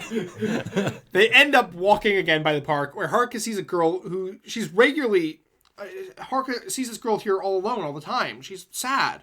She's like, I want to go make a friend. So she goes up and introduces herself, and the girl's name is Miyu. And Haruka's like, do you want to play with me, Miyu? And they're like, oh, yeah, playtime. Yay. And they have a cute little play date. And Miyu's like, is Kiryu your dad? She's like, nah, just a friend of my mom. Kiryu's like, cool guy nod. He like crosses his arms like, cool guy nod. You ever hear of Pocket Circuit Fighter? I used to fuck that guy. No. And Miyu's like, oh, you're hanging out in Kamurocho with him? That's so mature. I wish I could do that. And they're like fast friends. And Miyu's like, Haruka, do you have any boys you like? Miyu sure does. It's her childhood friend Toshi-kun. But they're in different classes now. Oh, but they're gonna have a Christmas party soon. And she wants to get him a present, but she doesn't know what. Well, her new bestie Haruka is on the case. Right. And Kiryu's too much of a softie to not help out. When Haruka's just made a new friend. Yeah, of course. So they gotta head off and find out what a boy likes. Haruka obviously Pocket circuit fighting. Yeah. Haruka obviously just wants to dump this on her big boy Kiryu. So I guess we'll go wander around and see what there is to find. So first, we head to the Sega arcade, wondering if boys like stuffed toys from the UFO catcher. Haruka's not very good at it though, but she likes watching. So Kiryu wins her a stuffed Ai from Monkey Ball. Have you ever played Monkey Ball? I know Monkey, but I think I had it on mobile. Actually. Yeah, you can get a plushie of the mascot in game. Yeah. So she wins that, and she's like a perfect boy present. They continue to head around, going down a dingy back alley where they find a vending machine that sells some shrink-wrapped magazines. So they buy some porn for the little girl to give to the little boy. Now Kiryu walks up to it, telling Haruka to stay back. She's too young. Usually these things would make a boy happy for sure, though. He's approaching it like Chris Pratt does in Jurassic World. What? Oh no! I have a script that's telling me I'm wrong. Haruka's only 9. She's 9. She's not 8. Oh, well, Definitely not appropriate. She doesn't need to know about this yet. She just needs to give it to Mio. So he does give her the porn. Haruka gives Kiryu a dead stare. I already know about those things. Her eyes narrow. Mister, are you really going to give this to a kid? Yeah, that is a crime. That is a full-on crime. Kiryu looks at the machine. Sometimes it's important for adults to help a boy with his transition into manhood. As an adult... Kiryu, this boy's 9 years old. As an adult, I say we give him what all boys really want. And weirdly, like, hope-filled music comes over this impassioned speech. What is this series? I don't understand. Like, it's really like, you know, filling the room with hope. And the entire time he's giving this speech, Haruka just sits here with this like narrow-eyed, like looking at Kiryu like she's the fucking filth in the bottom of her shoe. No wonder. I'm baffled. So Kiryu buys the mag. He buys it. He buys it. And Haruka's like, yeah, you can hold on to that one. I don't want to even look at it, or you. And she like fucking just walks away from him. Look, I knew I'd seen porn by the time I was 9 years old, right? But it wasn't an adult like shunting me into it. No, and even worse, it wasn't another kid's parent gave it to you to hand to you on the school playground on your birthday. Yeah, happy birthday, son. This is from my dad. Oh yeah. Oh, gross. Oh, Weird. Don't like this. I feel like it's meant to come across very like Kiryu just doesn't understand what an actual childhood growing up is because he grew up in crime, but also Kiryu. Yeah, look, it's fun that Kiryu is doing this dumb thing. I don't understand the framing of it. That's the point. I mean, to be fair, it is very much frame. And to be fair, I have given the worst option here. You can choose Kiryu does not do that. Right. Okay. You don't need to roleplay Kiryu. Should have led with that. I just wanted... Haruka looks at Kiryu like he's filth. Yes. Because I think it's funny. Right. But- Where's Nishiki? Porn and II is not enough. We need a cherry on top. And... Wait. I know what's coming. I think I know the perfect thing. I think we get him some pocket circuit, baby! They run to the pocket circuit arena where surely Kiryu's bestie, the fighter, is going to have an idea. And he comes up. He's asking Kiryu if he's here to burn rubber again. No. And he sees Haruka there. He's like, oh, a rookie racer. And he starts trying to go into the entire history of Pocket Racer. But Kiryu cuts him off. He's like, I need a present. Well, obviously, he knows what every little boy would like. Pocket Circuit! Specifically, the recently released limited edition Golem Tiger. Only a few dozen were made, and any boy would jump at one of these bad boys. That's right. Yeah. Haruka, seeing Kiryu salivating over this toy, asks if Kiryu wants one too. No. Definitely not. This is for Toshi.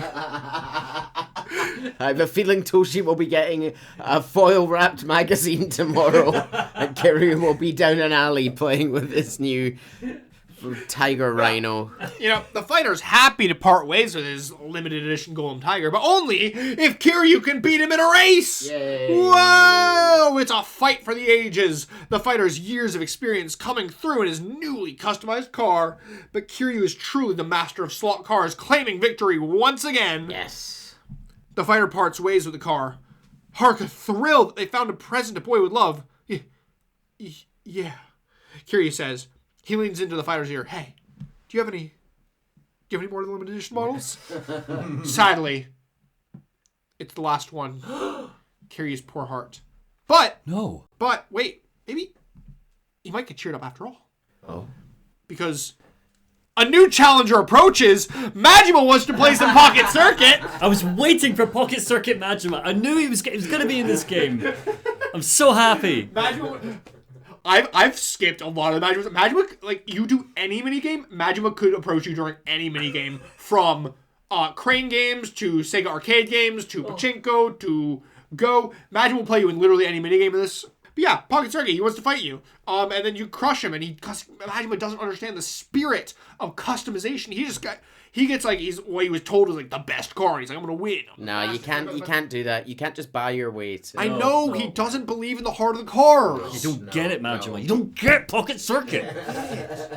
So Kiryu teaches him passionately by letting him watch.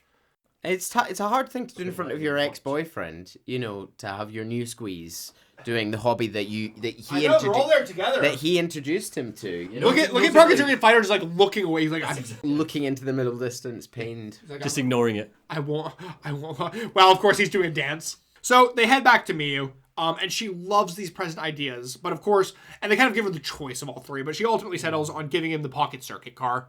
Miyu thinks Kiryu is just so cool for being a Pocket Circuit racer, especially because she was able to beat the fighter. She wants to race just like him one day. Oh. Don't we all? Haruka's like, maybe we can Pocket Circuit sometime. Oh, in the end, he did inspire a little child to get into Pocket Circuit. Miyu asks how much she owes, but Kiryu says that it's all on him. He wouldn't charge Haruka's new friend. She thanks him so much, saying that the next time she sees him, she'll get them a Christmas present. So, of course, we run around the block once, and oh wow, Christmas party's already over. Toshi loved the car. Haru's heartbroken it wasn't his, so how time works. Anyhow, she gives them Mew shoes with kitties on them. Good. With kitties on them. Yeah, she gives them Leave it. Shoes with kitties.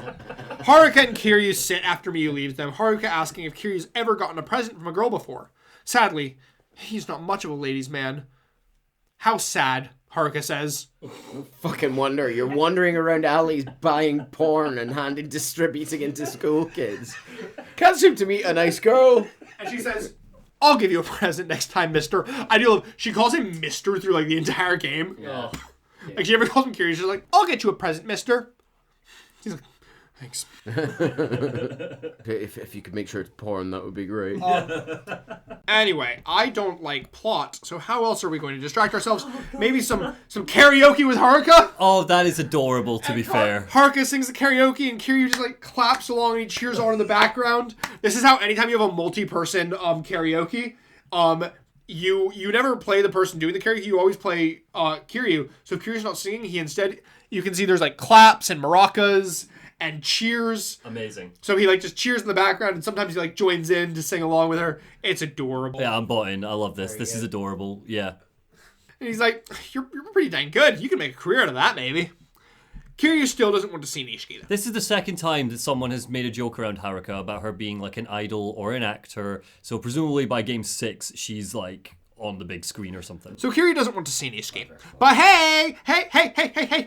Kiryu heard a rumor about a secret behind a lottery stand. Ooh! He heads over and he buys 100,000 yen's worth of gambling tags. He's going gambling with Haruka. Sure.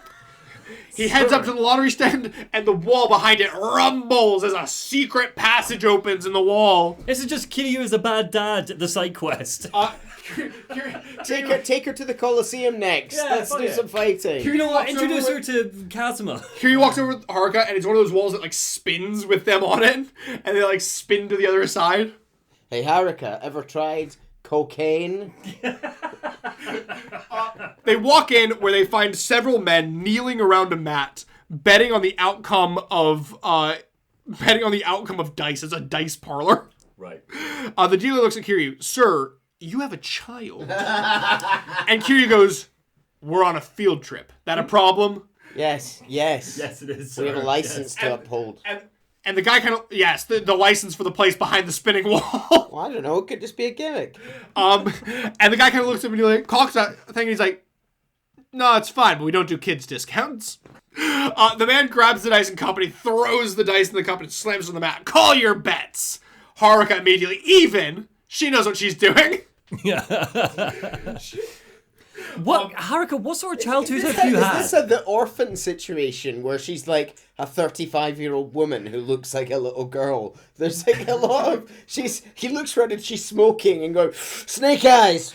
Yeah, no, you're right, yes. It's the Bontan situation. Well, it's funny you say that because he lifts the thing and it's Snake Eyes, even. Shocker. More and more rounds go by and Haruka's right every single time. Several rounds later, the dealer excuses himself, kind of like looking over at Haruka like, what the fuck? And Haruka looks over at Kiryu and she's like, this is easy. You're winning because of me. You'll get me something later, right? Yeah. The dealer comes back, sitting for another round. Odd, Haruka calls, and the cup lifts. Oh, it's even. Rotten luck. Seeing their streaks at an end, Haruka and Kiryu get up to leave, but a man comes up behind them and like grabs him by the shoulder and he's like, sit the fuck back down. Sit back down. And Kiryu's like, I will the fuck not. And he grabs the man and he flips him over his shoulder onto the dice. Nice. Ruined it for everyone else. And he knocks over the cup and the dice spill out. And It's even. And Haruka's like, Mister! And Kiryu shows the dice. And these are not fucking weighted dice. No. These are like pistoned dice. Where like, there are like little pistons coming out of the faces of the dice. That like push it onto the dice face at once. Like it lands on a side, then a piston comes out and like, whoop! So the goal was to make them go on a winning streak so they'd invest loads of money and then send them on a losing streak? I think it was more they got rigged dice because Haruka kept winning. Oh, I see. That last one was rigged. The rest of them weren't. Okay. Yeah. So everybody's furious that they have blatant cheating. And the man calls security and he's like, Haruka and Kiryu were cheating, not us. And so Kiryu trashes their parlor. Yeah. Well, Haruka just kind of sits in the corner and goes, he. I get a free boxing match too. And he walks up to the panicked dealer and he's like, you of all people should know what happens to dealers who cheat. He looks over at the knife lodged in the ground while the man like kind of grabs his fingers. You know. Suddenly, the doors slide open because we're in like a room with like Japanese sliding doors, and an older man walks through and he's like, I'm sorry for the dealer. On behalf of the dead, I'm going to take it from here. So clearly, big boss man. So. Nishiki? Nishiki, please, God, yes. Well, Before we do that, I think that we need a little souvenir of our daddy-daughter date with Haruka. So we go for some little photos. Right, we're looking at an image of Kiryu, his daughter, and Majima poking his head in the screen, and for some fucking baffling reason, Kiryu is dressed up as Majima in this picture. I will say, in normal gameplay, he wouldn't be. I think this photo was taken in a post-game because you can wear Majima's outfit in post-game. Amazing. Amazing. No notes. This is the best part of the entire game. I love this. Yeah. 10 out of 10. Okay. Is Majima everywhere in every game? No, it's just in this game. Boo. What is even the point of the Yakuza series? Well, it's mainly because Majima was just everywhere already to begin with in the other games. So they had to add more Majima to this one. So Kiryu brings Haruka back to Date at Purgatory, and he's like, I'll be home late. So Kiryu heads to Serena. Date, I've left some cigarettes and a hip flask of whiskey in there for her. Don't let her wander off again this time. I know you will, but like, try not to. So Kiryu heads to Serena, and he's surprised to see that Reina is still there. Nishiki's on his way, but that's exactly why she's here. She's worried that they're going to kill each other. The toad is back. Enough, silly. He sits as Reina pours him a glass of whiskey, and he waits. Before long, the door clicks open, and Nishiki enters. Yes. Been a long time, bro. He sits. Reina, sake. It's been 10 years since I drank with you. Visitation just didn't fit into my schedule. I've been pretty busy, you know. Kiryu takes a sip, not looking at him. I'm sure. And he kind of like softens a bit, going back to like, Nishiki. I really want that 10 billion in my hands. Hand over the brat and the pendant. Kiryu puts his glass down, telling Nishiki to tell him first why he killed Mizuki. I didn't mean to. Yumi's sister, I never meant to kill her. Oh. The scene flashes to two men stood in a warehouse next to Mizuki's corpse. Her throat is slit. Bruises and blood are covering her body. And Nishiki walks in carrying a gun, demanding to know what those fools did. Sorry, boss, we couldn't get her to talk. Who told you you could kill her? He turns the gun on the man, shooting him point blank through the face. The other man falls back in fear, begging for his life as Nishiki turns the gun on him. She was Yumi's sister! Who told you to kill her? Who? He unloads the remainder of the clip into the man, as more of his men rush into the room trying to get him to stop. He runs out of ammo, the gun locking on itself, and he throws the gun down at the man's corpse and storms out. Back in the present, Reina turns, hiding her head in her hands, crying at the story. Nishiki says that for 10 years he searched for Yumi. Hearing that her sister started working at Serena, he kept her under close surveillance, thinking that Yumi would show up. That's how he heard about Haruka. Mizuki opened Ares and left her at Sunflower. And that's when the Tojo's 10 billion was stolen. But then, he pulls out a ring, Yumi's ring, found at the scene of the crime. She's near. Nishiki tries telling Kiryu that the whole Tojo is at war. It's more that he can handle on his own, so just give him the pendant. He won't do Kiryu wrong. But Kiryu doesn't care about a Tojo war. All he cares about is the scared little girl and the last memento that she has of her mother. You haven't changed, Nishiki says, putting down his drink. That's why everyone flocks to your side. That hasn't changed either. Do you hate me for it? Kiryu asks.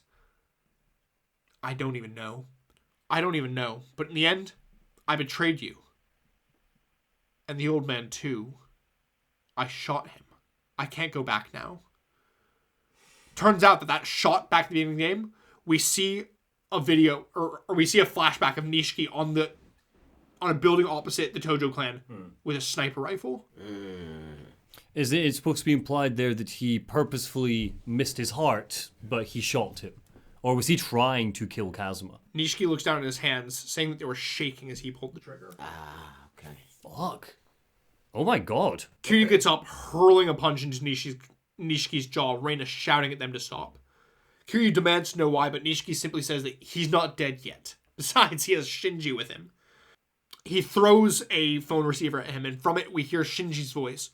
Kazuma-san, we're here. Nishiki had a plant on Shinji the whole time. Oh no. Oh no. Nishiki knows where they are. He's bugged them. God. After 10 years ago, he can't trust anyone. He's going to rise to the top of the Tojo his own way. And if Kiryu won't hand over Haruka, well, not even he's getting a pass. Nishiki goes to leave, saying that he really hoped they could work together, just like old days, but from here on out, you're no brother of mine. He slams the door, leaving Kiryu staring silent at the floor.